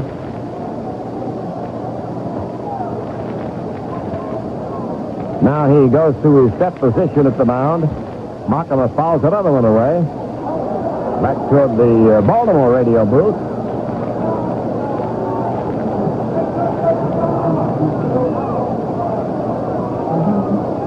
Montgomery's only big league experience prior to coming to the Tigers was with the California Angels last year. Now the right-hand batter waiting. Palmer sets and deals. Here's a fly ball to right field. Lowenstein there. He's got it. He falls down. Champ Summers goes back to second. Doesn't make it. It's a double play. Champ thought the ball would fall in. It was a short line drive, but Lowenstein was playing close and turns it into the double play despite the fact that he fell down on the grass after he caught the ball. Well, the Tigers are out in the third inning with no runs on 1 hit, a walk, no errors, and 1 man left. And we go to the last half of the third. It's Detroit 3 and Baltimore 1. Right now, at this very moment, even as I speak. You can get a quarter. Some of the scores here now in the American League. Only one other game is going at the moment. That's at Yankee Stadium, where in the bottom of the 6th inning, the Indians have a 5-0 lead over the Yankees. Rick Wise has shut out New York thus far. Apparently, Tommy John has weathered a 5-run 4th inning. He's still in there for New York.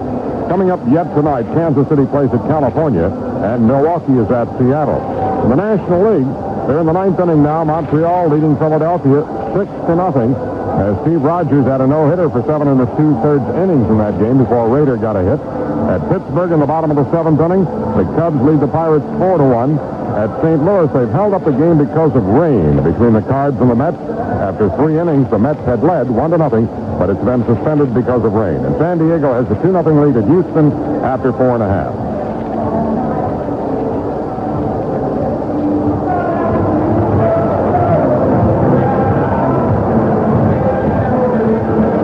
The Tigers take the field now. The Birds come to bat. It is the last half of the third. The Tigers lead Baltimore 3-1, and Mr. Billingham gets ready to deal them in again for the Tigers. And the 36-year-old right-hander. Pitching to Al Bumbry, the leadoff man, and then Chico Garcia and Ken Singleton, the top 3 in Earl Weaver's batting order. Billingham, one of the first pitchers who was really groomed to be a relief man in his minor league career. The Dodgers had him in the minors and brought him up as a reliever. Got his first start when Drysdale was ill with the Dodgers. Here's a curve low on Bumbry, ball 1. He flied to center field of LaFleur the first time up. The left-hand batting leadoff man takes a cut, and it's a high pop-up back into short center field. LaFleur is coming in. He's there. He's got it, and there's one away. Chico Garcia, who singled in the first and scored the Baltimore run in that inning. Steps up now against Jack Millingham.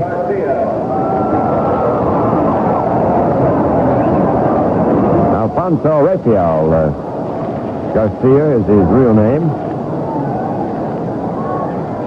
Oldest of 5 youngsters in the family. Right-hand batter against Billingham. Swing, a line drive, base hit, right field. Makama dives, couldn't get it. And Kiko gets his second hit. Oh, he's a powerful hitter against the Tigers. Here's Singleton, the designated batter who bounced out the first baseman Thompson in the first inning.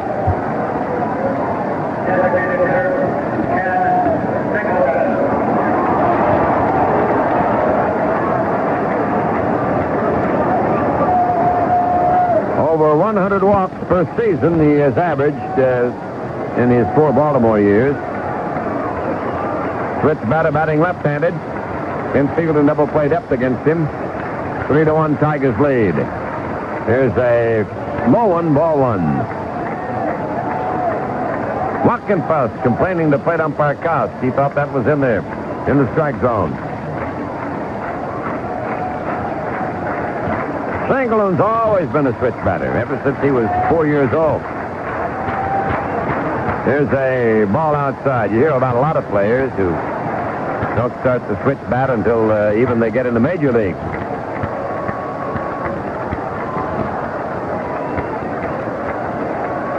2-0 the count on Ken. Here's the pitch. He swings on a bounding ball at the Makama. Over to Trammell, 1. Right there to Thompson. Double play by the Tigers, and that retires the Orioles. No runs, 1 hit, no errors, nobody left. That's the end of 3. Tigers 3, Baltimore 1.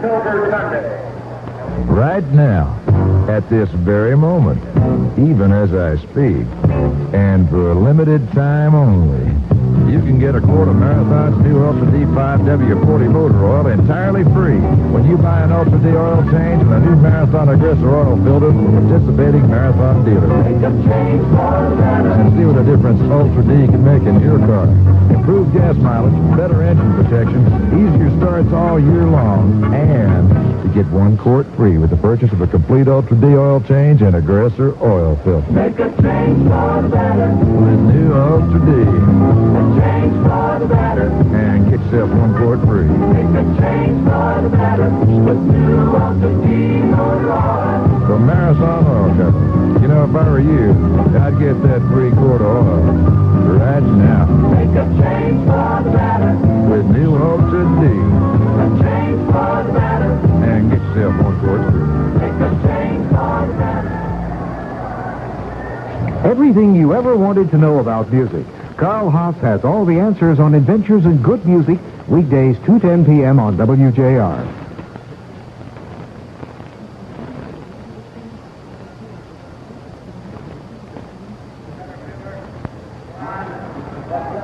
Well, Baltimore won the opener 8-6. The Tigers lead here in the second game at 3-1. We go to the 4th inning. Let's tune in now on Paul Carey. All right, Ernie. Ron LaFleur leads off the inning for Detroit, and he swings and misses on the first pitch from Jim Palmer. Ron has struck out and singled in a Tiger run in this game. Palmer into the motion. He kicks high and delivers a slow one in for a strike. He's got the changeup in there. 3 runs on 6 hits for Detroit. The pitch to Ronnie. Swung on and missed. That big curve fooled him. He's out of there. That's 5 strikeouts for Palmer. Here's Rusty. Rusty has a single and 2 trips. He singled in the first inning and then grounded into a force out that brought in a Tiger run. On the play, Garcia, in the motion of throwing, dropped the ball, enabling the Tigers to score a run. It's outside for a ball. Tigers have left 6 men on in the first 3 innings of this game. High fly ball down the right field line, and it's foul, and it may reach the seats. Yes, it does.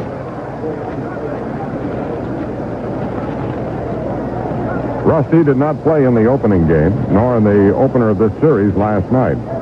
The first 2 Tiger games he's missed since he joined them in early May.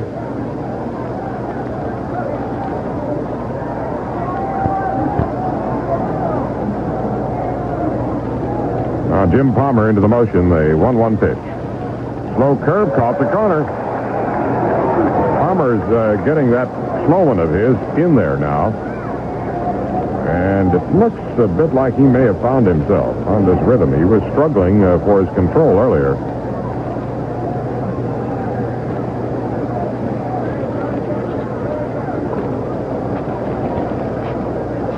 There's the windup, the 1-2 delivery.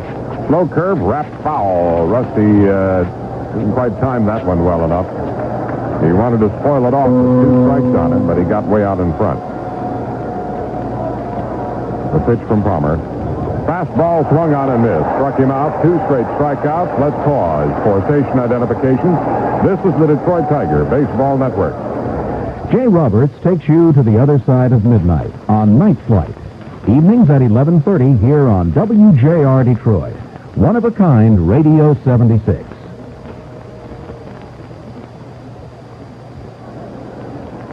Steve Kemp stepping in. Palmer now has fanned to 6 while walking 4. Swing and a miss by Kemp. A breaking ball working beautifully for Palmer now. It was the fastball, however, that he struck Staub out on.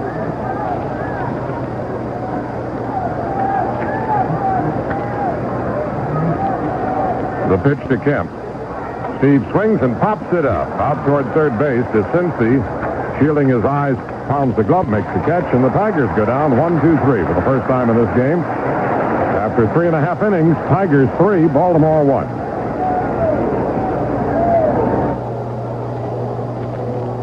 Do you hear it?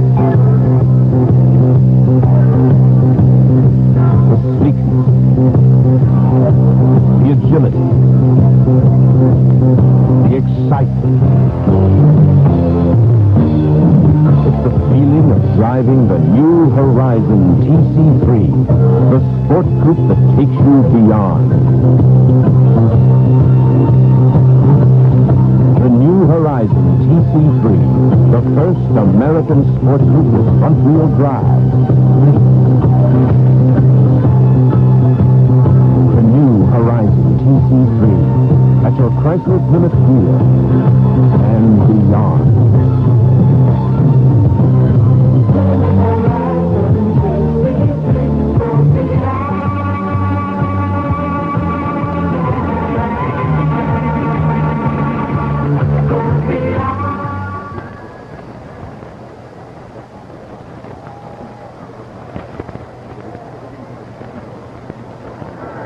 Well, the ticker has come through with a correction. Earlier, there had listed 3 runs for Montreal in one of the late innings. That was untrue, as it turns out. They have corrected, and the game is over. Montreal defeated Philadelphia for the 2nd straight night, and the Phillies have not beaten Montreal yet this year.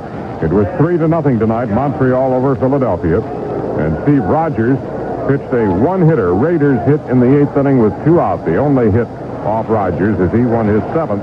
Against 4 losses, Nino Espinosa now has a record below 500 of 6-7. Here's Eddie Murray, the hero of the opening game victory with his 3-run home run. Eddie singled in the Baltimore run here in the nightcap in the 1st inning.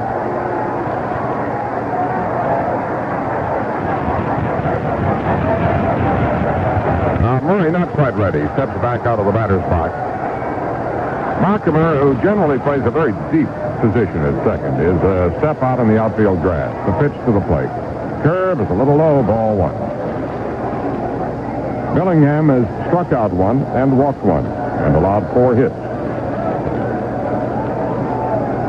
Billy Jack delivers, swung on and missed. He slipped the fastball through there that time.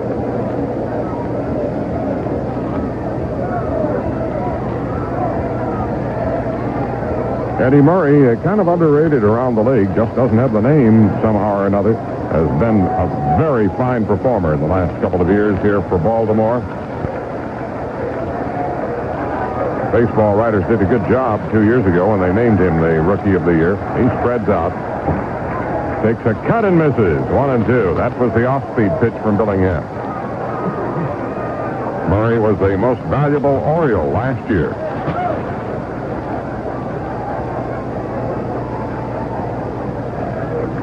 Opens that stance on a semi-crouch, leans back, the pitch.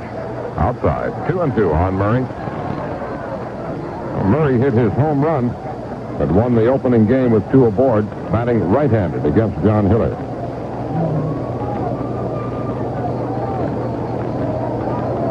Now the pitch is inside, jammed in, full count on Murray.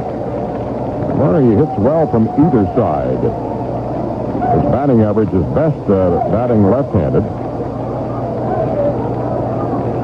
But he's had now 3 home runs batting right-handed and 5 batting left-handed. He's batted a lot more left-handed.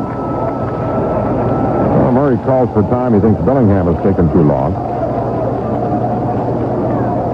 3-1, the Tigers lead in the last of the 4th inning. Murray leading off the 4th. Takes a walk. Ball 4, the pitch was low.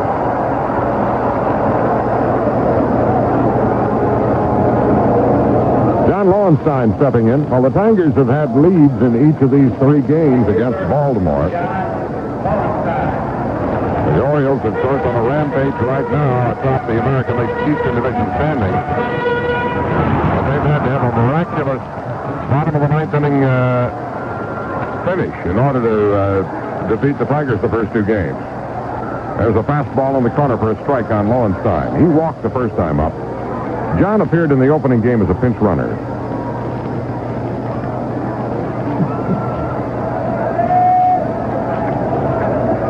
A stretch by Bellingham, the pitch. Fastball just misses. Tigers led 5-1 last night at one time. They led 6-1 in the first game this evening. In the top of the 5th inning. But the Birds came from behind to pull it away. The stretch by Jack. Here's the 1-1 pitch. On the corner, strike called. And Lowenstein walks out. He's got some things to say to Mr. Greg Toft, working behind the plate. Now they stop their conversation. Toft takes the mask off so he can reply a little bit better to John. Now Lowenstein wants to talk some more. Each one apparently wants to get in the last word. Now Lowenstein back in the batter's box. Murray at first with a leadoff walk here in the 4th. The pitch to Lowenstein. It's low. 2-2.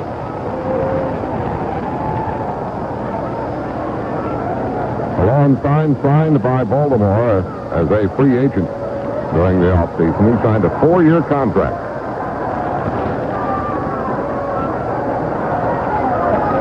Ex-Marine, a left-hand batter, waiting. He takes a cut, lifts a fly ball to left field. It's fairly deep, but Kemp will have the room. He's in front of the bullpen, makes the catch, and Murray, halfway to second, will retreat. So there's 1 out with a man on, and Doug DeCinces will step in.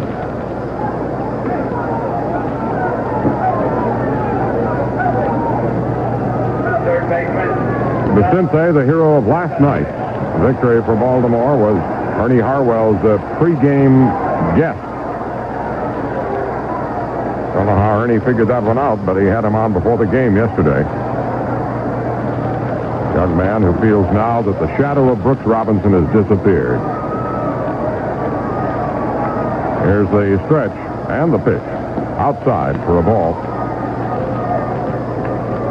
When they had Brooks Robinson Day here in Baltimore, Brooks' successor, DeCinces, wound up hitting a game-winning home run.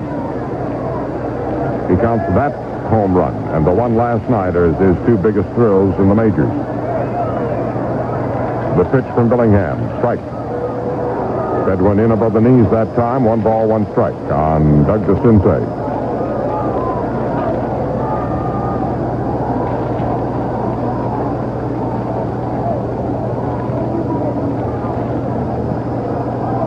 Tiger infield and double play depth. As Murray gets a good lead at first, the pitch to the plate. Curve is tapped toward third. Tough try from Mankowski. Fields it, throws. Out at first. Good play by Phil as Murray took second. Did not think they were going to get DeCinces that time, but he just nipped him at first base. A runner at second now with 2 down. And the batter will be Pat Kelly. Talked with Pat at some length before the game yesterday. Out at the batting cage when the club came out early. asked him what's responsible for this resurgence of interest among Baltimore fans. And Pat, like other players and other officials here, can't really pinpoint it. They certainly can't point to one factor. Pat did point out one of the possibilities, he said, and it just is part of it. But he said there may be some who really did fear that this city would lose its franchise unless the club began to get the support it deserved. Kelly looks at the curve wide.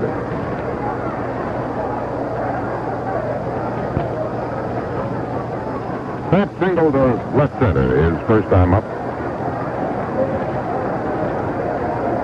A veteran, he's been around for some time.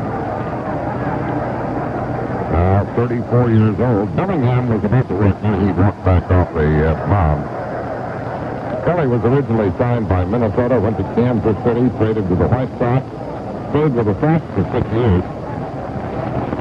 And he's been here in Baltimore now. This is his third season. It's low and inside, 2-0 on Kelly.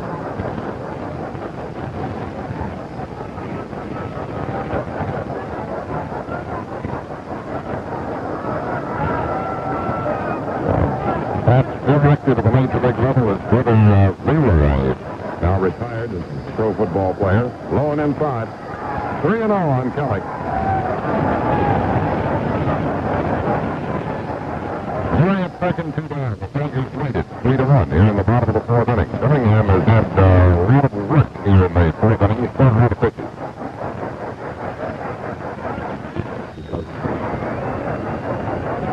Kelly, a left-handed batter. Here's the stretch. So that's the second. Base 3-0 pitch. Ball 4. Kelly gets a walk. Bellingham a little disgusted with himself. The pitch was low. It's the second walk in the inning, the third in the game given up by Bellingham. And it'll bring up that rookie second baseman, Wayne Krenchicki. Out of the University of Miami of Florida.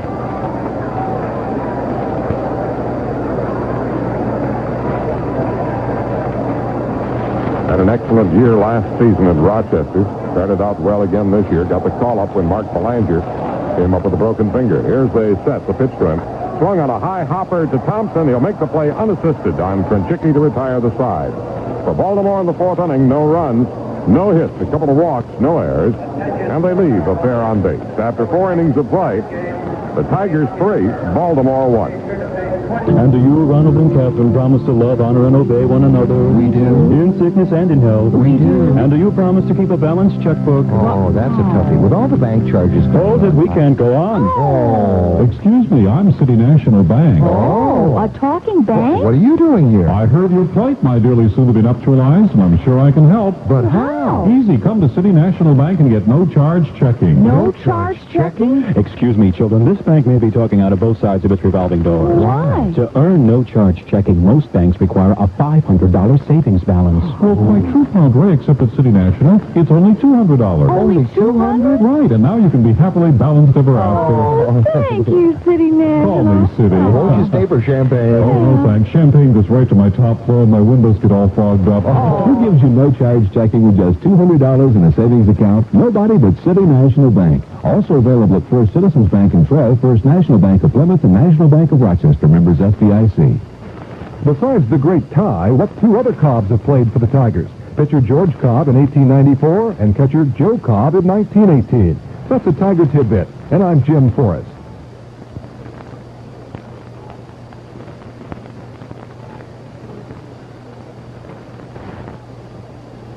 We just got the official attendance figure announced here at Memorial Stadium. What a turnout. Earlier, they'd been figuring on 25 last night, 30 tonight, 35 tomorrow.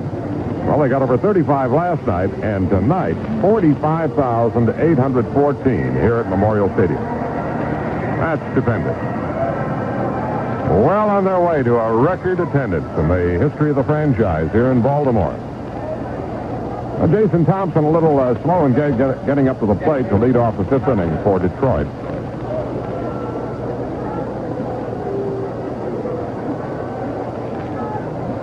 Thompson has bounced into a force and walked against Palmer.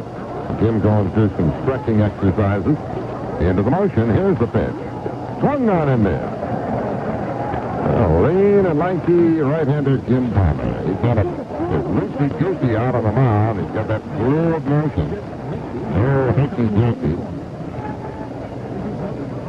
But on that first pitch, he was leaning forward, and that was part of his windup. And he'll sometimes come at you real quick. He'll kind of quick pitch you. It's up high for a ball. 1-1 on Thompson.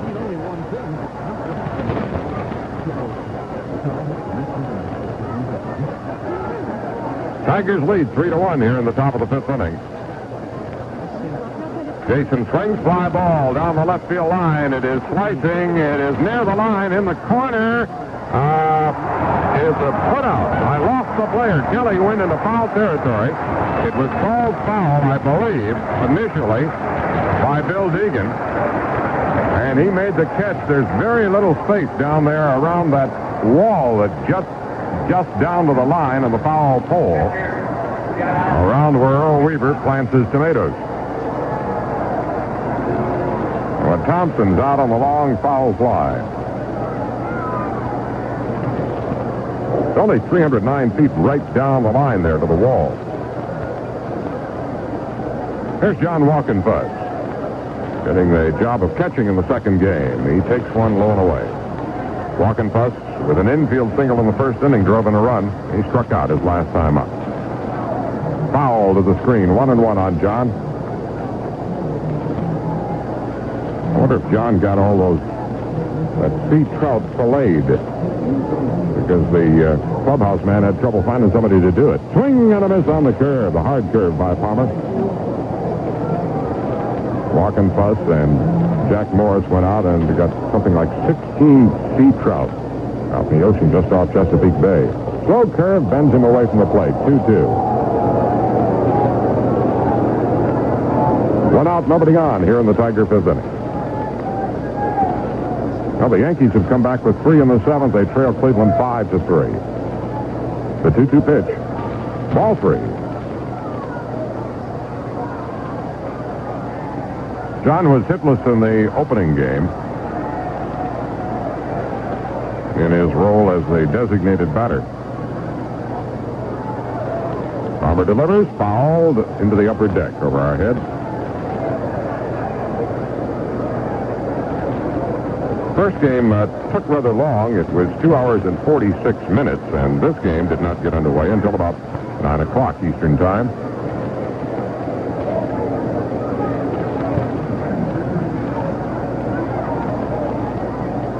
Full count on Walkenfuss. The pitch from Jim Palmer. Swung on. There's a fly ball to deep left field. Kelly going back. He's got the room. Makes the catch. 2 down in the fifth inning. That'll bring up Champ Summers, who has struck out and walked. Champ did not play in the opening game.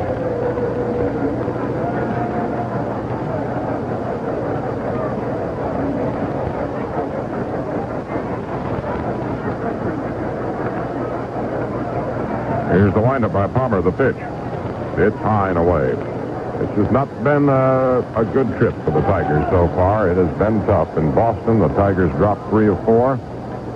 They have lost 2 successive games in the bottom of the ninth inning here in Baltimore. The pitch to Summers.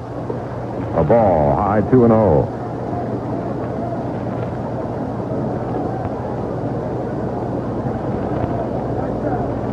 Palmer kicks and fires. Fouled over the Orioles dugout. It jammed on the wrist that time.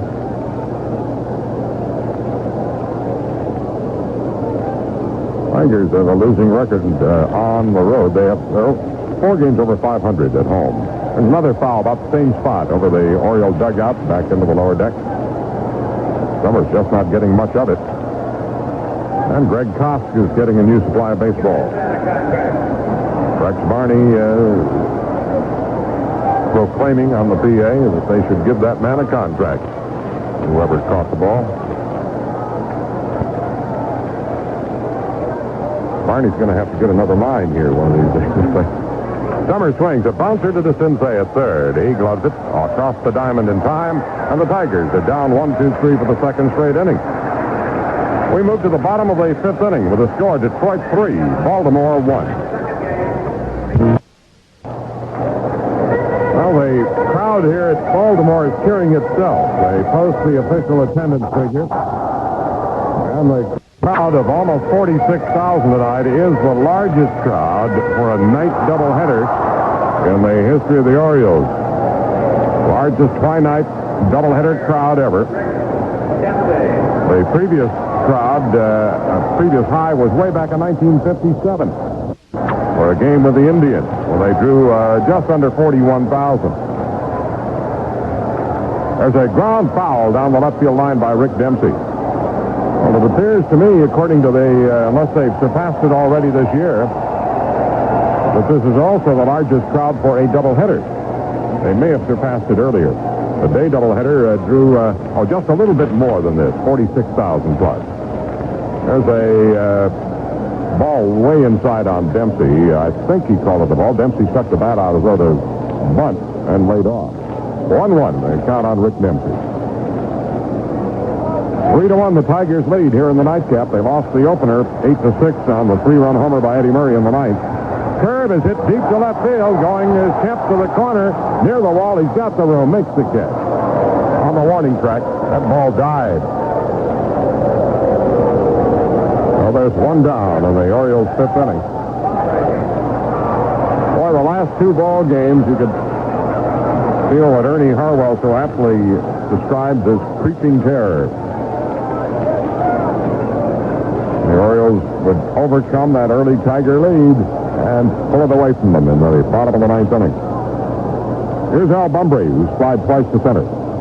Curve is wide to little Al.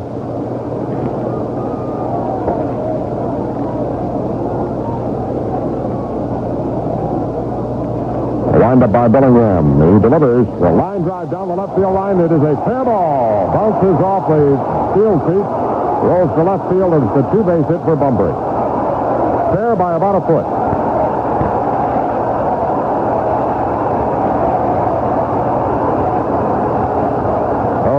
Two-base hit for Bumbry with one out here in the fifth inning.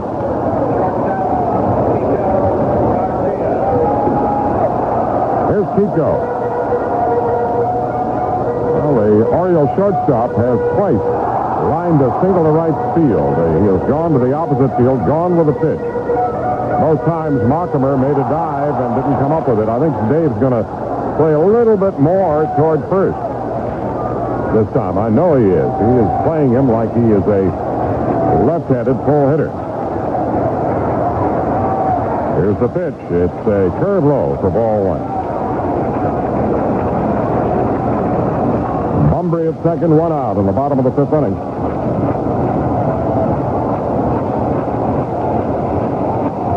Bellingham gets the sign from Walkenfart. Here's the pitch. Line down the right field line, foul, just outside the line. Well, again, Garcia punched that ball toward right field. This time, it was foul by about 2 feet.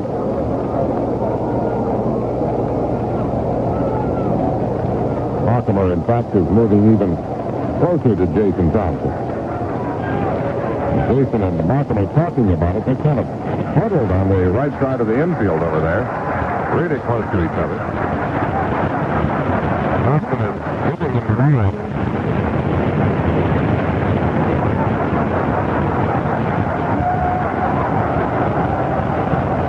Bellingham ready. Here's the look to second. And the 1-1 pitch. Curve is inside. 3 runs on 6 hits for Detroit. The Orioles have 1 run on 5 hits. The Tigers got a run in the first inning on the infield hit by John Walkenfart. Added 2 runs in the second. 1 run scored on the single by LaFleur. Rusty Staub's bounce out brought in another. It's a fly ball to deep left field. Chasing it. It may be. It is gone. A 2-run homer for Garcia.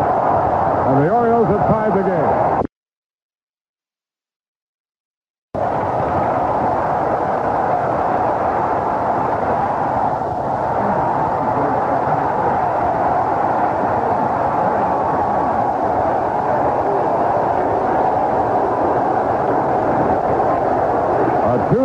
For Chico Garcia, his third straight hit in the game over the left center field fence at the 385-foot marker. And And the game is tied at 3-3. The fourth home run of the year for Garcia.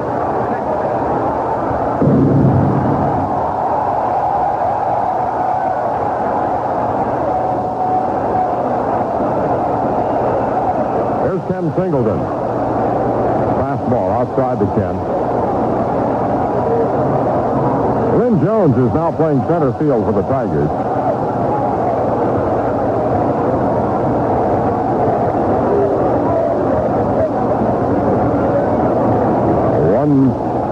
One ball, one strike. They count on Ken Singleton. Billingham's pitch curve is low, 2-1.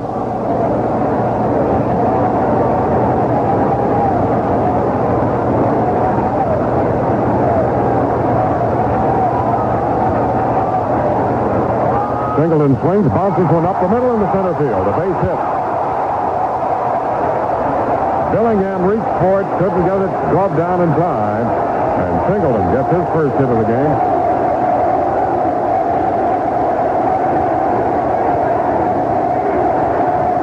That'll bring up Eddie Murray. And this crowd has really come alive.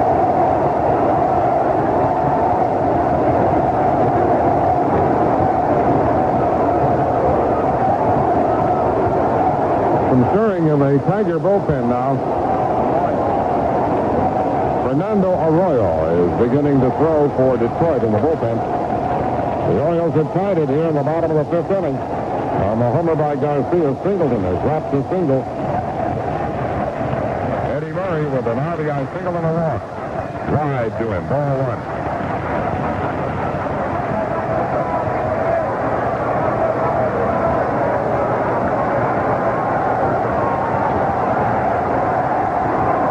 Singleton has a short lead at first. The pitch. There's a called strike.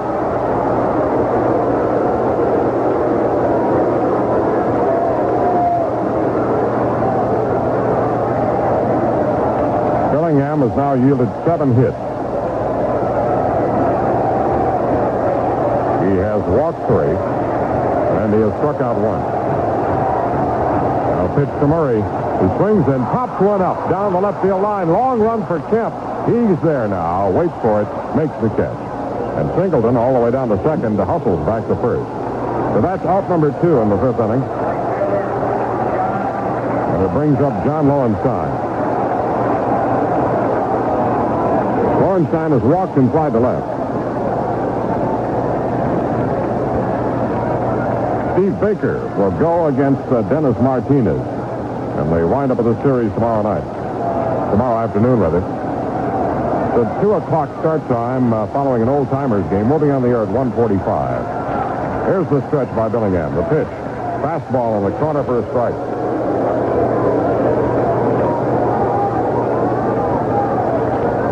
Jack shows him that fastball once in a while, but while most pitchers will use a fastball to set up an off-speed pitch, with Billingham it's the other way around. The pitch. Curve is fouled behind the plate.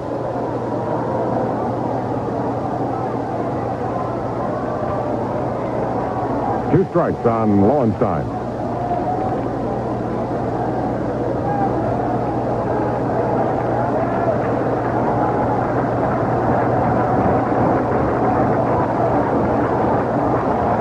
Now the applause begins again. Billingham taking a little time. He's walked off the mound. Well, the bugs are out aplenty now here in Baltimore. Flitting about on the bright arc lights. There's a pop-up foul into the upper deck behind the plate.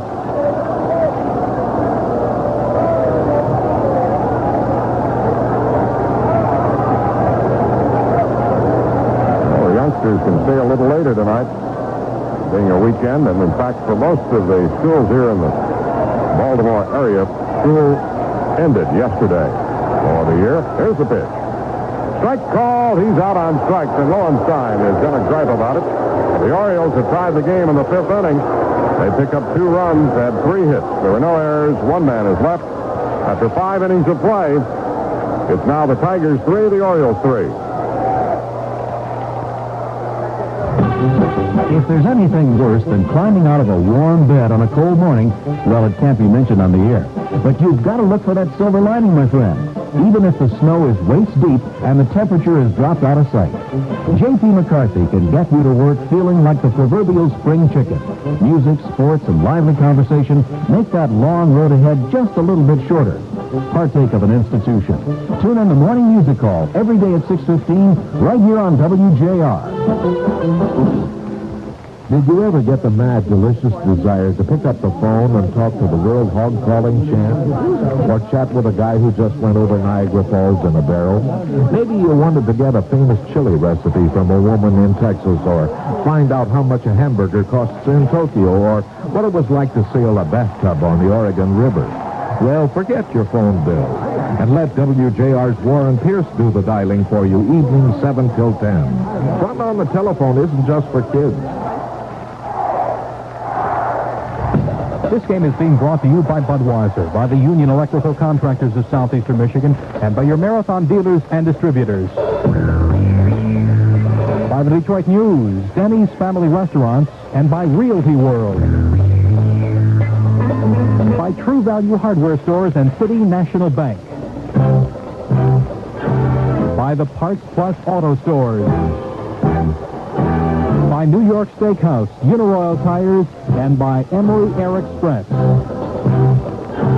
And by your Greater Detroit Chrysler Plymouth dealers. Now, more Tiger baseball action with Ernie Howell and Paul Terry.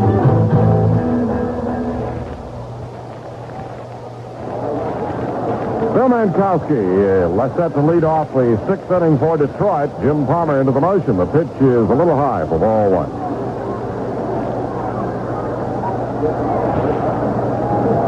Manko tonight is 1 for 2. He has a single and a strikeout.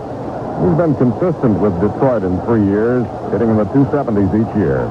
There's a fly ball lifted to short left field. Going out is Garcia Kelly coming in. He calls for it, makes the catch. Let's pause here for station identification. This is the Detroit Tiger Baseball Network. Ted Strasser presents an exciting tapestry of words and melodies on patterns and music. Be sure to be listening Sundays here on WJR Detroit, your power station for sports.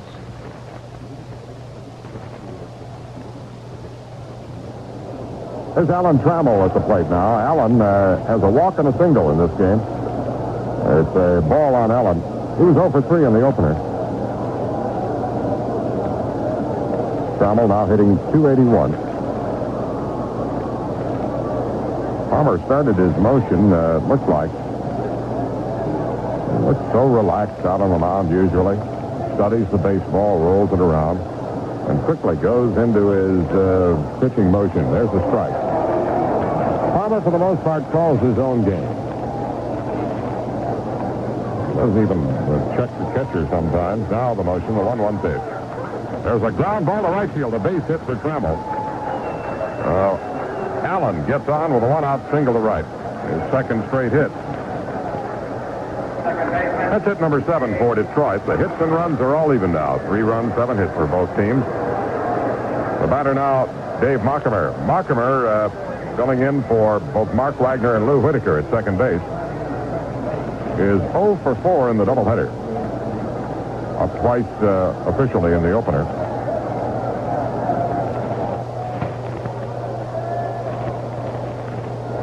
Got the information as to why Ron LaFleur left the ball game. He jammed his knee sliding into second base in the second inning. There's a fly ball to right center field. It'll drop in for a base hit.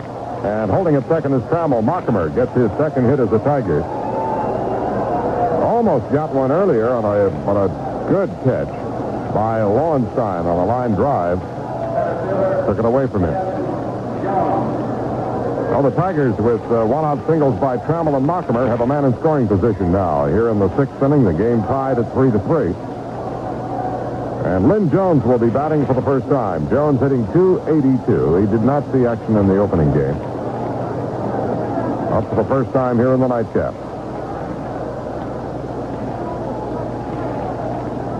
Ron LaFleur, by the way, was 2 for 4 in the opener and 1 for 3 in the second game.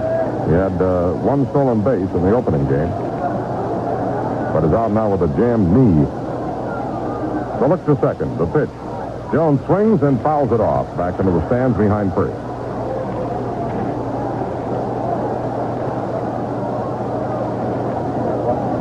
Now Palmer doesn't like the ball they gave him, returning it for another.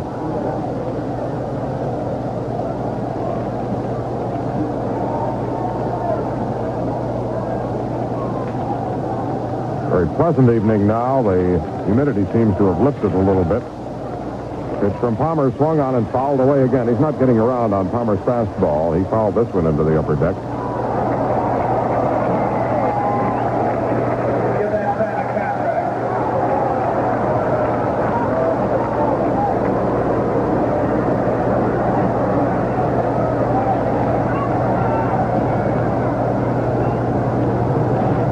Taking a little more time with these runners on base.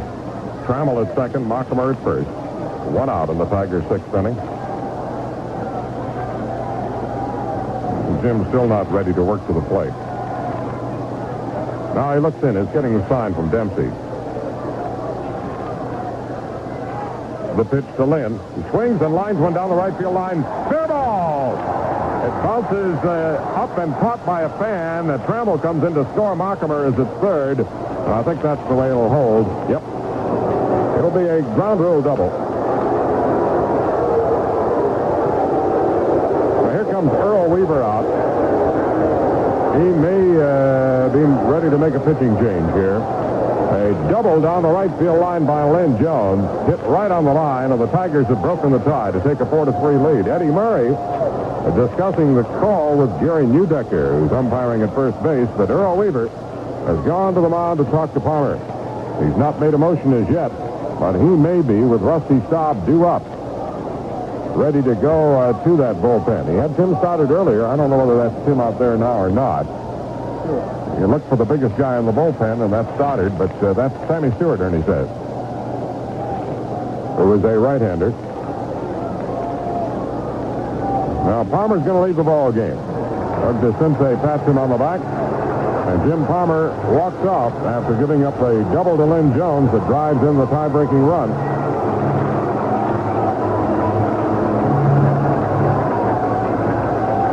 Now, Palmer will leave as his legacy. Runners at second and third with one down here in the sixth inning for Sammy Stewart, I believe, who will be taking over for the Orioles. Ernie? Well, we've got some later scores to report now. Kansas City and California underway. Kansas City leads the Angels 1-0. The Angels batting in the second. It's Gura against Barr. Milwaukee and Seattle about to start. Sorensen against Parrott in that game. The Cleveland-New York game has gone to the ninth inning. Cleveland batting in the ninth at Yankee Stadium, and the Indians 5, the New York Yankees 3. Wise started for Cleveland, Monty in the seventh inning, and John has gone all the way for the Yankees, according to our ticker report. Texas defeated Oakland in 10 innings, 8-5. Kern, the winner in relief, and Lacey, the loser in relief in that one. Minnesota beat Chicago 6-1, Goats over Baumgarten, and Boston won a game in the 11th inning from Toronto 4-3. The winner in that one, Drago, and the loser was Busky. In the National League, San Francisco beat Cincinnati 5-2. It was Curtis over Norman. Los Angeles and Atlanta. Atlanta won that one 7-3. Phil Niekro against Royce. Montreal beat the Phillies again 3-0. A one-hitter by Rogers. He blanked them 3-0, and the hit came in the 8th inning by Rader. Chicago and Pittsburgh. The Cubs won that one against the Pirates at Pittsburgh, 4-3. And the winner was Krukow. The loser was Robinson. New York and St. Louis. It's raining in St. Louis, but the Mets have a 1-0 lead at the end of 3. Ellis pitching for the Mets, and Denny is pitching for the St. Louis Cardinals. Houston is batting in the ninth inning at the Astrodome, and they are trailing San Diego. San Diego leads the Houston team 2-1 in the ninth inning. Jones began for San Diego. Fingers in the 8th inning. Williams has started for Houston, and Dixon took over in the ninth inning. So those are the other scores. We should be getting that Yankee final pretty soon, and the final from Houston should be in fairly quick. Well, in this one, the Tigers have the lead, 4 runs, 9 hits, and no errors. And the Baltimore, 3 runs, 7 hits, and no errors. In the first game, Baltimore won it 8-6 with a 3-run homer off the bat of Eddie Murray. In that ninth inning, the second straight game they had won with a home run in the ninth against the Tigers. Well, Stewart taking his tune-up tosses now, and Rusty Staub about ready to step in against him. So let's go back to Paul. All right, Ernie. Sammy Stewart coming on here in the 6th inning, replacing Jim Palmer. Stewart did a good job in relief, middle relief last night for the Orioles. He came on in the game in the 3rd inning. Worked 4 innings of 3-hit shutout relief for Baltimore. They try the pickoff, and safe is Jones. A good throw by Stewart to Garcia might have gotten Jones because Lynn did not quite react quickly enough. Garcia snuck in very quietly, and they had him off the bag by quite some distance, but the throw took a bounce to Garcia. That slowed it down. Here's the set, and the pitch to Staub. Swung on a ground ball to shortstop. Garcia will go to first to get Staub, and the run scores. As Mockimer comes in to score, Garcia took one look at Jones speeding for third, decided not to go there, and he got the one sure out on Rusty at first base.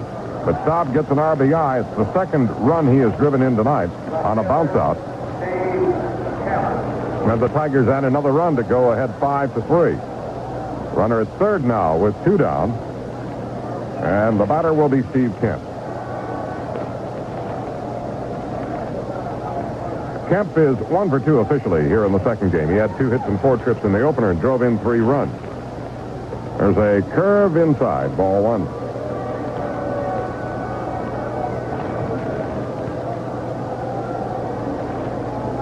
Jones at third with 2 down. Kemp starts to drag a bunt, and it's a strike on him.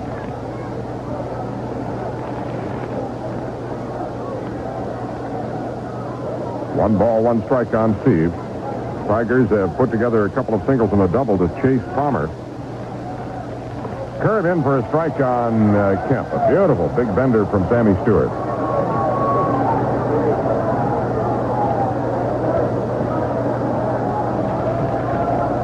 Now here's the windup from the right-hander. The pitch, he moves him back at the plate. Stewart has won 3 and lost 2 for Baltimore. First full season at the major league level. Into the windup, the pitch. Curve is swung on and missed. He struck him out. So Stewart did the job. He got 2 outs in a hurry. Well, the Tigers have taken the lead, scoring 2 runs on 3 hits. There were no errors, and 1 man was left on base. And after 5.5 innings, it's now Detroit 5, Baltimore 3. I know a friend when I see one, and I know a good thing when I get it. I know where to go when I need a helping hand. That's why I've got a friend who's a marathon man.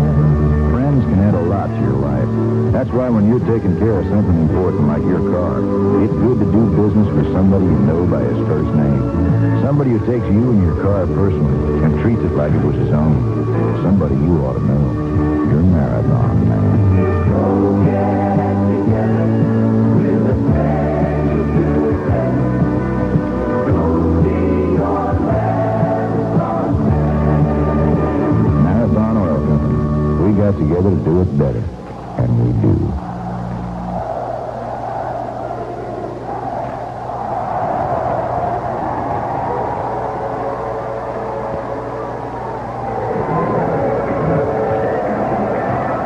National League final now. The Houston Astros rallied for 2 runs in the bottom of the 9th inning and beat San Diego 3-2. A 3-hit combination for Williams and Dixon as the Astros beat the Padres 3-2. Doug DeCinces will lead off against Jack Billingham here in the 6th inning. The Tigers have regained the lead 5-3 with a pair in the top of the frame. Individual little pockets of cheerleading going on here at Memorial Stadium tonight. The windup of the pitch. Swung on a hopper to third. Mankowski charges, short hops it, and goes through with the throw, but what did they call? Did they call a foul ball? I think maybe. Oh, Doug did not even run it out, and he's going back to dugout. I don't know whether he did something to his hand or what. Kind of strange, anyway. He didn't run it out. It was a high hopper. And Mankowski threw him out. One away. Here's Pat Kelly, who has singled and walked.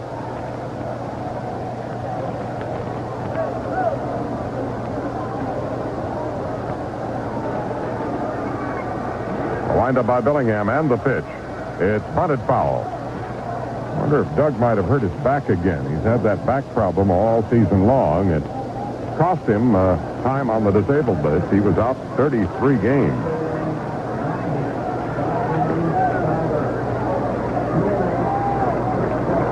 One strike on Kelly. Billingham's pitch swung on a ground ball to short. Trammell waits for it, bobbles it a bit, throws to first. He's out. And there are 2 down in the 6th inning.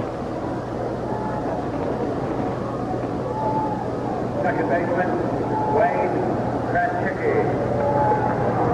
Here's the rookie second baseman, Wayne Kranchicki. 0 for 2 against Billingham. A left-handed batter.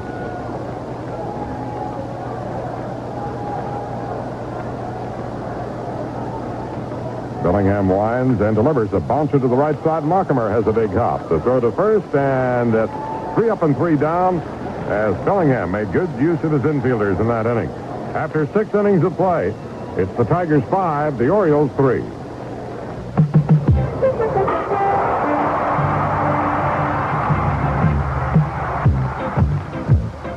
And now to all the Tiger coaches, those pros of pros who call the shots along the base paths and know how to make the most of each player's talents. Coach, this Bud's for you. This Bud's for you. For being on the job and working hard all day. So here's to you. For all you do, the king of beers is coming through. This Bud's for you. Yeah, to the coach who keeps our bullpen ready, to the coach who keeps our batters battling, to all you unsung heroes, here it is. That distinctively clean, crisp taste that says Budweiser. Here's to you. For all you do. This Bud's for you. Anheuser-Busch, St. Louis. I'm Jim Forrest with a reminder the LPGA Tour stops in Detroit next week, and WJR Sports will be on the scene with progress reports throughout the day, Thursday through Sunday.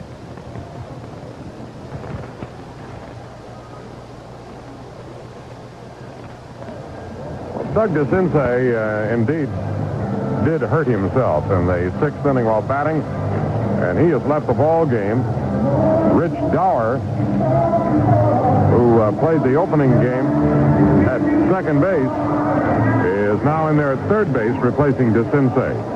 Tigers with a pair of runs in the top of the 6th inning have a 5-3 lead as they come up against reliever Sammy Stewart here in the 7th. And back for the play-by-play, here's Ernie Harwell. Thank you, Paul. Hi again, everybody. 5-3, Tigers in the lead. We've got a lot of bugs flying around here now. The lights have attracted them. It's a very pleasant evening, though. As Paul told you, the humidity has lifted.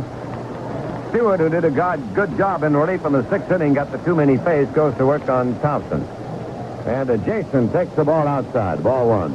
5 runs, 9 hits for the Tigers. 3 runs, 7 hits for Baltimore. Neither team's made an error. Baltimore won the opener 8-6. The right-hander pitches. There's a low curve, and the count is 2-0 on him.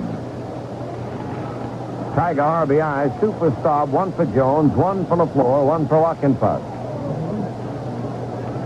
Stewart ready, delivers. There's a fly ball hit high and short to left field. May get into the seats, a foul ball. Yep, it does. Now the new third baseman raced over there. Kelly came over. Garcia came from shortstop, but it was out of the reach of all 3.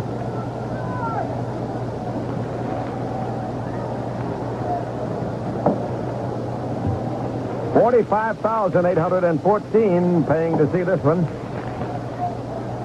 Thompson is 0 for 2 plus the base on balls in this game. Now the outfield around the right on him and deep. Trying to get it going for the Tigers in the 7th inning. They lead by 2. There's another foul. This one out of play upstairs on the third base side.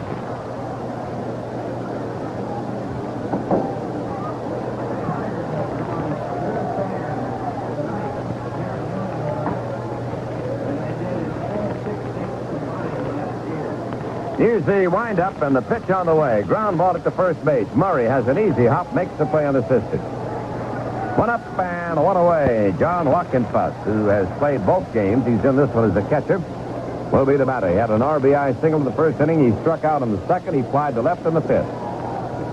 So Mr. Sammy Stewart, the rookie right-hander, has set down the three that he's faced so far.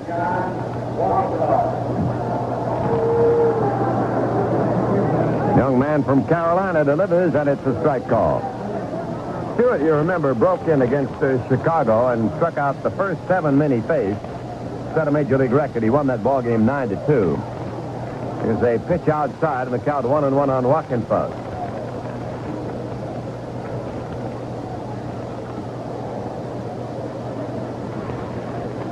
John waiting. Here it comes. He swings. There's a drive to left field deep. Kelly going back, still going. Has room. Makes the catch. Right at the warning track. 2 down in the Tigers' 7th inning. Nobody on the bases. Champ Summers, the left-handed batting right fielder, steps up now. Champ struck out, walked, and the last time at bat bounced to third. Notice the wind has changed direction completely, Ernie. That may have something to do with all the bugs that have come in here. Yeah, turned completely around. It's coming from right toward left field now. Pitch is high and tight on Summers, ball 1. He takes a strike, letter high fastball on the Champ.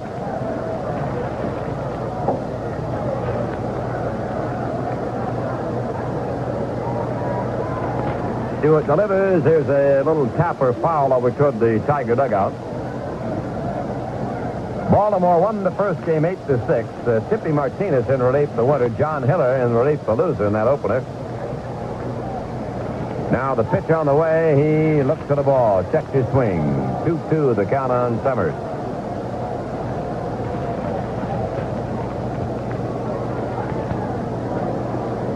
Stewart gets his sign from Dempsey, goes to work again. Swing and the ground ball to third. Dower comes up with it. Long throw across the diamond in time to Murray, and the Tigers go out 1-2-3. Here come the Orioles, about on the 7th. Detroit 5, Orioles 3. All right. Today we're going to discuss wiring of a Delta-connected transformer with overcurrent protection. The first thing we'll look at is overcurrent protection devices such as... That's a typical classroom session at the Electrical Contracting Industries Training School. Here, men and women learn all the skills necessary to become union electricians. They'll become completely familiar with the National Electrical Code, written in part by union electricians to protect your family and property from electrical hazards. They'll learn all about the latest electrical installation skills and techniques. And beyond the classroom, they'll undergo long hours of on-the-job training. This 4 years of intense study in and outside the classroom are a vital base of training and knowledge for union electrical journeymen. That's why no matter what your job, we can say union electricians do it better. The Union Electrical Contractors of Southeastern Michigan. We put power in its place.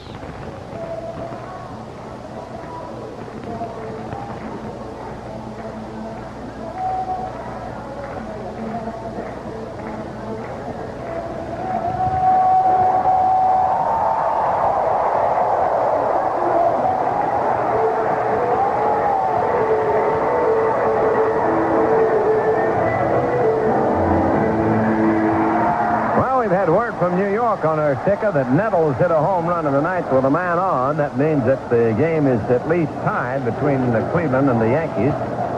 And so far as we know, the Yankees are still batting in that ninth inning. It's 5-5. Well, here's Rick Dempsey to lead off in the Baltimore 7th. He's bounced to third and fly to left against Billingham, who's gone all the way for the Tigers.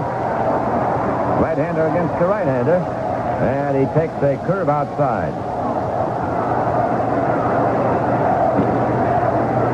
7 hits allowed by Billingham so far off the Oriole bats. The big blow, a home run by Garcia. He gets the curve across, 1-1 on Dempsey. Garcia has 3 for 3 off Billingham, a couple of singles and a homer. After Dempsey bats, they'll go to the top of the batting order, Bumbrace. There's a wide one, 2-1, the count on Rick Dempsey.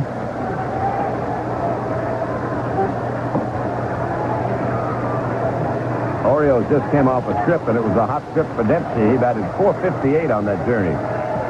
There's a curve low and away. 3-1 on him.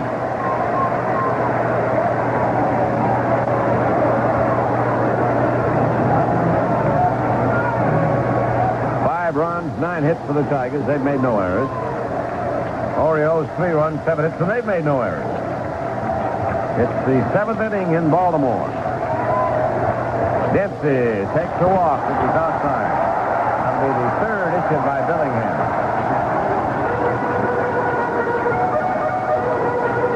Humphrey, the little left-hand batting speedster, stepped up now with a man on and nobody down. Mankowski even with the bag at 3rd and a little bit wide of it. Mockama at 2nd and Chamel at short and double play depth. They've got Thompson behind the bag right now. He's not holding right on the base of the run to Dempsey. 5-3, Tigers lead him. Here's a little looper over the head of Chamel into center field. Dempsey going for 3rd. Jones trips the ball back to Chamel. Dempsey safe at 3rd on the center field single. And the Orioles flapping wings again.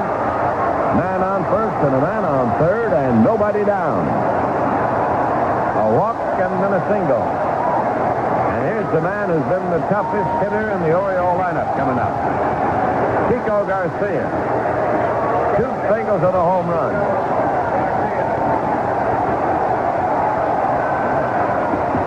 Nando Arroyo loosening in the Tiger bullpen.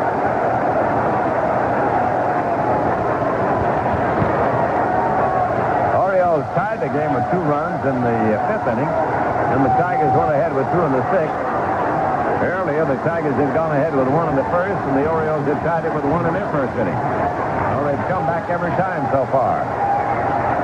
Garcia takes a strike on the outside corner. Breaking pitch in above the knees.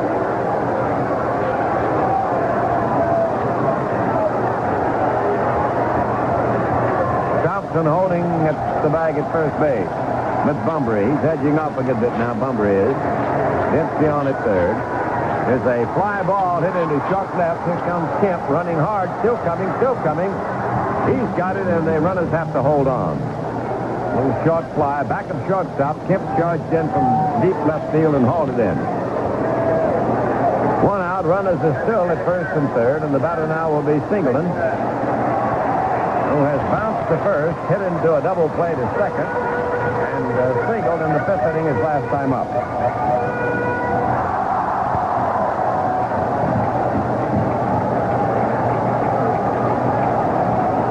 Five to 3, the Tigers hanging on to the lead in the 7th inning. Here's the left-handed batting Singleton, switch batter batting left-handed. Infield and double play depth on Ken. Outfield pulled around deep to right on him. And he takes a strike, the fastball in from Billingham.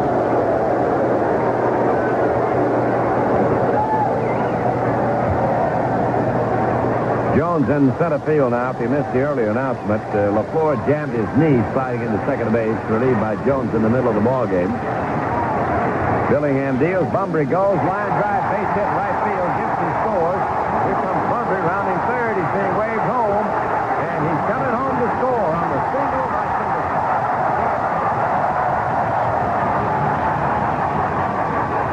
He was running, and he just kept on, and the game is tied 5-5 here in the 7th inning.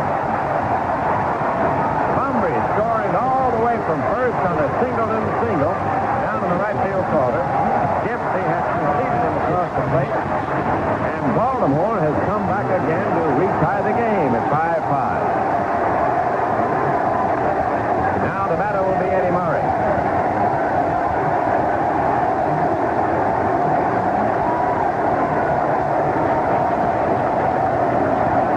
Murray batting left-handed against the right-handed Billingham. He's had a single, but driving around in the 1st inning. He walked in the 4th. He's flying to left in the 5th.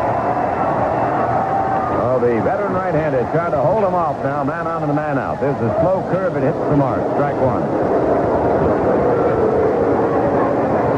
Yankees got 2 in the 9th inning on that homer by Nettles. That's all they got. And Cleveland now batting in the 10th in New York. Cleveland 5, New York 5. 10th inning at Yankee Stadium. Now the Bugs are getting a little bothersome down there around the plate. Murray has to step out for a moment. Strike one to count on him. Billingham goes to the set position, delivers. Gets in too close, it almost hit him.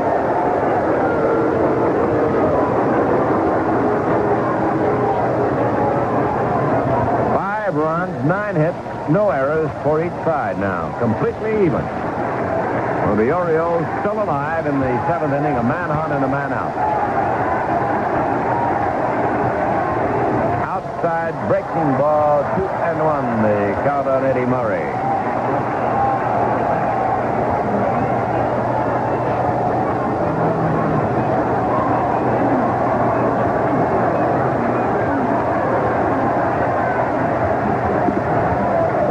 Jack ready to pitch again. Murray waiting. Here it is. He fouls it away. Let's pause for station identification. This is a Detroit Tiger Baseball Network. Gene Elsie's Music for Moderns is an exciting addition to your weekend. Saturday nights here on WJR Detroit. You're listening to the Goodwill Station, your power station for sports.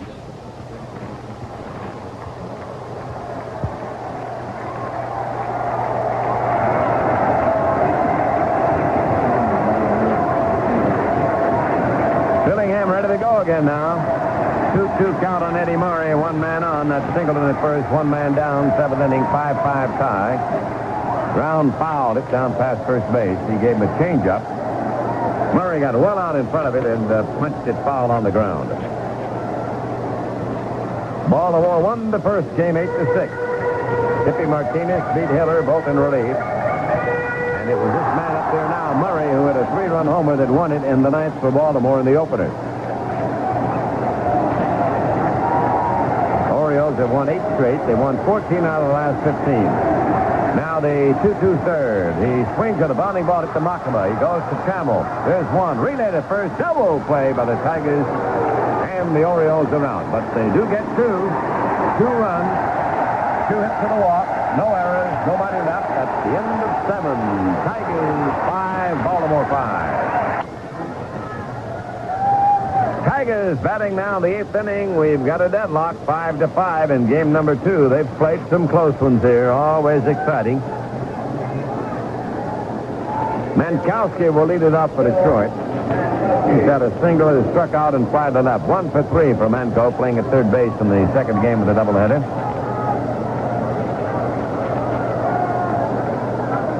Sammy Stewart, the right-hander, goes to work, and the pitch is bunted down the first baseline. It's rolling foul. Stewart ended the game in the 6th inning, and he's faced 5 Tiger batters, and all of them been out. Now, Weaver's coming out. I would think he's going to say that he wants to find out about whether the ball hit the bat and whether it was a fair ball or not when it hit. And Mr. Kosk is straightening them out in a hurry, so Mr. Weaver trots back to the dugout. Trammell will follow Mankowski, and then it'll be Makama. It's the bottom 3 in Sparky's batting order here in the 8th inning. Stewart thirds, and it is a ball low, 1-1 on Mankowski.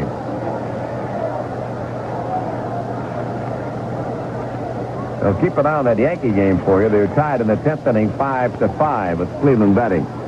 There's a pitch in too close, and the count is 2-1.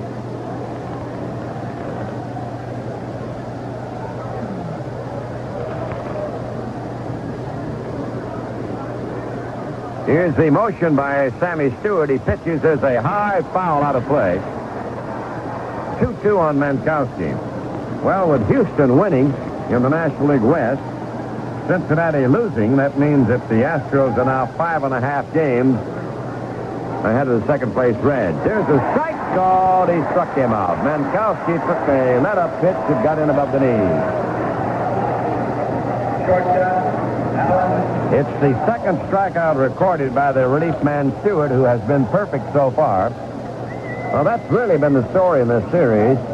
It's been the difference in the relief pitching. Baltimore has been effective. The Tiger relief pitching has been ineffective. Here's Trammell at the plate. He's had a walk and a couple of singles. 2 for 2. And he takes the ball high. It was Trammell who started the two-run rally in the 6th inning and has put the Tigers in front. A wide curve, breaking down and away to Trammell. The count is 2-0 on him. 5-5 tie. Each team with 5 runs and 9 hits and no errors. 8th inning. 1 out for the Tigers. Base is empty. Montgomery waiting on deck. Trammell takes and too close. 3-0 the count on Allen.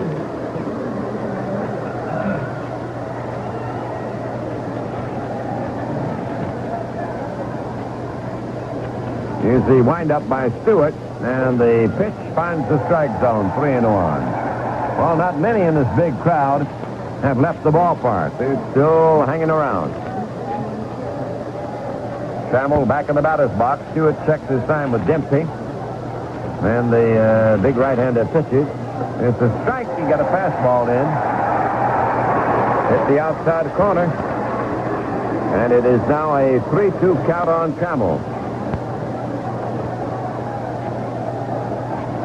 Bottom 2 men have scored 4 of the Tiger runs. Trammell and Montgomery. Here's the 3-2 pitch. Swinging a bounding ball to short. Garcia charges, gloves it, throws him. Murray got him by 2 steps, and they're 2 down.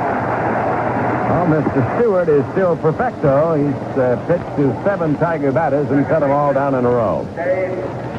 Here's Montgomery, who has hit into 4th. In a line drive to right that Lowenstein turned into a double play. And the last time that Dave batted, he singled and eventually scored a run. 2 down in the 8th inning. It's a strike called on Montgomery. Stewart just rearing back and letting that one fly. There's a changeup hit back to Stewart. Good stop. Flip over to first. Side retired. 1, 2, 3 again. And here come the Orioles. About in the 8th. Detroit 5, Baltimore 5.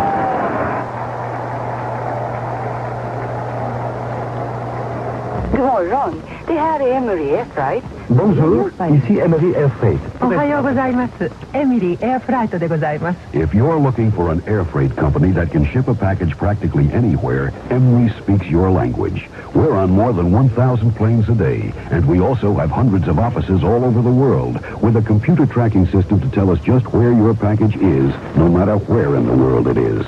Hello, Emery Airfreight. Can I help you? Well, Mr. Billingham has to try to get the Orioles out in the 8th inning. He's got a tie game on his hands, 5-5. Lowenstein, Dower, and Kelly will be the first 3 Bird batters to face him. Orioles tied it with 2 in the 7th inning. On a walk to Dempsey, a single by Bombrey. And then with 1 out, singled, and Dempsey scored from 3rd, and Bombrey raced all the way in to score from first base on that single. Here's Lowenstein now. He's walked, slide to left, and taken a call, 3rd strike. The veteran left-hand batting utility man. He's played a lot of infield and outfield. And Billingham about ready to go to work in the 8th inning. Jack's been in there all the way. The pitch is swung on and missed. He curved him in close. Low curveball fooled him. 1 strike on Lowenstein. Tobik is throwing in the Tiger bullpen, the right-hander. 5 runs, 9 hits, no errors for each team. Here's a wide one from Billingham, 1-1 on Lowenstein.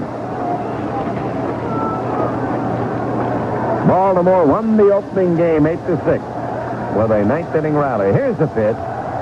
It's low and outside, 2-1 on the leadoff man.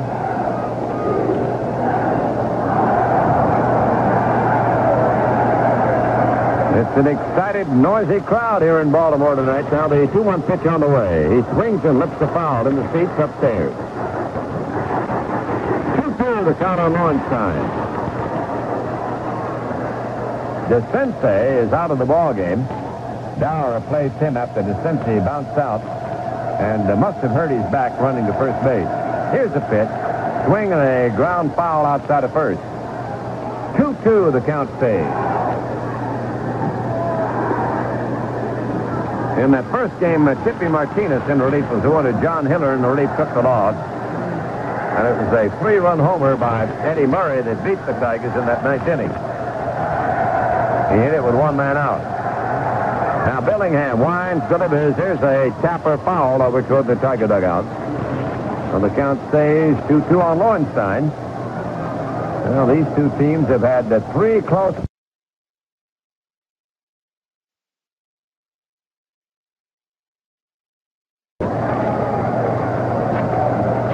Billingham winds, delivers. There's another foul out of play. Spoiling all the good ones. That one's upstairs.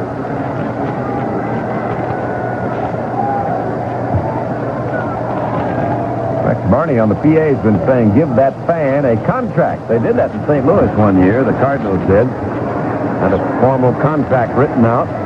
Sort of a gag. Here's the 2-2 pitch. Little roller hit foul over on the first base side. Lowenstein hanging in there.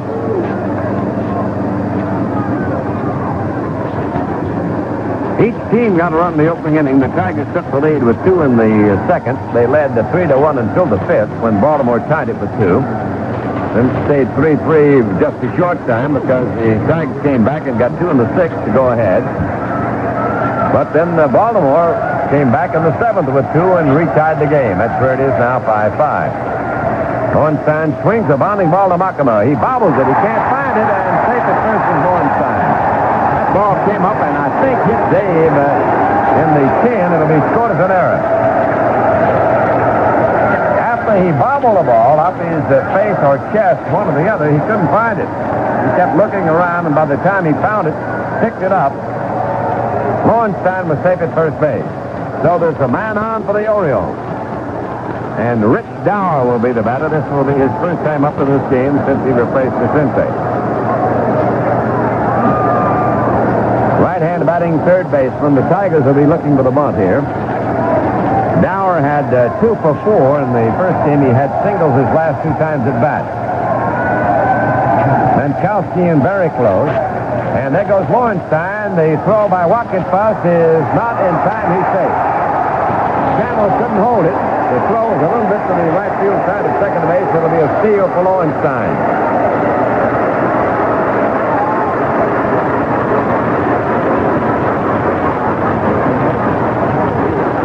The Orioles get the tiebreaker now at second with nobody down. Dower waiting at the plate. The outfield is a little bit to right. They're moving Jones now over toward right center slightly from his center field post. And Billingham's got a tough job now to hold him off. 5-5 tie, 8th inning. Ball 1 the count. There's a ball low and outside to Dower. Gave him a slow breaking ball. Pat Kelly waits on deck for Baltimore.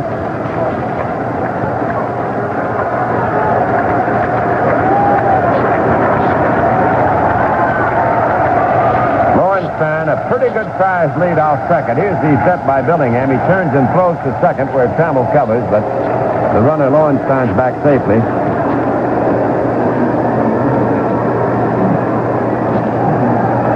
Mankowski just about a step inside of the bag at third. And Rich Dow waiting on a 2-0 delivery from Jack Billingham. He takes the strike. Got that one in above the knees.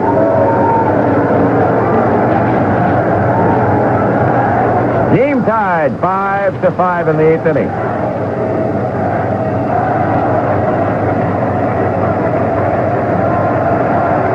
Now the set again by Billingham. The 2-1 pitch. He spares the bunt. He busts it, and it is a little pop-up that goes foul between home and first. 2-2 the count on Dower. Billingham walking slowly now back to the mound after he came over to pick up that foul. The error by Makama is the first error by either team in this game.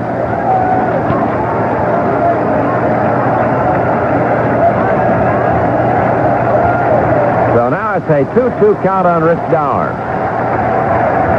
Man on second, Lowenstein. Fair-sized lead. The pitch, Dower takes a low outside delivery. Full count on him now.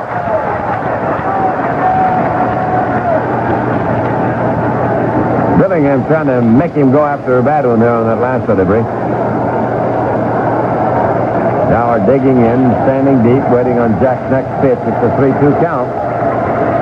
He sets, he pitches. Here's a ball very wide. He walked in. He didn't want to seem to give him anything to hit there.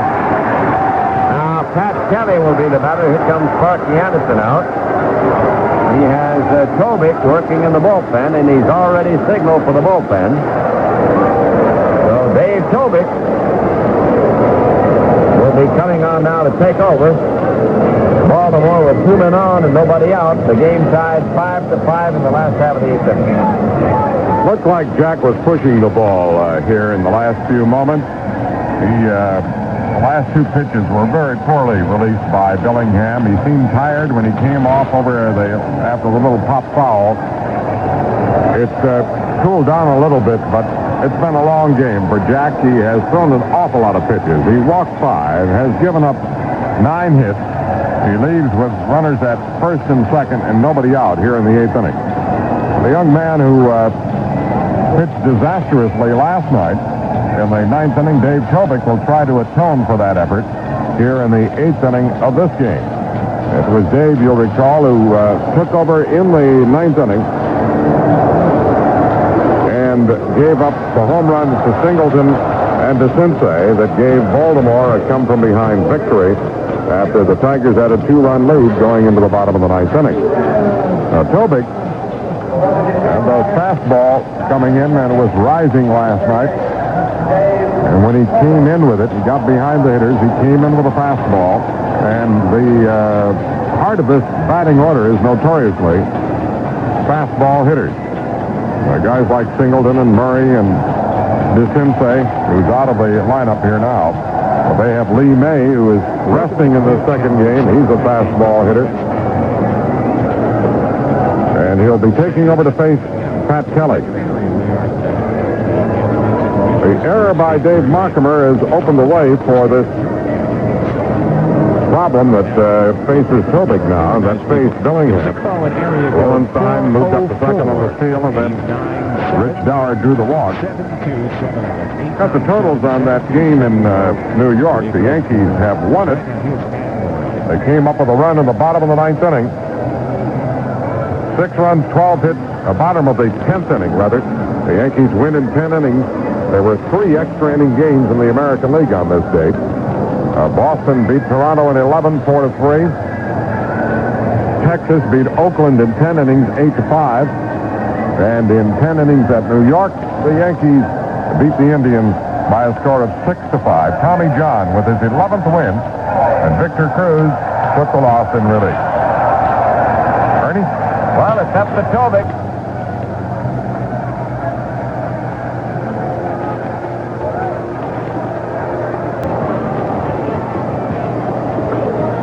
Thank you, please. For the Orioles, batting the Rick Tempting, number 10, Harry Crowley. Well, there's the announcement by PA man Rex Barney. Crowley with a .263 batting average. Veteran left-hand hitter. 1 home run, 2 RBIs, and Tobic delivers. It's the strike called on Terry.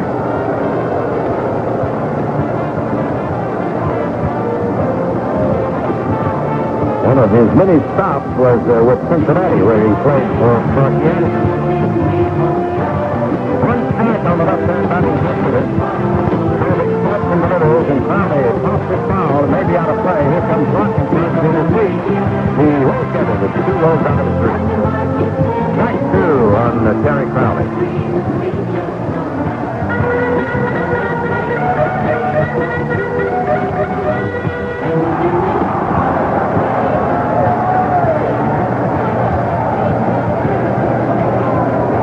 Tobic, in relief of the start of Billingham, now has 2 strikes on the batter. 2 out, 2 on, and Dave goes back of the mound. Crowley knocking dirt from his spikes in the batter's box. Now ready to go. Leans in, waiting on the Tiger right-hander. Here's the pitch. He swings and there's a little looper over the head of Markimer. It'll be a base hit. Here comes Jones. He can't feel the ball. It's behind him. 1 run is scored, and rounding third and holding on is the second runner, Dower. On to second goes Crowley on a little blooper just over the grass of Markimer, the second baseman, and the Orioles go in front 6-5. We'll wait to see whether it'll be a single or a double. Jones came in to field the ball. It skipped past him. Crowley gets to second. Dower stops to third. 1 run scores. It'll be a single and an error charged to the center fielder. So Jones is charged with an error. Now Bumbry will be the batter. It is 6-5 Baltimore in the 8th inning. And the Tigers' strategy is to walk Bumbry and load the bases. That's the second Tiger error of the ball game, and both have come in this 8th inning.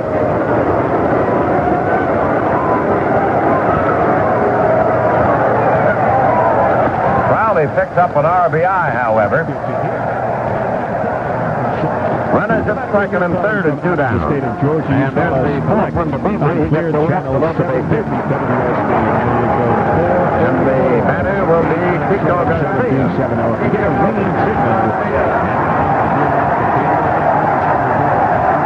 That's the first walk off Tobic. Beaming on by the Birds. The Tigers are going to try to hold him to a 1-run lead now.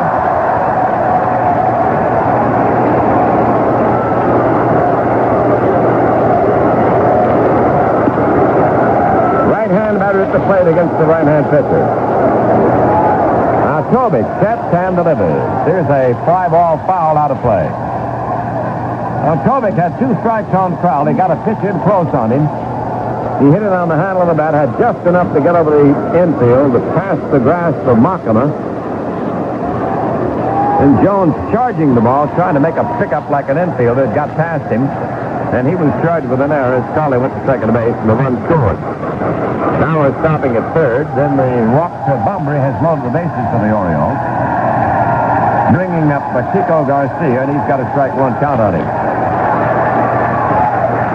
I think they're motioning now for Tobic not to go to set position to work off a windup with the bases loaded. That's what he'll do. Here's the windup, and the pitch. Swing and a miss.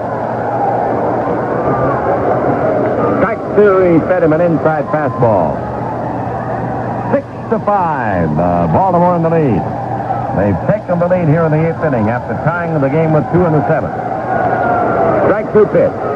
It is a strike call. He got a curve over, struck him out, and the side retired. However, the Orioles go ahead 1 run on 1 hit, 2 errors, 3 runners left on base. We go to the 9th inning. The Tigers come into bat. Baltimore 6, Detroit 5.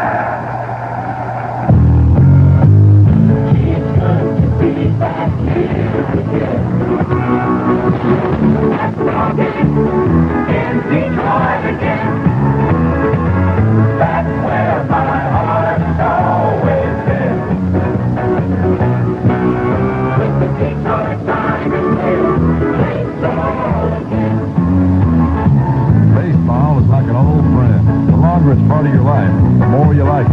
That's why so many people come out to see the Detroit Tigers play. It feels good. The Marathon Oil Company loves baseball just like you do. And the Marathon Oil Company is proud to be here with the Detroit Tigers. It's good to be back here again. You know it is. With the Detroit Tigers playing baseball again. The Detroit Tigers and the Marathon Oil Company. We got together to do it better. And we did. On June 24th, 1962, the Tigers and Yankees played 7 hours, 22 minutes. The Yankees finally won 9-7 on a 2-run home run by Jackie Reed. His only career home run. That's a Tiger Tidbit, and I'm Dale Conquest. This copyrighted broadcast is made possible by the Detroit Baseball Club and the American League and is intended for the private, non-commercial use of our listening audience. Rebroadcast or other use of the description and account of this game is prohibited unless prior consent is obtained from WJR Detroit, the Detroit Baseball Club, and the American League. The announcers for this broadcast are selected and employed by radio station WJR and the Detroit Baseball Club. Dave Skaggs is in the ball game now behind the plate. And Jerry Renicky has gone into play left field as the Tigers come up for their last at-bats here in the 9th inning. Ernie? Well, it'll be Jones to lead it off for the Tigers. They need 1 to tie and 2 to go ahead. Stewart has been tough. He's retired everybody he's faced. Lynn Jones leads it off and takes the ball high from Sammy Stewart. He is the 9th man to whom Stewart is pitched. Stewart's retired all 8 so far. Now Jones not quite ready as Sammy started his motion. So he steps out and gets back in the batter's box. Here's the 1-0 pitch. It is a strike. He curved him and got it over above the knee. Baltimore, 6 runs, 10 hits, no errors. The Tigers, 5 runs, 9 hits, and 2 errors. The Orioles won the first one 8-6.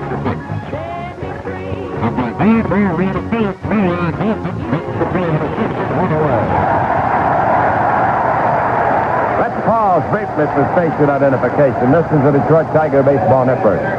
John McMurray and Mel Stillers help you through the Michigan weather with exclusive reports right here on WJR Detroit. You're listening to the Goodwill Station.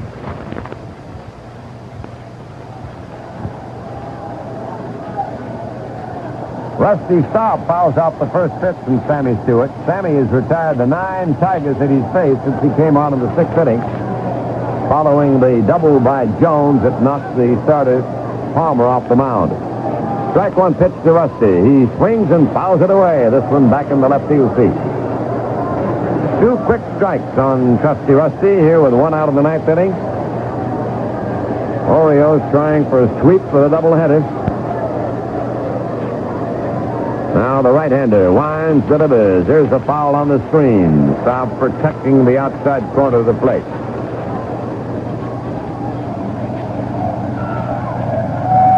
Kemp will be the next Tiger batter.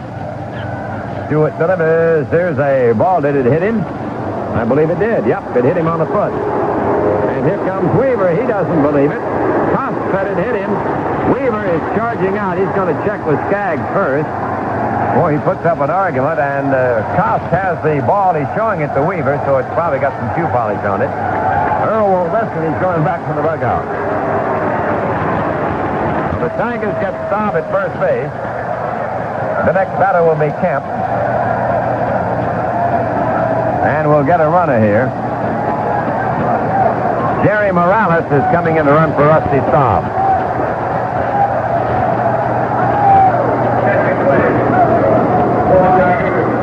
Running for Rusty Staub, number 27, Jerry Morales. The Tigers now have the tying run at first base with 1 man down in the 9th inning. 6-5, Baltimore in the lead in the second game of the doubleheader. And here's Steve Kemp. He's walked, single, popped to third, and struck out. The only time he's faced Stewart, he fanned. So the big right-hander ready to go to work on Steve. And the pitch is a ball low. Fastball to second for a run.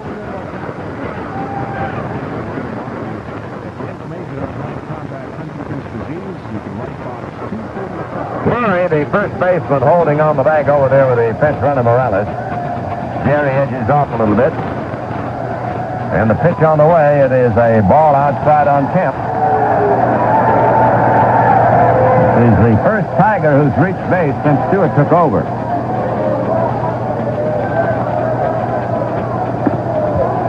Staub hit by the pitch, then gave way to Morales as the pinch runner. So it's a 2-0 count on Steve Kemp. Sammy Stewart sets and pitches, and Steve takes a strike in above the knee.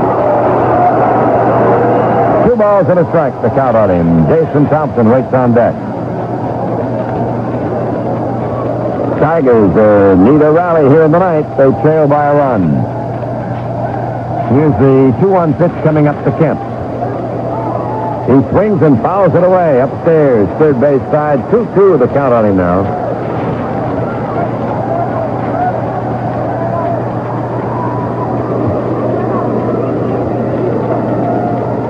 Steve resettling into the batter's box now against this rookie right-hander who's done such a fine relief job. It's a 2-2 count on him. Stewart sets, he pitches, and Kemp takes the ball in close. That just missed the inside corner as he jackknifed out of the way. Full count on him. 3-2 the count on Kemp. Morales back on the bag over there at first base. He's not wandering off yet. Sammy Stewart goes for the set. Morales is going. The pitch is swung on a bounding ball to second. Garcia has it for the first double play. He cuts the bag at second, threw over to Murray. The game is over, and Baltimore sweeps the doubleheader as As the ball was hit hard, but on the hit and run, Garcia, the shortstop, going over to cover second, grabbed the grounder, touched the bag at second, and then fired over to Murray for the double play that ends the ball game. And Baltimore wins another close one. In the ninth inning, the Tigers, no runs, no hits, no errors, and nobody left, and the final score, Orioles 6 and Detroit 5. Parts Plus, the sign of